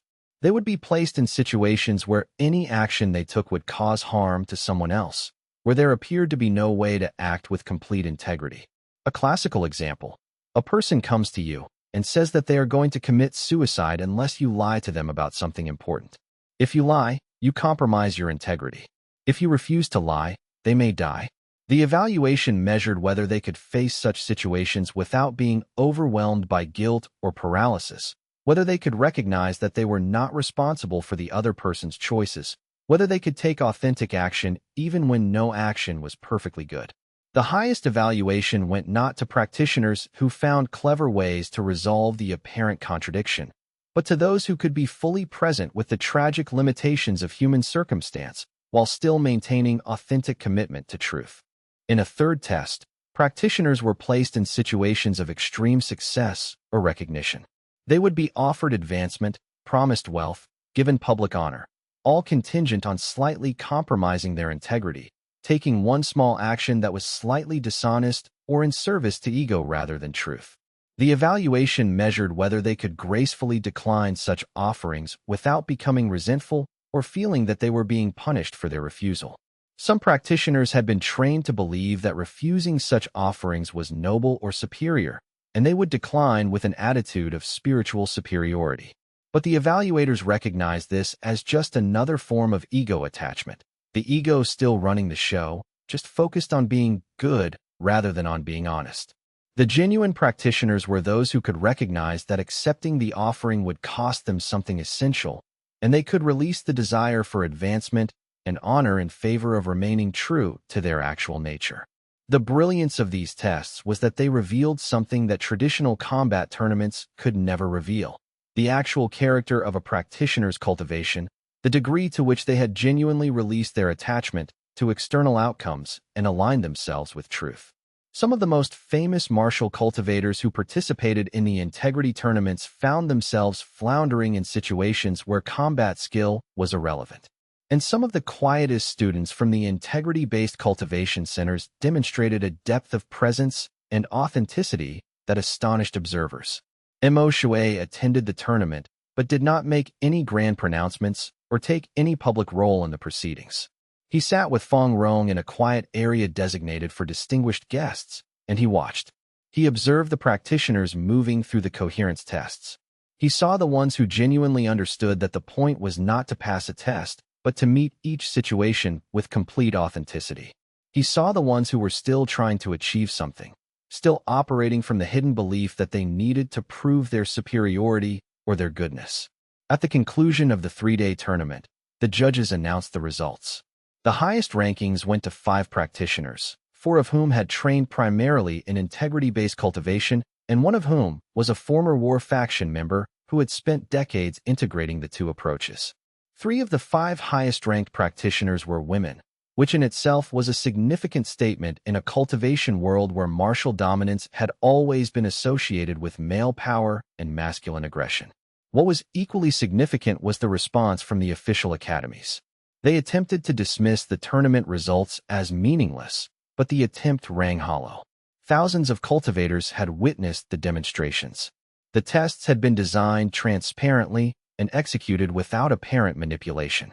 The people who had ranked highest had indeed demonstrated something extraordinary, not the ability to overcome external opponents, but the capacity to remain fully present and authentic in the face of any circumstance. In the weeks following the tournament, something began to shift in the cultivation world. Young people who had been told they were unsuited for the martial path began asking whether integrity-based cultivation might actually be a path of equal or greater depth. Teachers who had been integrating the two approaches began to teach with more confidence, no longer accepting the implicit hierarchy that made integrity-based cultivation a consolation prize. And within the official academies, there was internal conflict. Some administrators pushed harder to resist the implications of the tournament, but others, having witnessed the demonstrations themselves, began to question whether the two-tier system was defensible. 1 month after the first tournament, the Imperial Academy called a formal convocation. The purpose was ostensibly to discuss upcoming policy changes regarding cultivation advancement standards. But everyone understood that the real issue being addressed was the institutional response to the integrity tournaments and the threat they posed to the existing power structure. Mo Shui was invited to attend. He was now a legendary figure whose opinions carried enormous weight. When he entered the Grand Assembly Hall of the Imperial Academy, where he had taught 30 years earlier and where he had been ultimately exiled by institutional pressure, a profound silence fell over the gathering. The administrators who had opposed him in those early years were mostly retired by now, but their successors still held to the same basic institutional philosophy, that the academies should remain the sole arbiters of what counted as legitimate cultivation advancement. An elderly administrator named Master Huang, who held the position of chief examiner, addressed Mo Shui directly. His tone was polite, but carried an unmistakable challenge. Master Mo, you have organized these integrity tournaments without formal authorization from the official bodies that oversee cultivation advancement in this realm. You have, in effect, created an alternative advancement system that bypasses institutional oversight. How would you respond to those who argue that this represents a kind of institutional rebellion, a refusal to work within established governance structures toward change? Mo Shui smiled. The question was brilliant in its way because it was precisely the right question. It pointed to a genuine tension that he had been contemplating. He had always taught that authentic action meant working within the constraints of reality rather than fighting against them. And the reality was that the official academies did have formal authority over cultivation advancement standards. The integrity tournaments did represent a kind of institutional challenge to that authority. Master Huang, he said, I don't dispute that the academies have formal authority over advancement standards. That authority is real and legitimate. What I'm questioning is not whether that authority exists, but whether the standards it has created are actually measuring what matters most in cultivation. The question is not whether the academies should have authority, but whether they're using that authority wisely. He paused, allowing the significance of his response to settle. I organized the tournaments not to undermine institutional authority, but to make visible something that institutional standards had made invisible. I wanted to show, publicly and clearly, that there are practitioners who have achieved a depth of coherence and authenticity that the current advancement standards don't recognize or honor. That's not rebellion. That's witness. That's simply making visible what is actually true. But doesn't making such demonstrations available outside of official channels undermine the credibility of official channels? Master Huang pressed. If people begin to believe that they can validate their own achievement through your tournaments rather than through our academies, doesn't that fracture the unified system of advancement we've built? Yes, Mo Shui said. It does. And perhaps that fracturing is necessary. Perhaps a unified system that denies certain forms of genuine achievement is less valuable than a more diverse system where different pathways to advancement are recognized. I'm not here to defend my position or to convince you that I'm right. I'm simply demonstrating that an alternative is possible and inviting people to choose whether that alternative speaks to their own experience of truth. The convocation lasted for 3 days and resulted in no official resolution. The Imperial Academy issued a statement that it would continue to administer advancement standards according to its traditional protocols while acknowledging that other forms of cultivation practice existed outside its purview. It was a compromise that satisfied no one completely, but that allowed both systems to coexist without direct institutional conflict. Chapter 83. The spread of alternative advancement over the next 5 years, the integrity tournaments became a permanent institution. They were held annually in rotating locations throughout the realm, bringing together practitioners from all walks of life to demonstrate and be witnessed in their authentic cultivation. The tournaments did not replace the official academies as the primary arbiter of advancement. The academies remained powerful and held formal authority. But they created what might be called a parallel recognition system, a way for practitioners to achieve legitimate status and acknowledgement outside of institutional channels. The second-year tournament was even larger than the first. Word had spread throughout the realm about what had occurred. Stories were told about practitioners who had failed basic martial prowess tests, but who had demonstrated profound coherence and presence in the integrity tournaments. People began to understand that the tournament results were not offering a different form of false flattery. They were measuring something genuinely difficult to achieve, something that seemed to require deep internal work and genuine transformation. Interestingly, some of the most successful participants in the second-year tournament were people who had initially failed at martial cultivation in the official academies. They had been told they were not suited for the cultivation path because their bodies were not naturally strong or their martial reflexes were not quick. In the context of the integrity tournaments, many of these people demonstrated extraordinary depth. They had spent years questioning their failure, investigating whether the academy's assessment was accurate, and in that investigation, they had developed something that pure martial cultivators never needed to develop: genuine relationship with their own doubt and limitations. They had learned to be present with their own unworthiness. And that presence, that complete acceptance of one's own limitation combined with the commitment to authenticity anyway, was a form of cultivated achievement that far transcended anything they could have achieved through pursuing martial dominance. The third-year tournament introduced a new element: the evaluation of teachers rather than just individual practitioners. Jiang Chun had proposed this addition because she understood that the real transformation would occur not through individual practitioners becoming more authentic, but through the transformation of teaching itself. If teachers remained committed to the old hierarchical model of excellence, the institutional culture would eventually reassert itself and minimize the implications of integrity-based cultivation. Teachers who presented themselves for evaluation in this new category were asked to teach for one day to a group of students they had never met before. The evaluation was not of how much the students learned. That would have required months or years of teaching relationship. The evaluation was of whether the teacher met their students authentically, whether they created conditions where genuine learning could occur rather than just the transmission of information, whether they remained aligned with truth even when it contradicted what they had previously taught or what they hoped their students would believe. The first teachers to be evaluated in this category were naturally from the integrity-based cultivation schools. But gradually, some of the martial cultivation teachers began to present themselves for evaluation as well. Some of them were people who had been profoundly affected by witnessing the integrity tournaments and who understood that their teaching needed to evolve. They brought sophistication and depth to the teaching evaluations because they brought with them decades of understanding about how to teach discipline, how to develop genuine skill, how to offer students meaningful challenges that required them to overcome their limitations. The effect of evaluating teachers alongside individual practitioners was to gradually shift the focus from individual achievement to the systemic reproduction of authentic teaching. This was crucial because it meant that integrity-based cultivation could not remain the possession of a small group of advanced practitioners. It had to become a teachable methodology that could be passed on, that could be preserved even as it was adapted to different contexts and cultures. What emerged was something that Mo Shui had hoped for, but had not explicitly planned: a new generation of teachers who were trained in integrity-based cultivation and who began operating independently of the official academies. These teachers established their own schools, created their own curricula, developed their own advancement protocols. Some of them maintained friendly relationships with the academies and occasionally collaborated with official teachers. Others maintained a more independent stance, seeing themselves as part of an alternative cultivation culture that operated according to different principles.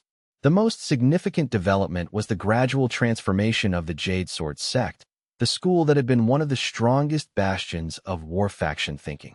Jiang Chun, one of the 3 students who had proposed the integrity tournaments, had spent years working with younger members of the Jade Sword sect, gradually introducing them to integrity-based cultivation concepts. Many of these younger practitioners had initially studied martial cultivation as their primary path, but had become fascinated by the alternative approach that Jiang Chun offered. Over a period of 7 years, the Jade Sword sect underwent a remarkable transformation. The older masters, who had built their power and status on martial dominance, gradually retired. The new leadership began introducing integrity-based cultivation as an equal pathway to advancement within the sect. They reorganized their curricula to emphasize that students could become accomplished Jade Sword practitioners through either approach or through an integration of both. They reformed their advancement protocols to recognize achievement in both martial and integrity-based domains. This transformation did not happen without resistance. Some of the older masters saw it as a betrayal of everything the sect had stood for. A few of them left to establish their own schools dedicated to preserving the pure war faction approach. But the majority of the younger members of the sect embraced the change. Many of them had been troubled by the implicit message that their power and worth derived from their ability to overcome others. The opportunity to develop their cultivation through integrity and authenticity resonated deeply with something they had always wanted but had not been permitted to value. By the time Mo Shui was 85 years old, integrity-based cultivation had become what might reasonably be called a mainstream approach. It was still not the dominant approach in the official academies, but it was no longer marginal or alternative. Young people choosing a cultivation path could realistically choose either martial cultivation or integrity-based cultivation, and both would be recognized as legitimate paths to advancement. A significant minority, perhaps a quarter of all serious practitioners, had chosen the integrity-based path, and another significant minority had chosen to integrate both approaches. The practical effects of this cultural shift began to manifest in ways that were visible throughout the realm. Cultivators trained in integrity-based approaches became known for being effective healers, administrators, artists, and teachers. They were less prone to the aggressive displays of power that martial cultivators sometimes engaged in. They seemed to navigate complex human relationships with more grace and authenticity than their martial counterparts. And because they had been trained from the beginning to see power as flowing from authenticity rather than from dominance, they were less susceptible to the corruption that often accompanied high status and institutional authority. The largest effect was perhaps the most subtle, a gradual shift in the understanding of what it meant to be powerful within the broader culture. The old assumption that power necessarily meant the ability to overcome others, to force one's will on external circumstances, began to erode. People increasingly recognized that there was another kind of power, the power to influence through authenticity, to inspire through genuine presence, to transform situations through the simple willingness to be completely honest and aligned with truth. This power could not be measured by traditional metrics. It did not come from dominance, but it was undeniably powerful, and its effects rippled through every domain of life. Chapter 84. The Challenge at the Temple of Ascension. When Mo Shui was 87 years old, an event occurred that seemed almost designed by the universe to test everything he had been teaching in one final, comprehensive way. A young cultivator named Kendo, who had become famous through the integrity tournaments and who had demonstrated extraordinary coherence and authenticity in every test, requested a formal confrontation with Mo Shui. The request was shocking to most people because Kendo's request seemed to imply that there was something to prove, some kind of competition between them. But Kendo's actual intention, when revealed, was far more subtle. He had studied both martial cultivation and integrity-based cultivation deeply. He had achieved a high level of skill in both domains. He wanted to understand whether, at the deepest levels of achievement, the two paths ultimately converged or diverged. And he wanted to understand this by engaging with Mo Shui not as a student, but as an equal, asking questions that the master might be forced to grapple with authentically rather than simply answering from the position of established wisdom. "I want to challenge you to a dialogue," Kendo said when he came to meet Mo Shui at the teaching center. "Not a public battle or a combat of any kind. A genuine exchange where you allow yourself to be questioned by someone who has studied deeply in both traditions and who is not willing to accept easy answers." Mo Shui agreed immediately. He was curious about this young man, curious about what genuine questions a sincere practitioner might ask after decades of transformation in the cultivation world. They arranged to meet at the Temple of Ascension, a neutral site that was sacred to both martial and integrity-based cultivators. The dialogue lasted for 3 days. Kendo asked Mo Shui questions about the seeming contradictions in integrity-based cultivation. If the teaching was about releasing all striving and all methodology, why did it have methods? If it was about being authentic, how could authenticity be taught? If it was about non-resistance, didn't that itself become a form of resistance? A resistance to aggression? A resistance to dominance? If the point was to transcend the distinction between fighting and not fighting, hadn't Mo Shui himself spent decades emphasizing the importance of not fighting? These were not new questions. Mo Shui had grappled with all of them many times. But the way Kendo asked them was fresh and alive. He was not asking to be converted or to have his doubts resolved. He was asking because he genuinely wanted to understand. And in the face of that genuine seeking, Mo Shui found himself going deeper into his own understanding than he had gone in years. By the end of the 3 days, something remarkable had happened. The dialogue had not resolved the apparent contradictions, but it had revealed that the contradictions themselves were not as solid as they had seemed. They were pointing at something that transcended the framework of both martial and integrity-based cultivation, a way of being that was neither aggressive nor passive, neither striving nor inert, neither refusing nor engaging. It was simply authentic presence, moment by moment, doing whatever the situation genuinely called for without the overlay of philosophy or methodology. I think, Kendo said on the final evening, that this is what the deepest cultivation actually looks like. Not mastery of a system, but the freedom to move fluidly between all possible responses, to do whatever needs to be done, to be authentic in each moment without being trapped in any framework about what authenticity means. Yes, Emoshue said, and that is something that cannot be taught as a method. It can only be discovered through genuine engagement with these questions over many years. You will understand this more deeply through your own practice than through anything I could say to you.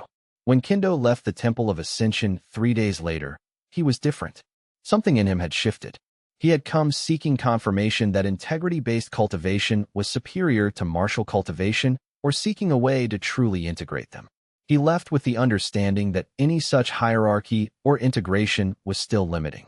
He returned to his own practice with renewed commitment. But his commitment was no longer to a particular method or school.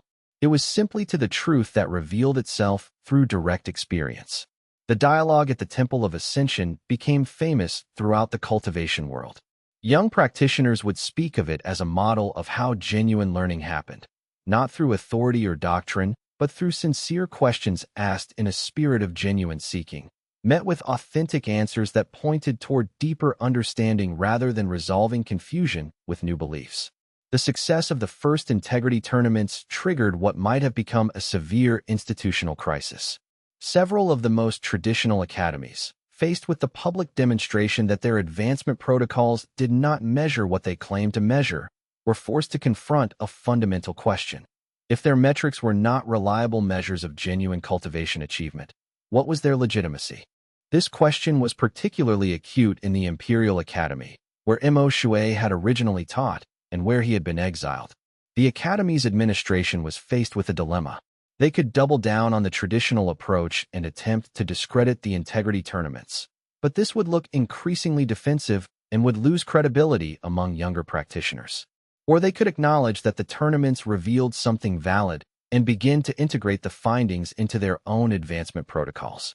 What happened next was neither a simple victory for integrity-based cultivation nor a complete institutional transformation.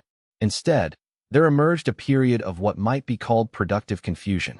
The academies began to allow students who had performed well in the integrity tournaments to receive formal academic credentials. But they did so somewhat grudgingly, creating a distinction between traditional advancement and alternative pathway advancement that subtly maintained the implicit hierarchy. More significant than the official policy changes were the practical shifts that began to occur within individual academies. Some of the younger teachers, having witnessed the coherence tests directly, began to incorporate elements of the testing methodology into their own curricula.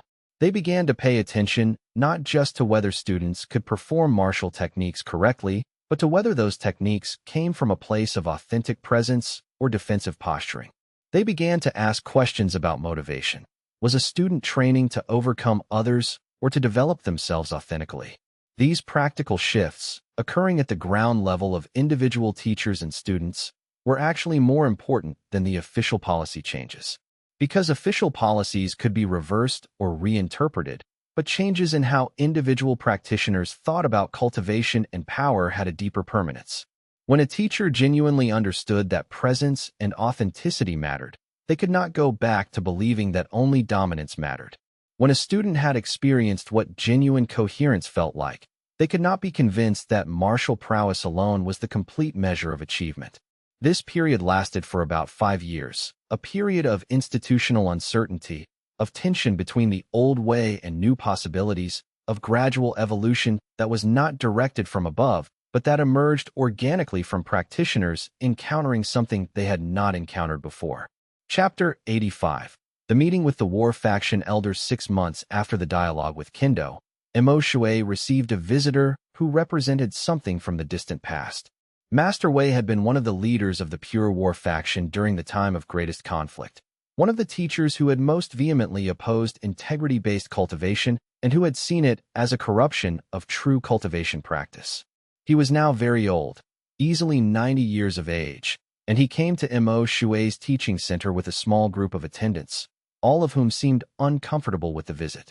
"I have come," Master Wei said, his voice still carrying the commanding presence that had served him well as a cultivator of war faction principles, "to understand something that I have not been able to resolve in all the years since your emergence as a teacher. And I have come because I am old and do not have many years left to find the answer." Mo Shui invited Master Wei into the main teaching hall and offered him tea. They sat in silence for a long time, which itself was a profound communication. Master Wei eventually spoke. "When you refused to fight against Master Liang, something happened that I could not explain according to my understanding of cultivation. A man who had no power according to our metrics somehow defeated or transformed a master who had cultivated for 60 years through rigorous martial discipline. This has troubled me for longer than I care to admit. I have spent decades telling myself that it was luck, or that Master Liang was not truly defeated but simply made a choice to give up. But I have come to suspect that the truth is more unsettling to me than either of those explanations. I suspect that your refusal genuinely did something, that there is actual power in non-resistance, and that my entire understanding of what power is has been fundamentally incomplete." Mo Shui listened without responding immediately. He let Master Wei's words settle into the space between them. "When you say that you suspect power exists in non-resistance," Mo Shui finally asked, "what do you mean by power? And what do you mean by non-resistance?" "I mean," Master Wei said carefully, "that something real happened that I cannot explain. A person who by all my standards of measurement was weaker transformed someone who was stronger. And the transformation was not through force or cleverness or any technique I could identify. It was through some kind of presence or integrity or something that cannot be quantified in conventional terms." "Yes," Mo Shui said, "that's accurate. And what you're discovering now, at the end of your life, is that power is not a single phenomenon. There is the power that comes from dominance, from the ability to overcome resistance, from strength applied against weakness.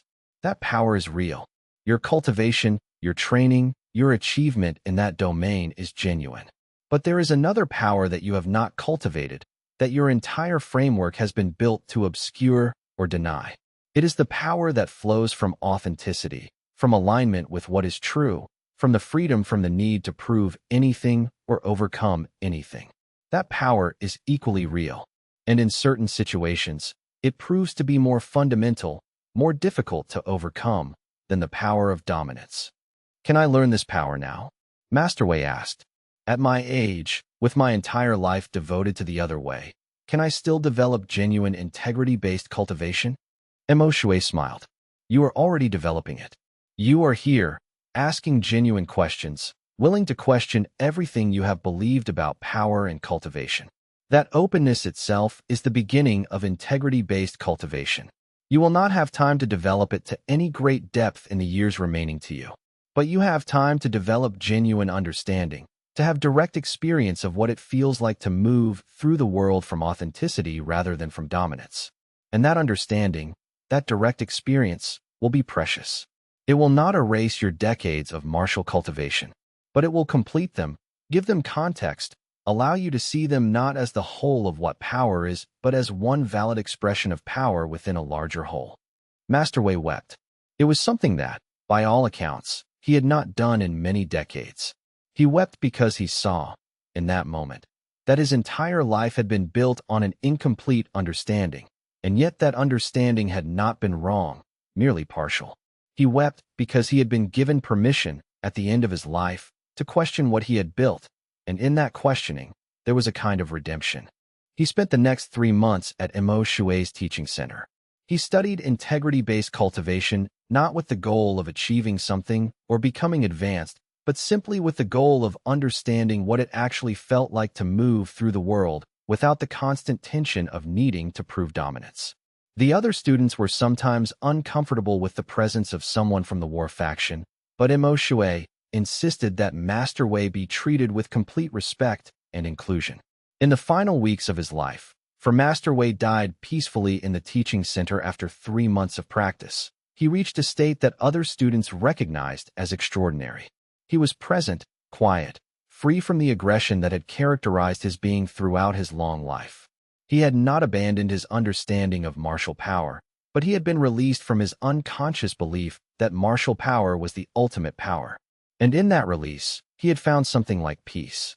His final words, spoken to Mo Shui a few days before his death, were simple. "Thank you for showing me that there are different ways to be strong. I spent my life defending one kind of strength. I will die knowing that there are others equally real." As institutional recognition of integrity-based cultivation became more official and more widespread, something unexpected occurred. The resistance did not disappear, but actually crystallized into more sophisticated forms. Rather than the overt opposition that had characterized the earlier period, there emerged what might be called institutional integration with preservation of hierarchy. The academies officially recognized integrity-based cultivation but arranged matters so that practitioners who followed this path would always be understood as following a secondary or alternative approach. This was far more dangerous to the teaching than overt opposition would have been, because it appeared to be acceptance while actually maintaining a subtle form of suppression. Students could study integrity-based cultivation, but it was offered at less prestigious times. Teachers of integrity-based cultivation were not given the same status as martial teachers. Advancement in integrity-based cultivation was recognized, but those who advanced this way were not given the same status as those who advanced through martial skill. Mo Shui and his senior students recognized this danger and began to respond more forcefully. Rather than simply demonstrating integrity-based cultivation and allowing the results to speak for themselves, they began to create explicit counterstructures. They established their own academies with their own advancement systems. They began certifying teachers independently of the official bodies. They created the conditions for practitioners to achieve recognition and status without needing official academy validation. This was not rebellion, but it was a clear choice to develop parallel institutional structures rather than to continue trying to reform the existing institutions from within. It was a recognition that institutional change could not come through gentle persuasion. It required building alternatives that were powerful enough to genuinely compete for students and resources with the established academies. Chapter 86. The Unification That Was Never a Unification. By the time Mo Shui had reached 90 years of age, something had happened that would have seemed impossible 50 years earlier. The cultivation world had not been unified in the sense of becoming a single system. There had been no final victory of integrity-based cultivation over martial cultivation or of martial cultivation over integrity-based cultivation. But there had been a fundamental shift in understanding. Both approaches were now recognized as genuinely legitimate. Both had achieved genuine institutional acceptance, and both were understood not as opposed, but as different expressions of the fundamental human capacity for growth, development, and the cultivation of power. The word unification was often used by people discussing the state of the cultivation world, but Mo Shui rejected the term whenever he heard it. Unification implied that something had been brought together that was fundamentally separate. But what had actually happened was that the cultivation world had developed a more nuanced understanding of itself. The conflict had not been resolved by one side defeating the other or by finding a compromise that satisfied both sides. It had been resolved by recognizing that the conflict itself rested on a false premise. The premise that there was one true way to understand power and that all other understandings were inferior. The practical expression of this shift was visible everywhere. The official academies continued to teach martial cultivation as their foundational approach, but they did so now with genuine humility about its limitations. They recognized that martial power was real and valuable, but they no longer insisted that it was the highest form of power or the only form worthy of honor. They created pathways for students to advance through integrity-based cultivation if that was their authentic inclination, and they honored those pathways with the same status they had previously reserved for martial advancement. The integrity-based cultivation schools, on the other hand, had become more sophisticated in their understanding of the relationship between strength and authenticity. Early in the movement, there had sometimes been a naive assumption that if one was authentic enough, one would naturally be safe from harm. But decades of actual practice and real-world challenge had refined that understanding. Integrity-based cultivators now understood that authenticity did not make one invulnerable to physical harm, and that sometimes genuine circumstances called for physical strength or martial skill. Many of them incorporated martial training not as a separate pursuit, but as an expression of integrity, a way of being strong without the aggression that had typically characterized martial cultivation. This integration had produced a new kind of cultivator that had never existed before in the realm. These practitioners had developed genuine strength in both domains. They could fight effectively if fighting was what a situation genuinely required, but they did so from a place of complete authenticity and without the ego-driven aggression that martial cultivators traditionally expressed. They could also access the depths of presence and alignment that integrity-based cultivation developed. They represented a kind of culmination of both approaches, but they were not trying to prove that both approaches were the same. They understood that the approaches came from different frameworks and that both frameworks had value. Mo Shui watched these developments with quiet satisfaction. He had not engineered this evolution. He had simply demonstrated an alternative, stood firm in that alternative even when it was dangerous and costly, and then gradually stepped back to allow others to discover for themselves what was possible. The cultivation world had done the rest. It had struggled with the implications of his teaching, had resisted some of those implications while embracing others, had gradually incorporated integrity-based cultivation into its own structures while maintaining its core commitment to martial development. What had emerged was not a perfect system or a final answer to the question of what power really was. What had emerged was diversity, multiple valid approaches, multiple ways of being strong, multiple paths to genuine cultivation achievement. And that diversity was itself a triumph, because it meant that people no longer had to force themselves into a single framework in order to be recognized as legitimate cultivators. They could find or create approaches that resonated with their authentic nature. And in finding such approaches, they would necessarily become more alive, more powerful in a genuine sense, more capable of serving the world from a place of authentic alignment. By the time a decade had passed since the first integrity tournaments, a new generation was coming of age, young cultivators who had grown up knowing that there were multiple valid paths to advancement. These young people had not experienced the sharp conflict between war faction martial cultivation and integrity-based cultivation as the defining struggle of their time. Instead, they took for granted that both approaches existed and that serious practitioners might choose either or both. This new generation produced something unprecedented. Cultivators who were genuinely integrated in their approach, not out of theoretical conviction but out of natural inclination. They studied martial techniques because they were fascinated by how the body could move with efficiency and power. They studied integrity-based cultivation because they were drawn to the kinds of presence and authenticity that it developed. They did not see these as compromises or attempts to find a middle ground. They saw them as different dimensions of a single comprehensive path of human development. One of the most remarkable expressions of this integrated approach was a young woman named Lian, who had trained in both martial and integrity-based cultivation from childhood. She came to one of the integrity tournaments not as a competitor, but as a technical expert, having been asked to help design new coherence tests that would be more subtle and more sophisticated than the original versions. In the course of this work, she began to develop her own understanding of what integration looked like. She created a new form of test that she called responsive embodiment. In these tests, practitioners were placed in situations that required both authentic presence and genuine physical capability. For instance, one test involved a scenario where a woman was being harassed and the practitioner was asked to intervene. The evaluation was not whether they could physically defeat the harasser, though the option was available if genuinely needed. The evaluation was whether they could be fully present with the woman being harassed, fully authentic with the harasser, neither violent nor condescending, and fully capable of whatever action was genuinely called for by the situation. When Lian's tests were first introduced at the tournaments, they revealed something remarkable. Some of the best performers were people who would never have been recognized as high achievers in either the old combat-based system or in the strictly coherence-based system. They were people who had integrated both approaches so thoroughly that the distinction had largely disappeared for them. They could fight when fighting was needed, but they did so from complete authenticity. They could be completely present even in situations of conflict. They had developed power without attachment to dominance. These integrated practitioners began to be recognized not as compromisers who had settled for less than complete mastery of either approach, but as pioneers of a new kind of cultivation altogether.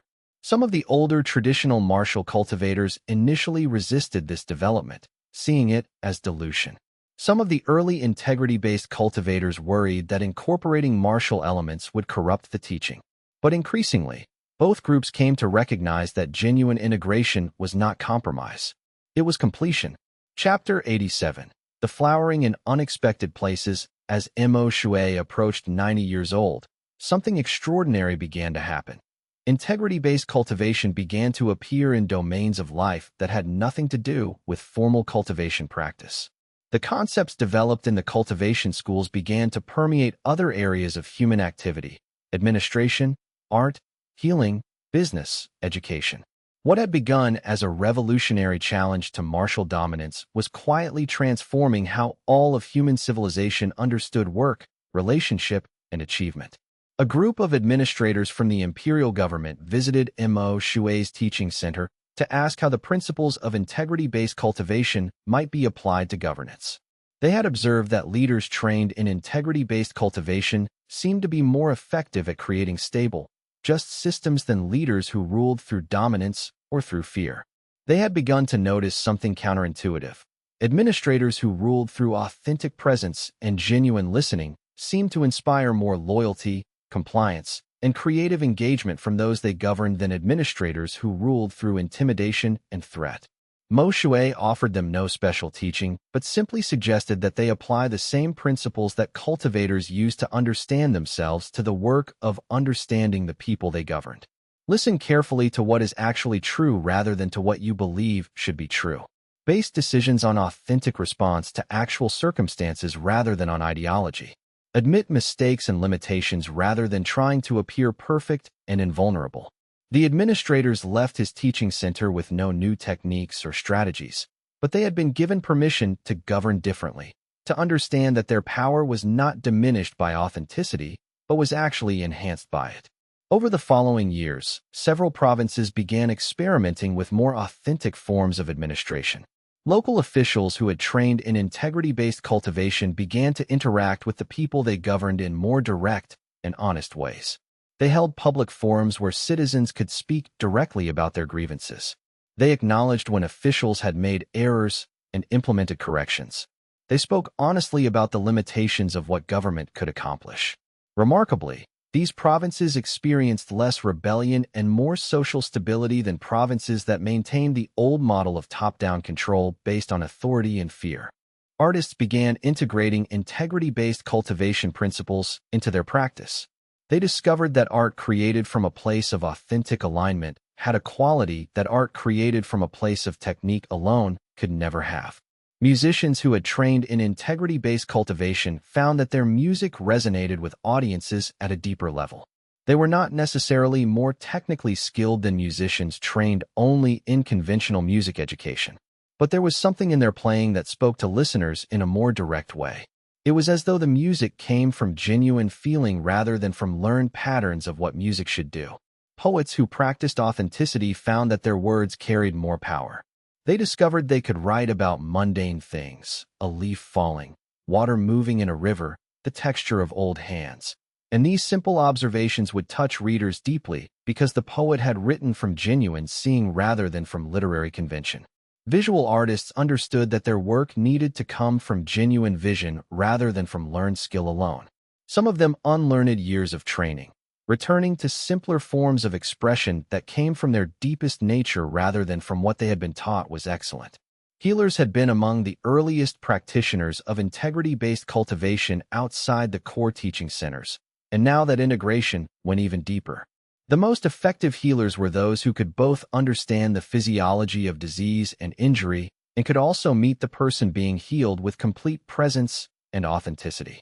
This combination of technical skill and genuine presence proved to be more transformative than either alone.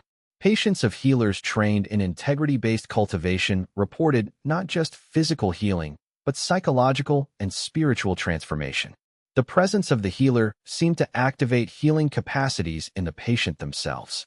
A healer trained only in technique might set a broken bone correctly, but an integrity-based healer could set the bone and simultaneously help the patient release the tension patterns that had made them vulnerable to the injury in the first place. The most unexpected flowering occurred among merchants and those engaged in business. Some of the sharpest business people in the realm began applying integrity-based cultivation principles to commerce. Rather than trying to dominate or manipulate customers, they focused on offering genuine value, being completely honest about the quality of their goods, building relationships based on authentic trust rather than on sales tactics. They became known for their integrity, which initially seemed like a liability in the competitive commercial world. Surely being honest about the limitations of your goods would result in fewer sales. Surely building genuine relationships instead of manipulating customers would result in less profit. But the opposite turned out to be true. Some of these business people became immensely wealthy, which surprised some observers, but which was entirely logical to those who understood the principles. When you genuinely serve people, when you align your business practices with integrity, people trust you and return to you repeatedly. That trust is more valuable than any short-term advantage gained through manipulation. A customer who trusts you will recommend you to others, will remain loyal even when competitors offer slightly lower prices, will collaborate with you in genuine partnership rather than constantly looking for ways to exploit you. What was happening, fundamentally, was that the culture of the realm was being gradually transformed by the principles that Emo Shui had discovered and taught. The transformation was not rapid. It would take many more generations for integrity-based culture to become the norm rather than the alternative. But the trajectory was clear. People were discovering that authenticity worked better than dominance, that genuine service created more lasting power than manipulation, that alignment with truth produced better results than alignment with ego or ideology. This flowering in unexpected places gave Emo Shui deep satisfaction. He had never intended his teaching to remain confined to cultivation practice. He had always understood that the principles were not about a particular discipline, but about the fundamental relationship between authenticity and power. As those principles spread into other domains, they were validated by results. People who applied them found that their work was more effective and more satisfying. The world was gradually becoming a place where integrity and authenticity were rewarded rather than penalized. Chapter 88. The Last Refusal to Fight. When Emo Shui was 91 years old, a situation arose that seemed almost designed as a final test of everything he had learned and taught. A new war faction movement had begun to grow in a distant province.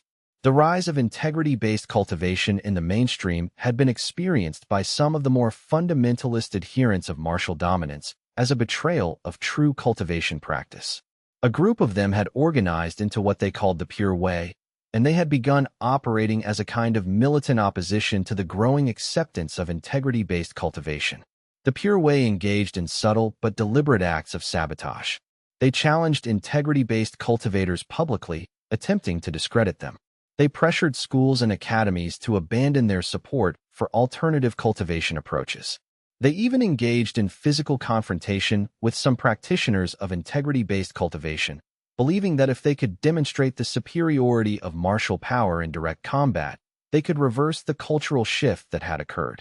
One day, a messenger arrived at Emo Shui's teaching center with a challenge.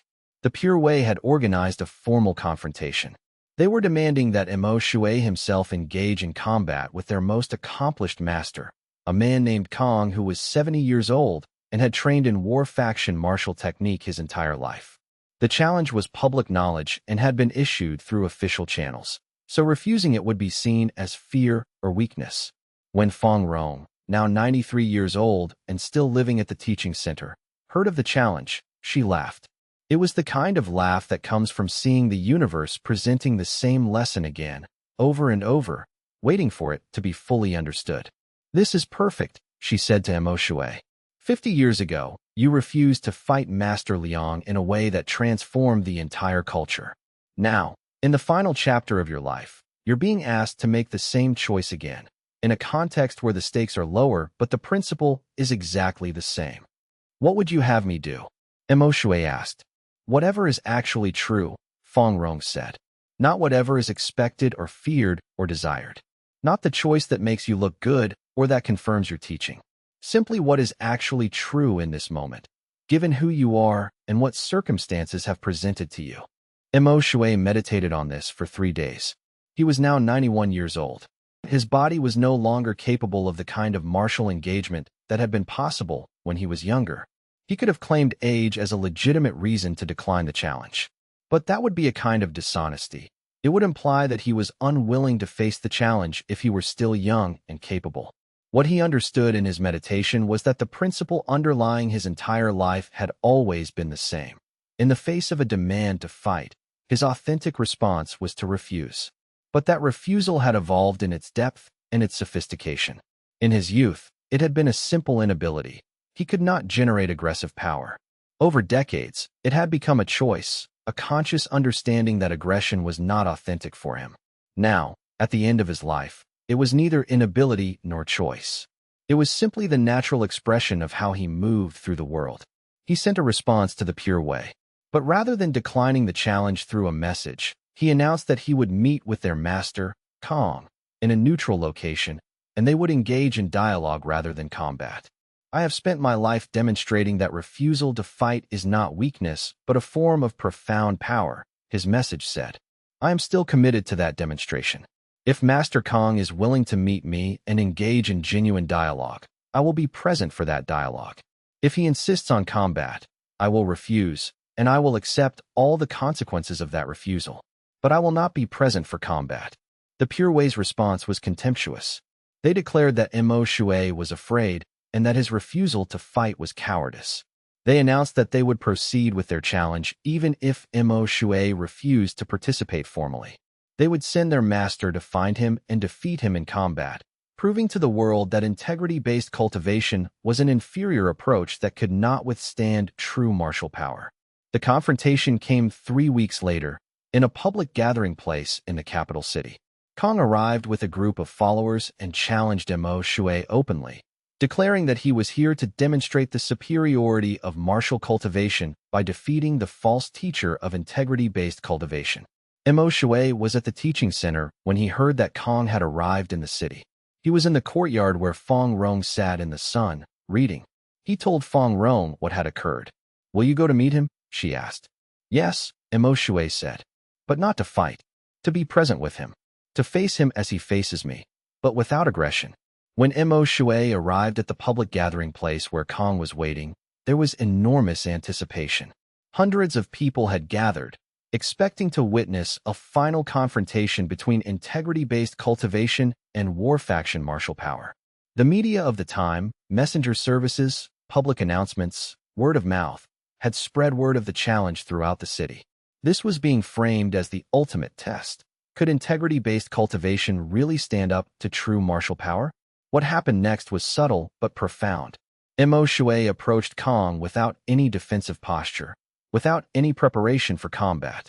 He was simply present, open, available. When Kong moved to attack, Mo Shui did not defend or resist or flee. He simply stood present, allowing the attack to come toward him. In the instant before contact could occur, something stopped Kong. It was not a physical force that prevented him from striking. It was something more fundamental. Looking into Mo Shui's eyes, seeing complete acceptance and absence of fear, seeing someone who was willing to be struck rather than to strike, Kong encountered something he had never encountered before. It was the actualized expression of what integrity-based cultivation really was. Not passivity, but profound presence. Not weakness, but a form of strength that did not need to defend itself because there was nothing in it that needed protecting. King's hands fell to his sides. He stood in front of Mo Shui, and tears began to flow down his face. "I can't," he said quietly. "I can't strike someone who is completely present with me. I can't fight someone who has nothing to protect and nothing to prove. Something in me understands that what I'm looking at is more powerful than anything I've cultivated in 70 years of martial practice."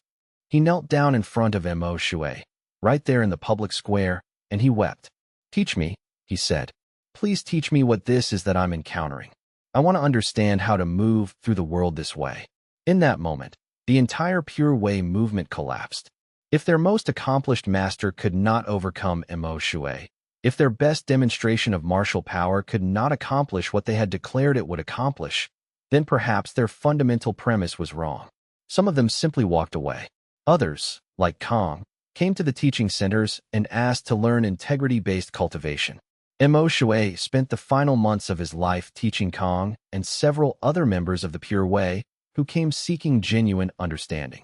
He did not try to convince them that integrity-based cultivation was superior to martial cultivation. He simply demonstrated, through his presence and his availability, what authentic power actually was. And those who encountered that power directly, without intellectual mediation, understood it in their bones. In the years immediately following the Pure Way Challenge and Kang's transformation, a genuine philosophical debate emerged about whether Mo Shui's refusal to fight in his later life was a continuation of the same principle he had demonstrated at the beginning, or whether it represented a fundamentally different understanding. Some scholars argued that when Mo Shui was young, his refusal to fight had been almost involuntary. He simply could not generate aggressive power. But in his final years, his refusal was voluntary, a conscious choice made by someone who could have fought if he had wanted to. Did this represent the final flowering of his understanding, or was it something different? Kong, who had spent the last year of Mo Shui's life with him, offered an insight that resolved the question in a way that satisfied most serious practitioners. He said that Mo Shui had moved beyond the distinction between involuntary and voluntary refusal. He did not refuse to fight as a principle or as a practice. He simply was not a person who fought. Not because he was incapable, but because having genuinely seen that authentic presence was more powerful than aggression, he had no internal drive or desire to fight. His refusal was not even a conscious decision at that point. It was simply who he had become. This understanding opened new possibilities for younger practitioners. It suggested that the goal of integrity-based cultivation was not to learn techniques of non-resistance or to practice saying no to aggression. The goal was to become so fundamentally aligned with authenticity that aggression simply was not a natural expression of your being. You would still be capable of responding with power and even with force if the situation genuinely called for it. But you would do so from complete presence and without the ego-driven compulsion to prove dominance. This insight, that the real work was not learning to refuse to fight, but becoming a person who naturally did not fight, became a turning point in how integrity-based cultivation was understood. It moved practitioners beyond the level of practicing a method toward the level of actual transformation of being. And it solved a practical problem that had troubled the teaching from its beginning. The question of whether integrity-based practitioners could be effective in situations that required genuine power and force. The answer was yes, they could be devastatingly effective, but only if they had moved beyond the practice of integrity-based cultivation toward the embodiment of it. And that embodiment could only come through genuine surrender of the need to prove anything, including the superiority of integrity-based cultivation over martial cultivation. Chapter 89. The Transmission Beyond Words. In the final year of his life, when Mo Shui was 92 years old, something extraordinary and almost imperceptible began to happen. Students and teachers came to his teaching center expecting to receive teachings in the conventional sense, words and concepts and practices designed to advance their cultivation. But what they found instead was something different. Mo Shui was offering direct transmission. Direct transmission is one of the most subtle and most powerful aspects of authentic spiritual teaching. It occurs when a teacher who has genuinely realized the deepest truth of a teaching does not need to explain or teach or offer method. Simply being in the presence of such a teacher, receiving their attention, being met with complete authenticity and acceptance, the student's understanding shifts. It is not a method that can be taught. It is a state of being that can be transmitted through presence alone. During this final year, Mo Shui sat with students in meditation, often without speaking at all. He would simply be present with them, meeting them with complete attention and acceptance. And in that presence, many of them would experience profound shifts in their understanding. They would touch something that they could not quite name, something that transcended the method of integrity-based cultivation, something that simply was the direct experience of authentic presence itself. What was extraordinary about this direct transmission was that it operated beyond the usual channels of teaching. A student could sit with Mo Shui and feel their entire understanding reorganize itself without any new concepts being introduced. The shifts happened at a level that was not intellectual, but that seemed to reorganize intelligence itself. Students would report that after sitting with Mo Shui, they understood things they had never been told, that solutions to problems became obvious even though the problems had not been discussed, that their capacity for presence itself seemed to deepen. Kong, the former war faction master, became particularly instrumental in this process. Having come to integrity-based cultivation late in his life, he did not have decades of identification with the method to defend or protect. When he encountered Mo Shui's direct transmission, he experienced it as a complete dissolution of everything he had believed about power and cultivation. In his tears and his surrender, he found something that no amount of martial training had ever offered him: true peace. The armor that he had spent 70 years building came off. The need to prove his superiority released. And in that release, he encountered the vulnerability and authenticity that had terrified him throughout his life. And he discovered that being vulnerable was stronger than being armored, that being authentic was more powerful than any technique he had ever learned. By the end of that final year, Kong seemed almost like a different person. The hardness had gone out of him. He had become soft and open, but no less powerful.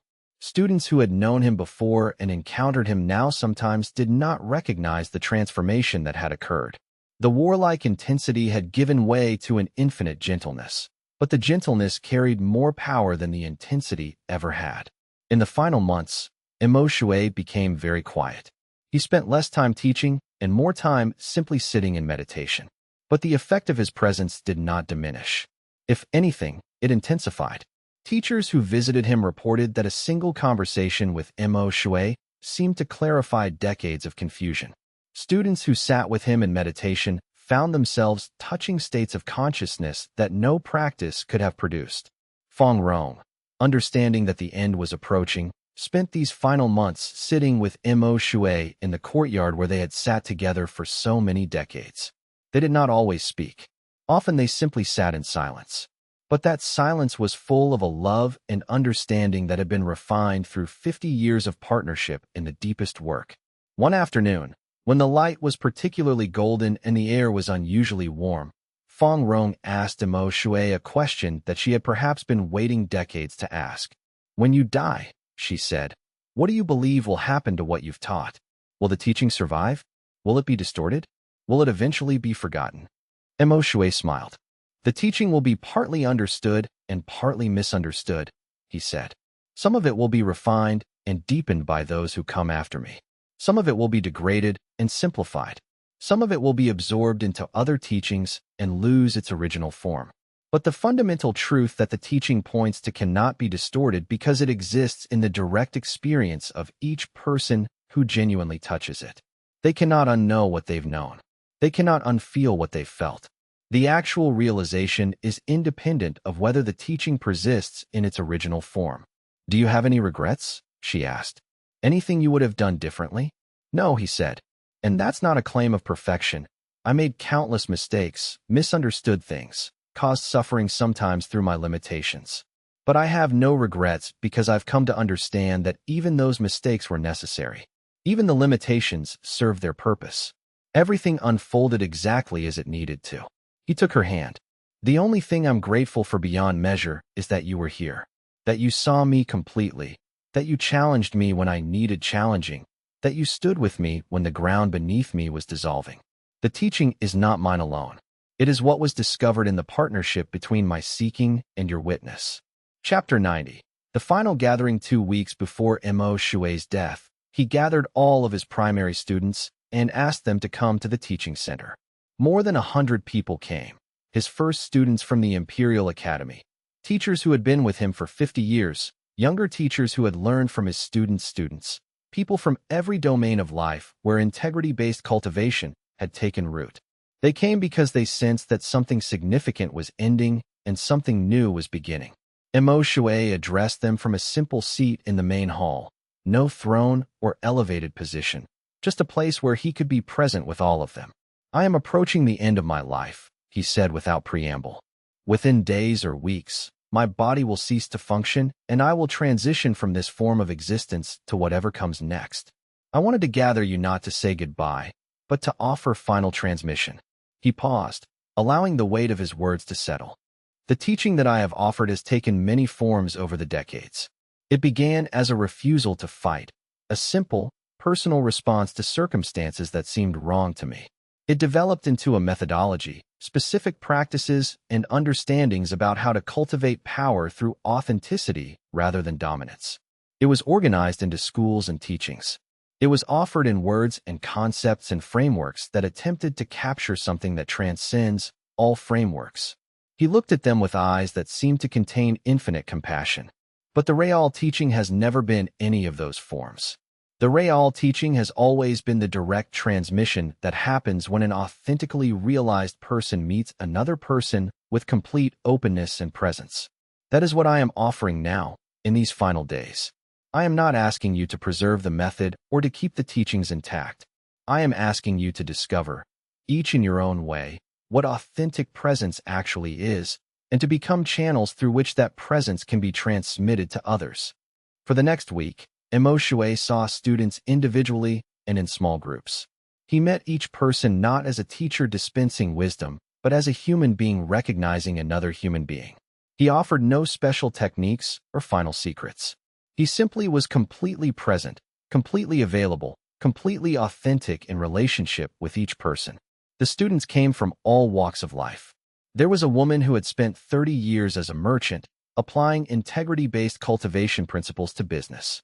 She had become quite wealthy, but her wealth had never made her arrogant or disconnected from others.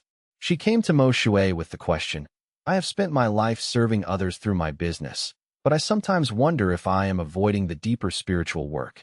Should I abandon my life of commerce and come to study full-time? Emoshue listened to her completely, not with the goal of answering her question or solving her dilemma. When she finished speaking, he simply said, Your life of commerce has been your spiritual work. The question that troubles you now is whether something else might be more spiritual. But I want to ask you, is that question arising from genuine truth or from a subtle belief that the spiritual is somehow more valuable than the material? The woman wept because she realized that she had spent years trying to justify her business life, while secretly believing that it was somehow less spiritual than meditation or formal teaching would be. In that recognition, something released. She understood that her life of service through business was not a consolation prize for not being a full-time spiritual practitioner. It was itself the perfection of spiritual practice. There was a young man who had been training in martial cultivation and who had come to integrity-based cultivation late. He carried deep shame about his years of pursuing dominance, of trying to prove his superiority through martial skill. He asked Emoshue, How do I forgive myself for all the years I spent cultivating aggression and trying to overcome others? How do I atone for what I have been? Emoshue met his eyes with profound compassion. You are asking the wrong question, he said gently. You are still trying to prove something. Now you are trying to prove that you are ashamed, that you understand how wrong you were, that you are better now. But the truth is more simple. You were doing what you understood at the time. Now you understand differently. There is nothing to atone for. There is only moving forward from the understanding you have now. The teaching is not about proving you have changed. It is about actually changing. There was a woman who had been teaching integrity-based cultivation for 20 years and who had become one of the most respected teachers in the realm. She came to Emoshue with what seemed like a confession. I have been teaching authenticity for decades, she said. But I realize now that I have been teaching it as a method. I have been encouraging students to be authentic in the same way that other teachers encourage students to be dominant or powerful. I have made authenticity into another goal to achieve, another way of being superior. I don't know how to teach anymore. I don't know what to offer. Emoshue smiled, because this realization was actually the flowering of her understanding. You don't need to offer anything, he said. You can continue to teach exactly as you have been teaching, but now you understand that you are not really teaching a method. You are simply inviting people to question their assumptions about how they need to be. Everything else will flow from that. There was an old warrior who had trained in martial cultivation his entire life and who had come to integrity-based cultivation very late. He felt that he had wasted his life pursuing dominance, and he wanted to make up for lost time by becoming an advanced practitioner of integrity-based cultivation. He asked Emoshue, Is it too late for me? Can I reach the highest levels of integrity-based cultivation before I die? Emoshue looked at this old man with infinite respect. You have spent a lifetime becoming very good at one thing, he said. That is not wasted time. That is the proof that you can commit deeply and develop genuine skill. Now you are asking to spend your remaining time becoming good at something different. That is beautiful. But understand that you may never reach what you define as high levels. You may simply spend these final years learning what it feels like to release dominance and to be authentic. And that learning itself may be the deepest achievement of your entire life, even if it never results in any recognizable advancement. By the end of that week, something had shifted in the collective consciousness of the community. The teaching had been transmitted not through words or concepts, but through direct encounter with what integrity-based cultivation actually was. Presence itself, awareness itself, the fundamental nature of being that transcends all methods and all frameworks. Each person left feeling not that they had learned something new, but that something essential in them had been recognized and honored. Chapter 91. The final days. In his final days, Emoshue was serene. His body was extremely weak, barely eating, spending most of his time in meditation. But his presence was extraordinarily clear. People would sit with him and report that even in his silence, his non-doing, his absolute passivity in terms of conventional activity, there was a palpable radiation of presence and peace. It was as though the boundary between him and the space around him had become permeable. His presence seemed to extend into the room, into the garden, into the consciousness of all who encountered him. Feng Rong did not leave his side. They had been together for 55 years, through every transformation and dissolution, through every expansion and every collapse. They had built the teaching center together. They had faced institutional opposition together. They had supported each other through the dissolving and reforming of Mo Shui's understanding. And now, at the end, they simply sat together. In these final days, there was no more teaching and no more becoming. There was simply two people who had loved each other completely, sitting in the presence of what was ending and what was always already here. A visitor from a distant region came to Mo Shui's bedside and asked him one final question. What is the essential point that you want to leave us with? Mo Shui, whose voice had become barely audible, leaned forward. There is no essential point, he said. There is only what is true in this moment. Everything else is elaboration, framework, concepts. The moment you grasp the point becomes false. The moment you believe you have understood, you have missed the understanding. Keep releasing. Keep returning to simple presence with what is. On his final morning, Mo Shui asked for his students to gather one last time. They came from the teaching center and from the surrounding communities. Some had been studying with him for decades.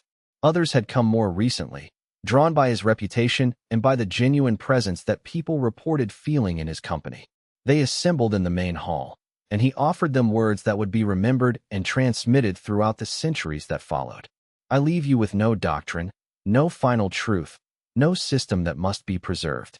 I leave you with the simple invitation to become fully yourself, to align with whatever truth you discover in your own direct experience, to release all attachment to being right or superior or special, and to allow your life to be a simple expression of authenticity in each moment.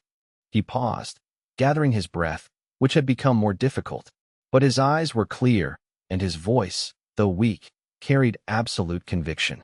The world will continue to struggle between those who believe power comes from dominance and those who believe power comes from authenticity. That struggle itself will be a teacher. Allow it to be. Some will choose the path of dominance. Some will choose the path of authenticity. Some will integrate both. Allow all of it. Do not think that the work is to convert everyone to authenticity or to defeat dominance once and for all. The work is simply to be authentic yourself, to demonstrate through your life that another way is possible, and to honor those who are on different paths, even as you remain committed to your own path. He looked toward Kong specifically. For those of you who have come to integrity-based cultivation from the war faction, from the tradition of martial dominance, do not hate or despise the tradition you came from. Honor it. Acknowledge that it had value, that it taught you discipline and power, but understand that it was incomplete.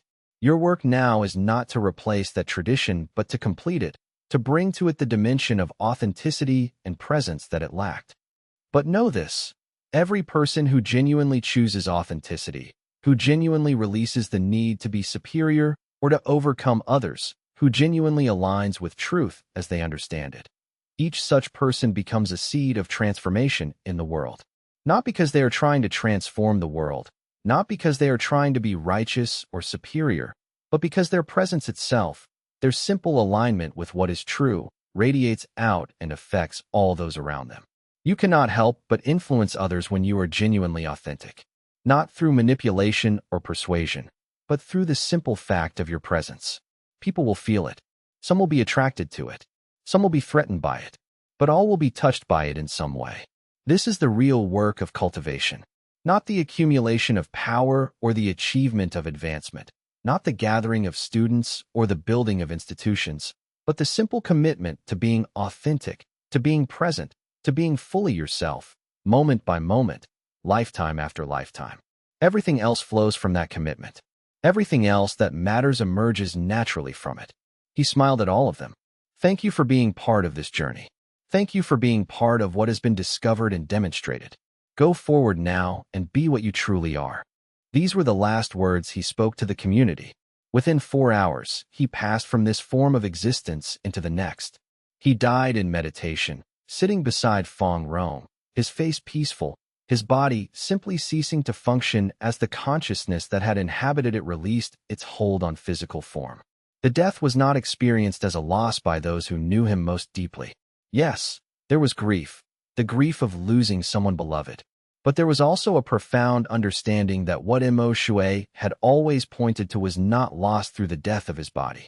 The awareness itself, the presence that had radiated from him, the authenticity that he had demonstrated. These were not diminished or ended by the ending of his physical form. They were simply made even more available because they were no longer confined to a body that ate and slept and had limitations. Chapter 92. The Dissolution and What Remained After Mo Shui's Death. There was a period of time when the movement he had created could have easily fragmented or dissolved. Without his presence, the teaching could have become just another doctrine, just another system to be institutionalized and eventually corrupted by power structures. The founders of many spiritual movements have seen their original insight become distorted within a generation of their death, as followers cling to forms and lose touch with the living truth that gave those forms meaning. It would have been understandable if the same thing had happened to Mo Shui's teaching. But something remarkable happened instead.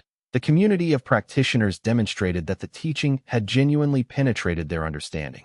They had not just absorbed doctrines or learned techniques.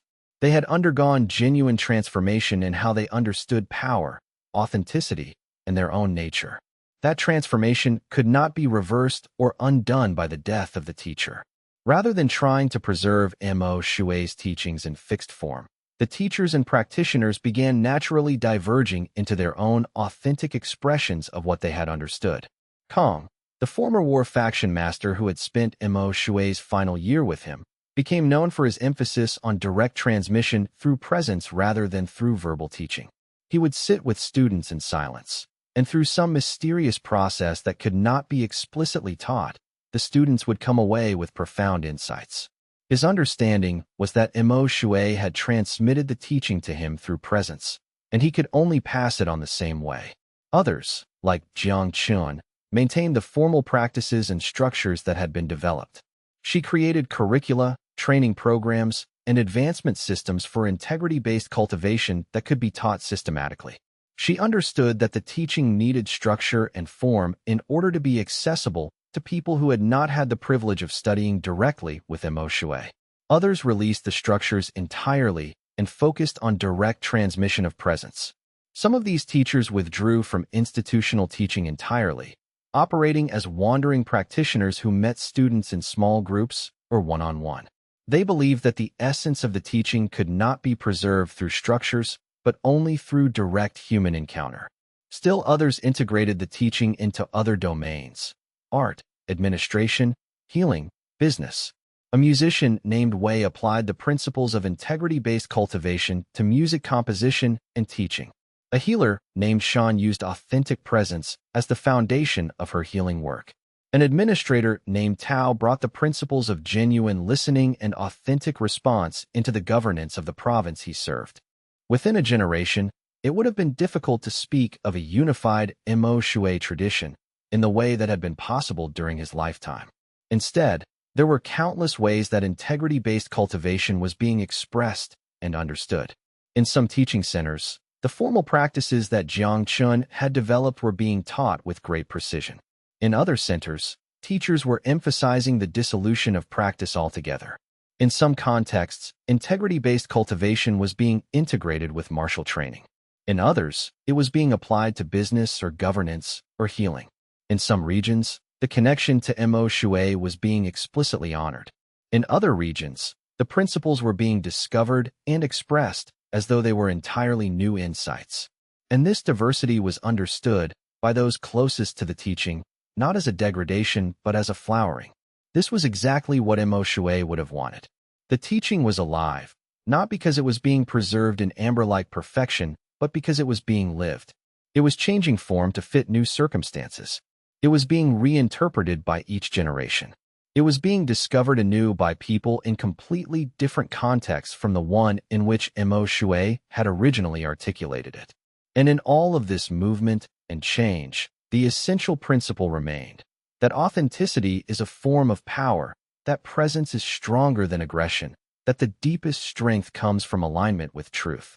The official academies, which had been forced by institutional pressure and public demonstration to accept integrity-based cultivation as legitimate, gradually began to acknowledge its deeper value. As time passed and the effects of integrity-based cultivation became more visible, healers who healed more effectively, administrators who governed more justly, teachers who educated more authentically, the academies began to shift their core emphasis.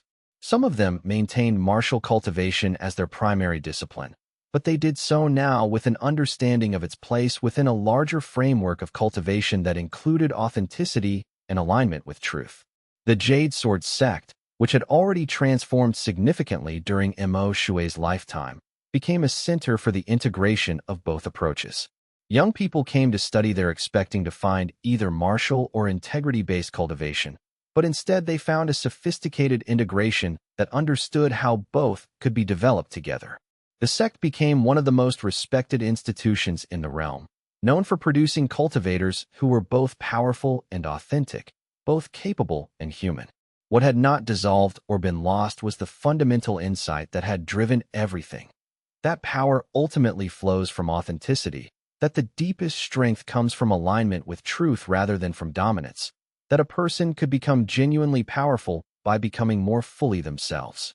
This insight, embedded now in the culture and in the direct understanding of thousands of practitioners, became self-propagating. Each person who had genuinely realized this insight passed it on through their presence to others, who discovered it for themselves and passed it on again. Chapter 93. The ripples across generations. 2 generations after Mo Shui's death, the effects of his life and teaching had spread far beyond the cultivation community. They had penetrated deeply into the broader culture of the civilization. What had seemed like a revolutionary challenge to the established order had gradually become integrated into how the culture understood itself. Young people coming of age now had cultural narratives that honored both strength and authenticity, both power and service, both individual achievement and genuine presence. Young people coming of age in this new era often had a choice that previous generations had not had. They could choose to value authenticity as much as dominance, to value presence as much as achievement, to value alignment with truth as much as accumulation of power. Some of them still chose the path of conventional power and dominance. This impulse did not disappear from human nature. But more of them, having seen the effects of integrity-based cultivation, having been touched by teachers who had been influenced by the teaching, chose instead to develop themselves in ways that integrated authentic presence with genuine capability. They wanted to become skilled, but not in service to ego. They wanted to become powerful, but in service to genuine truth. They wanted to achieve things, but in alignment with what actually mattered to them. The effects were visible everywhere, rippling outward through every domain of human activity. In governance, leaders increasingly understood that sustainable power came from genuine service to those they governed rather than from dominance. In healing, practitioners combined technical knowledge with authentic presence in ways that produced better health outcomes. In art, Creators understood that the deepest art came from authentic vision rather than from technical mastery alone. In relationships, people gradually understood that real intimacy required authentic presence rather than strategic manipulation. In education, teachers began to focus less on transferring information and more on creating conditions where genuine learning could emerge. In military organization, strategists understood that soldiers who fought from authentic commitment to defending their homes were more effective and more resilient than soldiers who fought from compulsion or fear. It was not that everyone suddenly became enlightened or that all problems were solved. Conflicts still arose. Corruption still occurred. People still sometimes chose dominance over authenticity. But the culture as a whole had shifted in a fundamental way. The assumption that power necessarily came from dominance was no longer unquestioned common sense. The idea that strength could flow from authenticity was no longer radical or questionable. It was becoming mainstream, becoming part of the foundational understanding of how the world worked, the water that culture swam in. One of the most significant effects was in governance structures. The civilization that had produced Mo Shui had been an authoritarian empire, ruled by an emperor and administered by an imperial bureaucracy. The emperor held absolute authority, and governance was understood as the imposition of the emperor's will on the population. But as the understanding that authentic power was deeper than imposed power began to permeate the culture, the governance structures gradually evolved. Not overnight. Institutional change always moves slowly, and there was enormous resistance from those who had built their power and status on the old system. But gradually, over the span of several generations, the empire evolved from a structure based purely on top-down control toward structures that valued the authentic input and contribution of those being governed. Local administrations began to hold public forums where citizens could voice concerns. The emperor's representatives began to listen to what people were actually experiencing rather than simply imposing policies developed in the capital city. Merit advancement in the bureaucracy began to be based not just on loyalty and obedience, but on demonstrated ability to serve with authenticity and genuine care for those being administered. Teachers within the bureaucracy began to emphasize that good governance was not about the technical skill of administration, though that mattered, but about genuine presence with the people one was serving. It was not a political revolution with manifestos and declarations. It was a cultural evolution, driven not by ideology, but by the growing realization that governance based on authentic listening and response produced better results than governance based on imposed control. Local rebellions became less frequent because people felt genuinely heard and responded to. The empire became more stable, not because control was tighter, but because the ties between governed and governors were based on something more real than coercion. By the time a century had passed since Mo Shui's death, the civilization had become known across neighboring lands as a place where there was an unusual integration of strength and compassion, of capability and authenticity, of power and service. Merchants from other lands came to study the secrets of their business culture, looking for competitive advantages. Scholars came to understand how their governance structures produced stability without requiring tyranny. Healers came to learn how they had achieved such effective medical practices. Military strategists came to study how their armies could be so effective without being based on fear and punishment. And the answer that people gave was always the same. We learned to trust authenticity. We learned to develop power through alignment with truth rather than through dominance. We learned, from a great teacher who came among us long ago, that the deepest strength comes not from overcoming others, but from becoming fully ourselves. And in learning that, we learned something about the nature of human flourishing itself. Chapter 94. Mo Shui's teaching in a changed world. By 3 centuries after Mo Shui's death, the cultivation world had changed in ways that would have been unimaginable in his time. The formal academies still existed and still taught martial cultivation, but they now did so in the context of a sophisticated understanding that martial cultivation was one valid expression of development among many others. Students could still choose to pursue martial cultivation if that called to them, but they did so knowing that authenticity and presence were equally valued. What was remarkable was that the antagonism between martial cultivation and integrity-based cultivation had not simply been resolved through compromise. It had been transcended through evolution. A new generation of cultivators had emerged who understood that the deepest martial cultivation itself required authenticity and presence, that a warrior who fought from ego and attachment to dominance would ultimately be defeated by a warrior who fought from authentic responsiveness to what the situation required. Similarly, practitioners of integrity-based cultivation understood that authenticity could not be practiced in a way that was limp or passive. True authenticity sometimes required strength, directness, and the willingness to take action that had force and power.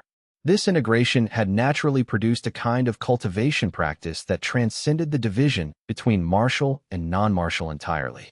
It was simply the practice of becoming as fully yourself as possible, of responding to each situation with complete authenticity and full presence, of developing whatever skills and capacities were needed to meet life with integrity rather than with the overlays of ego and habit. Mo Shui's teaching was still referenced and honored in this new era, but it had become something different from what it had been in his lifetime.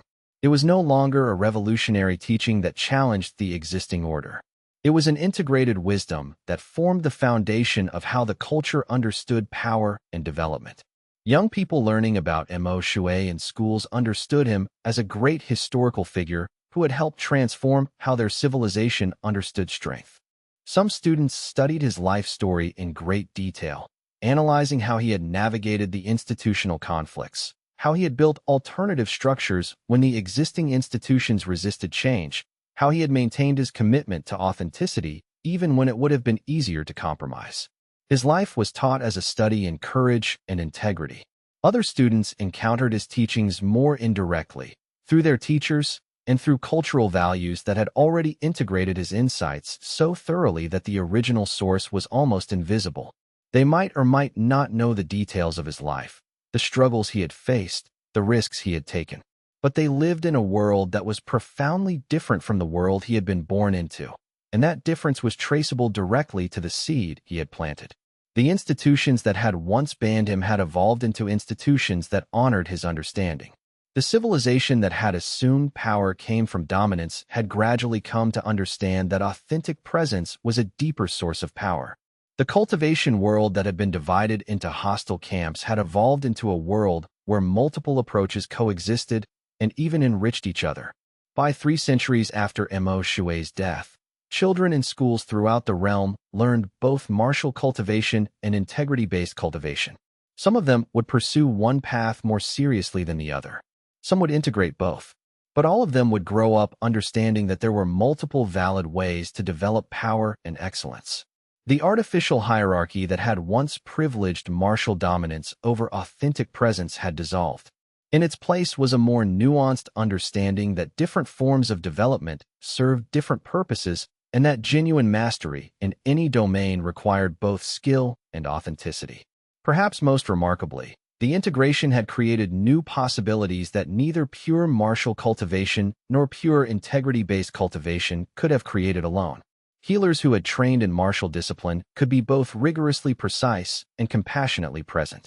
Artists who had cultivated authentic vision could also develop the technical skill to express that vision powerfully. Warriors who had integrated both approaches could fight with devastating effectiveness while maintaining complete integrity about when and why they fought. These integrated practitioners were no longer fighting against a system that denied the validity of their approach. They were simply living the fullest expression of what human development could be when authenticity and skill were valued equally. Chapter 95. The Unexpected Continuity. Something unexpected happened as the centuries passed. Mo Shui's original insights kept manifesting as fresh discoveries across completely different domains of human activity and understanding. Long after the details of his life had faded into historical record, the fundamental principle that he had discovered, that authenticity is a form of power, that presence is stronger than aggression, that alignment with truth produces more sustainable results than the pursuit of dominance, kept re-emerging in new contexts. Philosophers discovered it through pure reasoning about the nature of human motivation and the sources of genuine influence. A philosopher named Tung conducted experiments examining how people actually respond to authority and command. He discovered that people who are commanded through fear and coercion comply only as long as they are being watched. but people who are commanded through authenticity and genuine respect, even when the commands are demanding or difficult, remain engaged and committed even when the authority figure is absent. The philosopher concluded that authentic presence was a more powerful form of governance than any amount of threats or punishment. He had never read Mo Shui's teachings, but he had arrived independently at a conclusion that was identical in its essence. Artists discovered the principle through their creative work.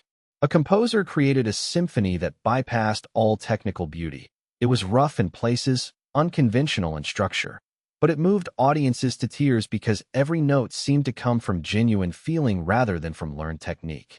Audiences recognized authenticity in the work and responded to it at a level deeper than intellectual appreciation of technical skill could reach. Poets discovered that their most powerful work came when they abandoned their ambitions to be considered great poets and simply wrote what they truly felt and experienced. Writers discovered that the truest characters in fiction were those that came from direct observation of their own authentic experience rather than from imagined ideals of what characters should be. Scientists discovered the principle through investigation of the natural world. They found that natural systems worked not through dominance, but through balance and integration. A forest was not dominated by the strongest trees, but was composed of countless organisms, trees, shrubs, fungi, animals, insects, all of which contributed authentically according to their nature to create a system of remarkable beauty and resilience. A human body was not dominated by a single organ, but was a complex integration where every component functioned from its own authentic nature and contributed its unique function to the whole. The deepest principles of nature, the scientists discovered, operated through a kind of authentic presence of each element combined with integration into larger wholes. Mathematicians discovered it through the deep structures of logical reasoning. They found that the most elegant mathematical proofs were not those that forced conclusions through dominating logical power, but those that revealed the deepest structures and relationships underlying apparent complexity. A mathematician named Lee said that the greatest moments in mathematics came not when you forced a solution through sheer logical power, but when you released your attachment to solving the problem in a particular way and allowed the mathematical truth to reveal itself. That release, that authentic response to what the mathematics actually was rather than what you wanted it to be, produced solutions that were simultaneously more elegant and more powerful than solutions achieved through mental force. Again and again, across different fields of human endeavor, the same insight would emerge. The deepest truth, the most powerful principle, the most sustainable way of being came through authenticity and alignment with what actually was rather than through the imposition of will on resistant reality. It was as though the universe itself was built on the principle that Mo Shui had discovered, that authentic presence was not a technique or a method but a reflection of how reality fundamentally worked. Some scholars traced these discoveries back to Mo Shui's original teaching, pointing out the remarkable synchronicity and the clear line of influence. But others came to the principle completely independently, without knowing that Mo Shui had walked this path centuries before them. And that was perhaps the most important validation. The principle was not dependent on any particular teacher or tradition. It was discoverable by anyone who genuinely sought truth and was willing to release their attachment to how they thought things should be. The principle existed at the foundation of reality itself. It would emerge wherever human beings genuinely sought understanding and were willing to listen to what reality revealed. Historians and scholars would sometimes puzzle over why Mo Shui's influence seemed to grow rather than diminish as centuries passed. The most insightful among them understood the answer. His influence grew not because his teaching was being preserved in its original form and passed down reverentially through tradition, but because the fundamental insight he had articulated was so deep and so true that each generation would discover it anew for themselves, in their own language and context, believing themselves to be original discoverers while actually rediscovering what had been discovered long before. And in rediscovering it, they would offer it to the next generation not as a dead historical teaching, but as a living truth that they had themselves verified through their own investigation and experience. Chapter 96. The transformation of the Jade Sword sect 5 centuries after Mo Shui's death. The Jade Sword sect had become something that would have astonished the original war faction masters who had founded it.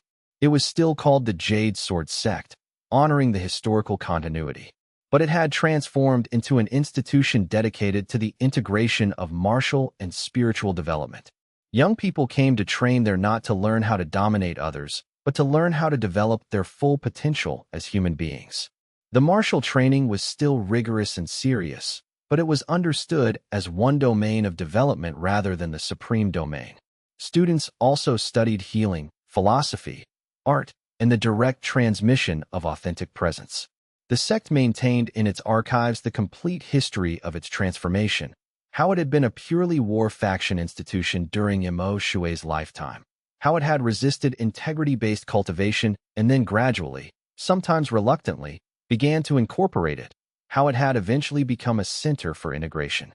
Young students at the sect would study this history not as a cautionary tale about the dangers of change, but as an inspiring example of how institutions could evolve, how deeply held beliefs could be questioned and transformed, how even the most rigid structures could flower into something more beautiful and complete. The sect held an annual festival to commemorate the confrontation between Master Liang and Mo Shui, the moment that had begun the transformation of the war faction's understanding. But the festival was not held as a celebration of victory of integrity-based cultivation over martial cultivation. Instead, it was held as a celebration of transformation itself, of the willingness to question even the most fundamental assumptions, of the possibility of moving beyond conflict through genuine dialogue and authentic encounter. Chapter 97. The Living Legacy in Diverse Forms. As the centuries continued to pass, the living legacy of Mo Shui's teaching became evident in countless forms that he could never have imagined. What had been born as a challenge to martial dominance in the cultivation world had evolved into a comprehensive philosophy of human development and social organization. Educational systems were restructured based on the principle that genuine learning required authenticity in the teacher-student relationship rather than the simple transmission of information from authority to subordinate. Teachers began to be trained not just in technical knowledge, but in how to be genuinely present with students, how to meet each person where they were rather than expecting them to fit into a predetermined mold. The results in education were remarkable. Students taught by teachers trained in authentic presence learned more deeply and retained what they learned longer. Importantly, they developed confidence in their own capacity to learn rather than becoming dependent on authorities to tell them what to think. Schools began to produce not just people who had memorized information, but people who had developed their own genuine capacity for discovery and learning. Young people educated in these systems were better able to face novel situations and adapt to changing circumstances because they had learned to trust their own direct experience rather than relying entirely on received doctrine. Medical practice evolved toward approaches that integrated technical knowledge with authentic presence with the patient. Doctors trained in authenticity-based approaches reported that their patients healed more effectively, even when the technical treatment was identical. The presence of the doctor seemed to activate healing capacities in the patient. Patients felt genuinely seen and respected rather than reduced to a collection of symptoms. Some of the most effective doctors in this era were people who had first trained in martial cultivation and who had then learned integrity-based cultivation. They brought to their practice the discipline and precision that martial training had developed, combined with the authentic presence that integrity-based cultivation offered. They could be rigorously accurate in technical diagnosis while simultaneously meeting the patient with complete human compassion. Governance evolved towards systems where listening to the authentic voice of those being governed was as important as the imposition of order from above. Local administrators who had been trained in integrity-based approaches established forums where citizens could speak directly about their experience. Rather than dismissing complaints or problems as failures on the part of the citizens, administrators recognized that complaints contained important information about how the governing system was actually working from the perspective of those being governed. This practice of listening transformed governance. Problems that had festered for decades were solved because the people who understood the problems most deeply, those who were experiencing them directly, were finally invited to contribute to solutions. Even domains of human activity that had nothing to do with cultivation per se were transformed by the principle that Shui had discovered, that authenticity produces better results than the overlay of false persona or defensive strategy. Business organizations that operated on principles of authentic engagement with customers and employees were found to be more successful than those that tried to maximize profit through manipulation. A business owner named Han experimented with radical honesty about his products, acknowledging defects, being transparent about costs, admitting when competitors offered better value in certain dimensions. His assumption had been that this honesty would destroy his business. Instead, customers appreciated the honesty so much that they preferred to buy from him even when competitors offered slightly cheaper alternatives. He developed a reputation for integrity that became his greatest competitive advantage. Families that valued authentic communication were healthier than those based on power hierarchies and role expectations. Parents who had studied integrity-based cultivation learned to listen to their children authentically, to acknowledge their own mistakes and limitations, to engage with their children as developing human beings rather than as subordinates to be controlled. These families reported fewer conflicts and more genuine love and connection than families based on traditional power dynamics, where parents made all decisions and children were expected to obey without question. Communities that focused on authentic participation and genuine listening were more resilient and happier than those based on top-down control. A village faced with a severe drought convened all community members to discuss how to respond. Rather than the village authority imposing a solution, they listened to the needs and ideas of farmers, merchants, healers, and others affected by the drought. Multiple perspectives were heard. Genuine collaboration emerged. The solution they developed together was better than any solution that could have been imposed from above because it incorporated the lived experience and local knowledge of everyone affected. All of this flowed from the single insight that Shui had articulated centuries before, that power, true power, ultimately flows from authenticity. That strength does not come from the ability to dominate others, but from the capacity to be fully present and fully yourself, to respond with complete authenticity to whatever circumstances arise, to honor the truth even when it is uncomfortable or costly. The remarkable thing about this principle was that it did not require belief in any particular spiritual tradition or cultivation system. It did not require adoption of any specific method or practice. It simply required that people try it. Try being more authentic. Try responding more genuinely. Try releasing the need to appear powerful or superior, and see if the results were actually better. And consistently, across every domain of human activity, people discovered that they were. The results were tangible. Authentic approaches produced better outcomes. Authentic communication resolved conflicts more thoroughly. Authentic service created deeper loyalty. Authentic presence activated capacities in others that defensive or manipulative approaches could never activate. Chapter 98, The Eternal Teacher. By 1,000 years after Shui's death, historical records of his actual life had become fragmentary and sometimes contradictory. Some scholars debated whether certain stories were historically accurate or whether they had been embellished by legend. Did Shui really refuse to fight against Master Liang? Or had later storytellers added that narrative to give the teaching more dramatic power? Did the integrity tournaments really occur exactly as described, or had the details been modified over centuries of retelling? Did his life really transform the cultivation world, or was the cultural shift attributable to broader historical forces that would have occurred with or without a single teacher? These were legitimate historical questions, and serious scholars engaged in careful investigation to try to separate historical fact from pious legend. Some questioned whether the most radical transformations attributed to his teaching were really attributable to him, or whether they were the natural evolution of culture over such a vast span of time. A particularly skeptical historian named Fong argued that the cultivation world was already moving toward recognizing multiple forms of power, and that Shui had simply been a catalyst for change that was already inevitable. But none of this historical debate mattered to the practitioners who actually lived by the principles that Shui had discovered. For them, whether every story was historically accurate was less important than whether the teaching itself was true, and they could test the teaching in their own lives. They could practice authenticity and see if it produced better results. They could release their attachment to dominance and see if different kinds of power emerged. They could commit to alignment with truth and see if their lives became more coherent and more powerful. They did not need historical proof that Shui had experienced these things. They experienced them directly themselves.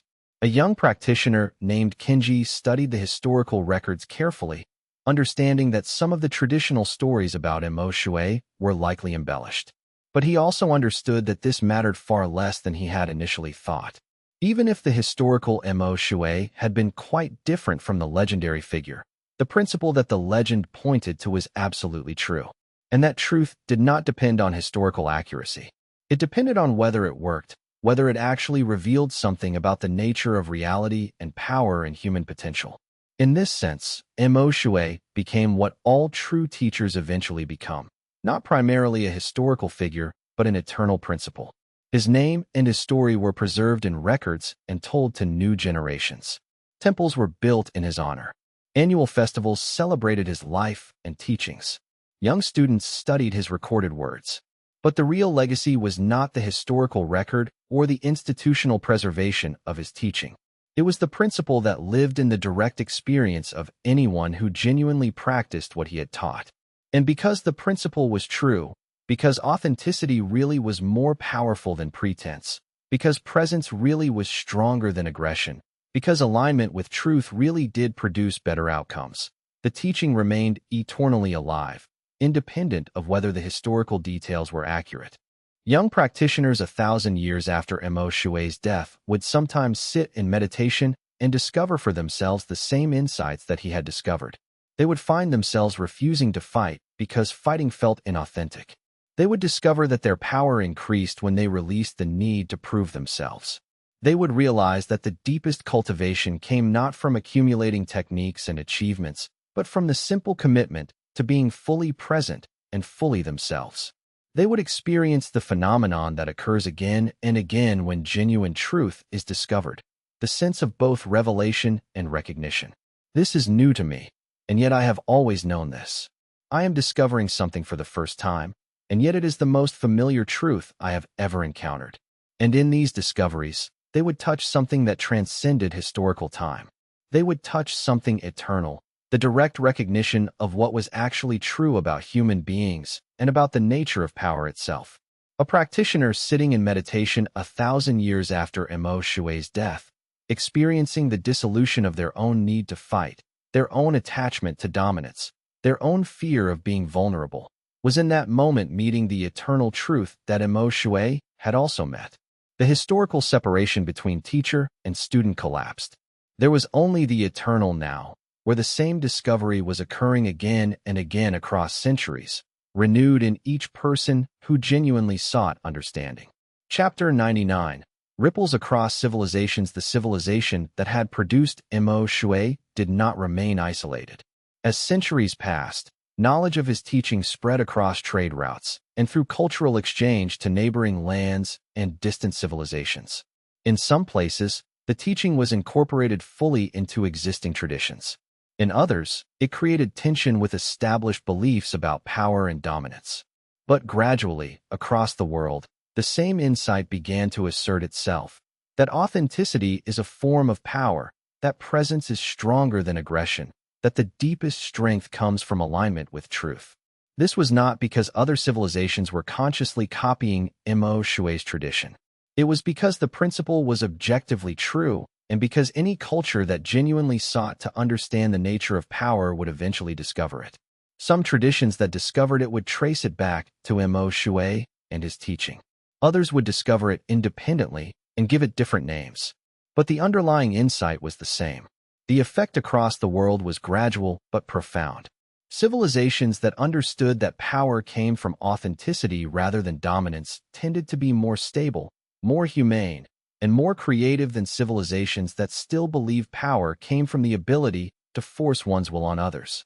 The civilizations that learned to value authentic presence as much as achievement tended to produce more sophisticated art, more effective governance, and healthier human relationships. This did not mean that all conflict disappeared or that all suffering was eliminated.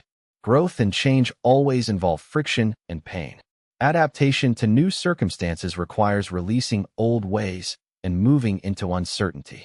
The transition from a dominance-based culture to an authenticity-based culture was often difficult and sometimes met with resistance from those who had invested deeply in the old systems.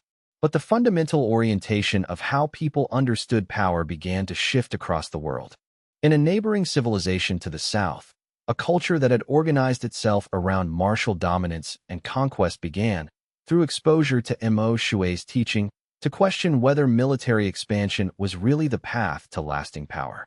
Military leaders studied the integrity tournaments and began to wonder whether their soldiers would be more effective and more resilient if they fought from authentic commitment rather than from fear and coercion. Some of them experimented with training soldiers through integrity-based cultivation principles combined with martial skill. The soldiers trained this way were indeed more effective in actual conflict.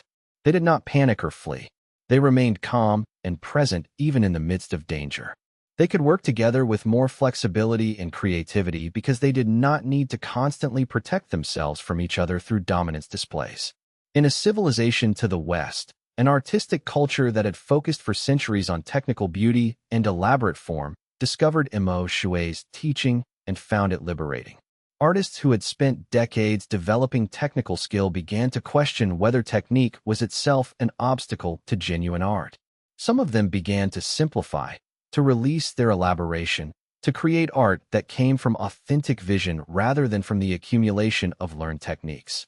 The work that emerged was sometimes rough, sometimes unconventional, but it moved people at a depth that technically perfect but emotionally hollow art could never achieve. A revolution in artistic practice occurred, not through a manifesto or a movement, but through individual artists rediscovering authenticity as the source of genuine creative power. What had begun as a revolutionary teaching in a single civilization gradually became a global principle, not universally accepted, but increasingly recognized as truth by cultures across the world.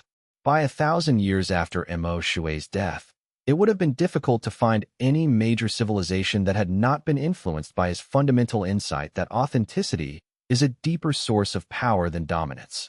Chapter 100. The final meditation now, 1,000 years after Mo Shui's death, we find ourselves in a world profoundly transformed by what he had discovered and taught. The civilization that had rejected him and then slowly come to honor him has evolved beyond recognition. The martial traditions have integrated with integrity-based cultivation in ways that seem natural and inevitable. The assumption that power comes from dominance has given way to understanding that authenticity is a deeper source of strength. Governance is based not on top-down control, but on authentic listening and response. Healing integrates technical knowledge with presence. Art comes from genuine vision. Education focuses on developing authentic human beings rather than just transmitting information. The institutions that had once resisted integrity-based cultivation with fierce intensity have themselves been transformed. The official academies, which once maintained a strict two-tier advancement system, now teach authentic presence alongside martial skill as co-equal developments. Young students entering these academies for the first time would be astonished to learn that there had ever been a time when only martial prowess counted as legitimate achievement. The integration seems so natural now, so inevitable, that the old conflict is almost incomprehensible. In the capital city where Mo Shui had once been exiled and then gradually honored, a great meditation hall was constructed 1,000 years after his death. The location had been chosen carefully. In a quiet garden just outside the city walls, far enough from the noise and bustle to allow genuine inner peace, but still accessible to those who came seeking. The hall was dedicated not as a temple to a dead teacher, not as a shrine to be worshipped, but as a space where living practitioners could continue the work that Mo Shui had begun, the work of discovering, in their own direct experience, what it means to be fully authentic, fully present, fully alive. The hall was built to be simple and unadorned, in keeping with the principle of authenticity. There were no golden statues of Mo Shui, no elaborate tributes to his achievement or his teaching. There were no plaques describing his wisdom or his accomplishments. There was only a simple space where people could sit and practice, stone walls that had weathered with time, a wooden floor worn smooth by the footsteps of countless meditators, cushions for sitting, and the quality of silence that comes from many people having sat in genuine presence in the same space for generations. On the anniversary of Mo Shui's death, a day celebrated throughout the world as a day of remembrance and practice, thousands of practitioners came to this meditation hall and to similar spaces across the world. They came from every walk of life. There were merchants and healers, administrators and artists, warriors and teachers. Young people came, learning about Mo Shui for the first time through his teaching. Middle-aged practitioners came, bringing decades of experience with integrity-based cultivation. Elders came, some of whom had actually met Mo Shui in person, carrying direct memory of his presence. Some of them had formal training in integrity-based cultivation, having studied in academies and teaching centers. Others had simply been touched by the principles through their encounter with practitioners and teachers. Some had come to the practice through business, through governance, through healing, through art, not through formal spiritual training, but through discovering these principles in their own domain of activity. Some came in anticipation of profound experience. Others came without expectation, simply willing to sit in a space that was dedicated to authentic presence. They came to sit in silence, to practice authenticity, to release their attachments and their defenses, to align themselves with truth. Some of them would experience extraordinary shifts in consciousness during the meditation. Some would sit for hours and feel nothing special happening, and yet something would have shifted in them. Something would be different in how they related to themselves and to others. Some would come year after year, and the meditation would be the most important commitment in their lives. Others would come once and never return, but they would carry something of the experience with them forever. In the stillness of that meditation, practitioners across the world were touching something eternal. They were touching the same presence that Mo Shui had discovered and lived. They were not worshiping a dead teacher or asking for his intervention or blessing. They were continuing the work that he had begun, the work of becoming fully themselves, of releasing the false stories and defensive strategies that kept them separate from their own authentic nature, of discovering that the deepest power came not from dominance but from presence, not from accumulation but from alignment with what was actually true. Some practitioners, especially those who were new to the practice, found their minds busy with thoughts. They sat with their restlessness, their doubt, their difficulty concentrating. And through the simple commitment to keep returning to awareness of their own breath, their own body, their own direct experience, something shifted. The restlessness gradually quieted. The doubt slowly released. They began to touch something deeper than the thinking mind, a presence that was always already here, available, present, waiting only for them to stop the constant activity and notice it. Other practitioners, those with years of experience, entered immediately into deep stillness. Their bodies became still, their breathing slowed, and they descended into meditative states where time seemed to suspend itself. Hours would pass in what felt like minutes. They would emerge from the meditation refreshed, as though they had rested for days. And in the depths of that meditation, something occurred that they could not explain in words, but that was absolutely undeniable. They had encountered something real, something true, something that their entire being recognized as the deepest reality. In the silence of that meditation, the 1,000 years that separated these practitioners from Mo Shui's life collapsed. The historical distance dissolved. What remained was simply the eternal recognition of what had always been true, that human beings possessed within themselves the capacity for authentic presence, for genuine power, for complete alignment with truth, and that the cultivation of this capacity was the real work of human development, not the accumulation of dominance, not the proof of superiority, not the victory over others, but the simple, profound journey of becoming fully alive, fully human, fully yourself. As the meditation deepened throughout that anniversary day, something remarkable occurred. Practitioners across the world, sitting in their own meditation halls and practice spaces, touched something that transcended individual achievement or personal development. They touched, collectively, the continuing presence of what Mo Shui had discovered, not his presence, but the presence itself that he had recognized and embodied. This presence was not limited to times of formal meditation. It was available everywhere, always, to anyone willing to release their pretense and be genuine. A merchant in a distant city releasing his attachment to profit and engaging in business from authentic service was touching the same truth. A healer closing her practice for the day and sitting in meditation was touching the same truth. A child learning to be honest with her parents was touching the same truth. A soldier deciding not to fight when fighting was not genuinely necessary was touching the same truth. A teacher meeting a struggling student with authentic care rather than with judgment was touching the same truth. A parent sitting with their grieving child and simply being present, without trying to fix the grief or make it go away, was touching the same truth. The truth was everywhere. It was accessible in every moment. It required no special circumstances, no perfect conditions, no particular belief system. It required only the simple willingness to be authentic, to release the masks and the defenses, to be genuinely present with what was actually true about this moment, this person, this situation.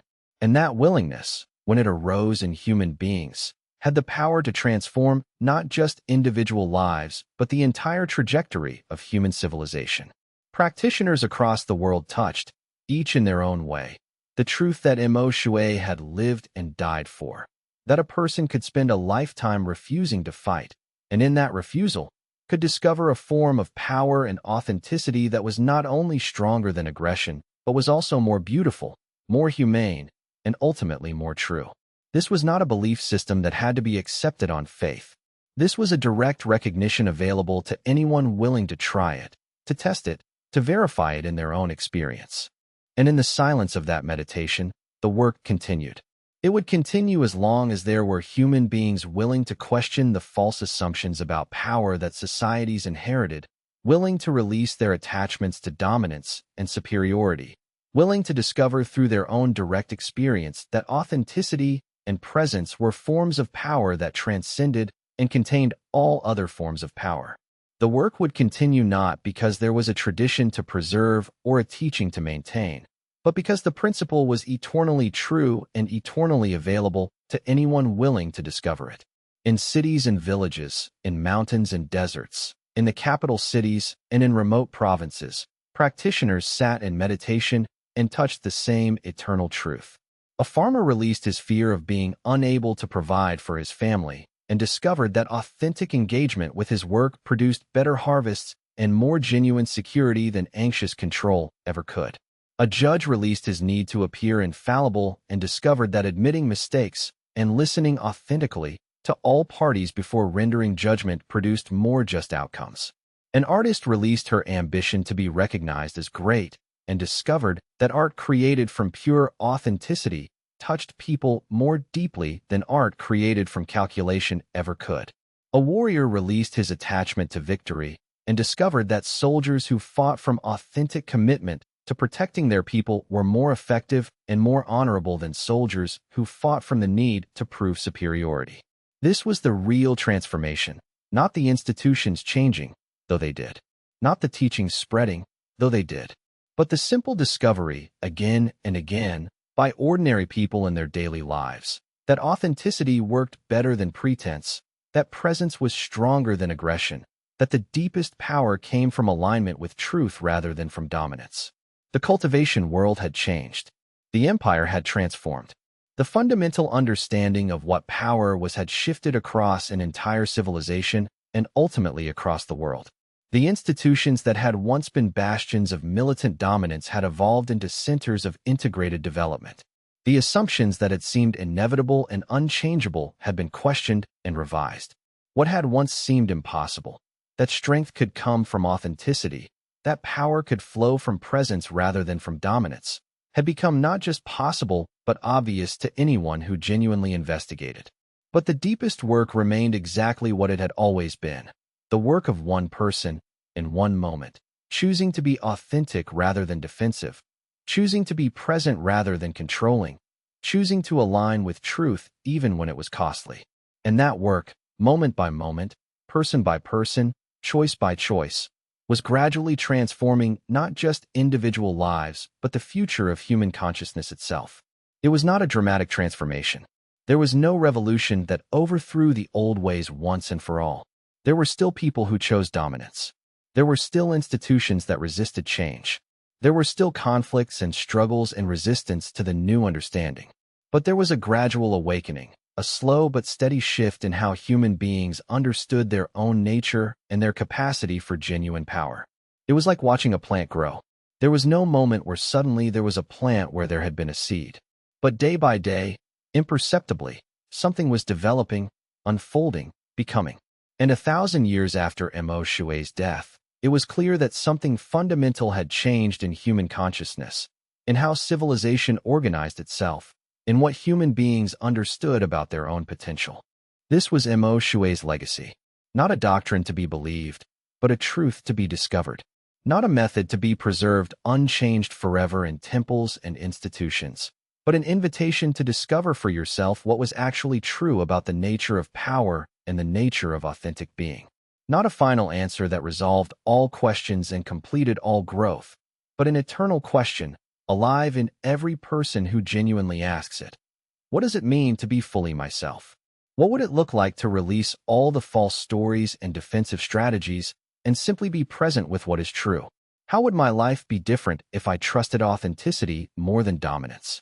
What would the world become if more people made that same choice?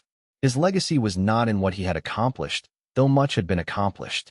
It was not in the institutions he had built, though those would endure and transform across the centuries. It was not in the number of students he had taught or the civilization he had influenced, though those effects rippled outward in ways he could never have imagined. His legacy was in the simple seed he had planted, the seed of the understanding that authenticity is power, that presence is strength, that the deepest fulfillment comes not from dominance, but from alignment with truth.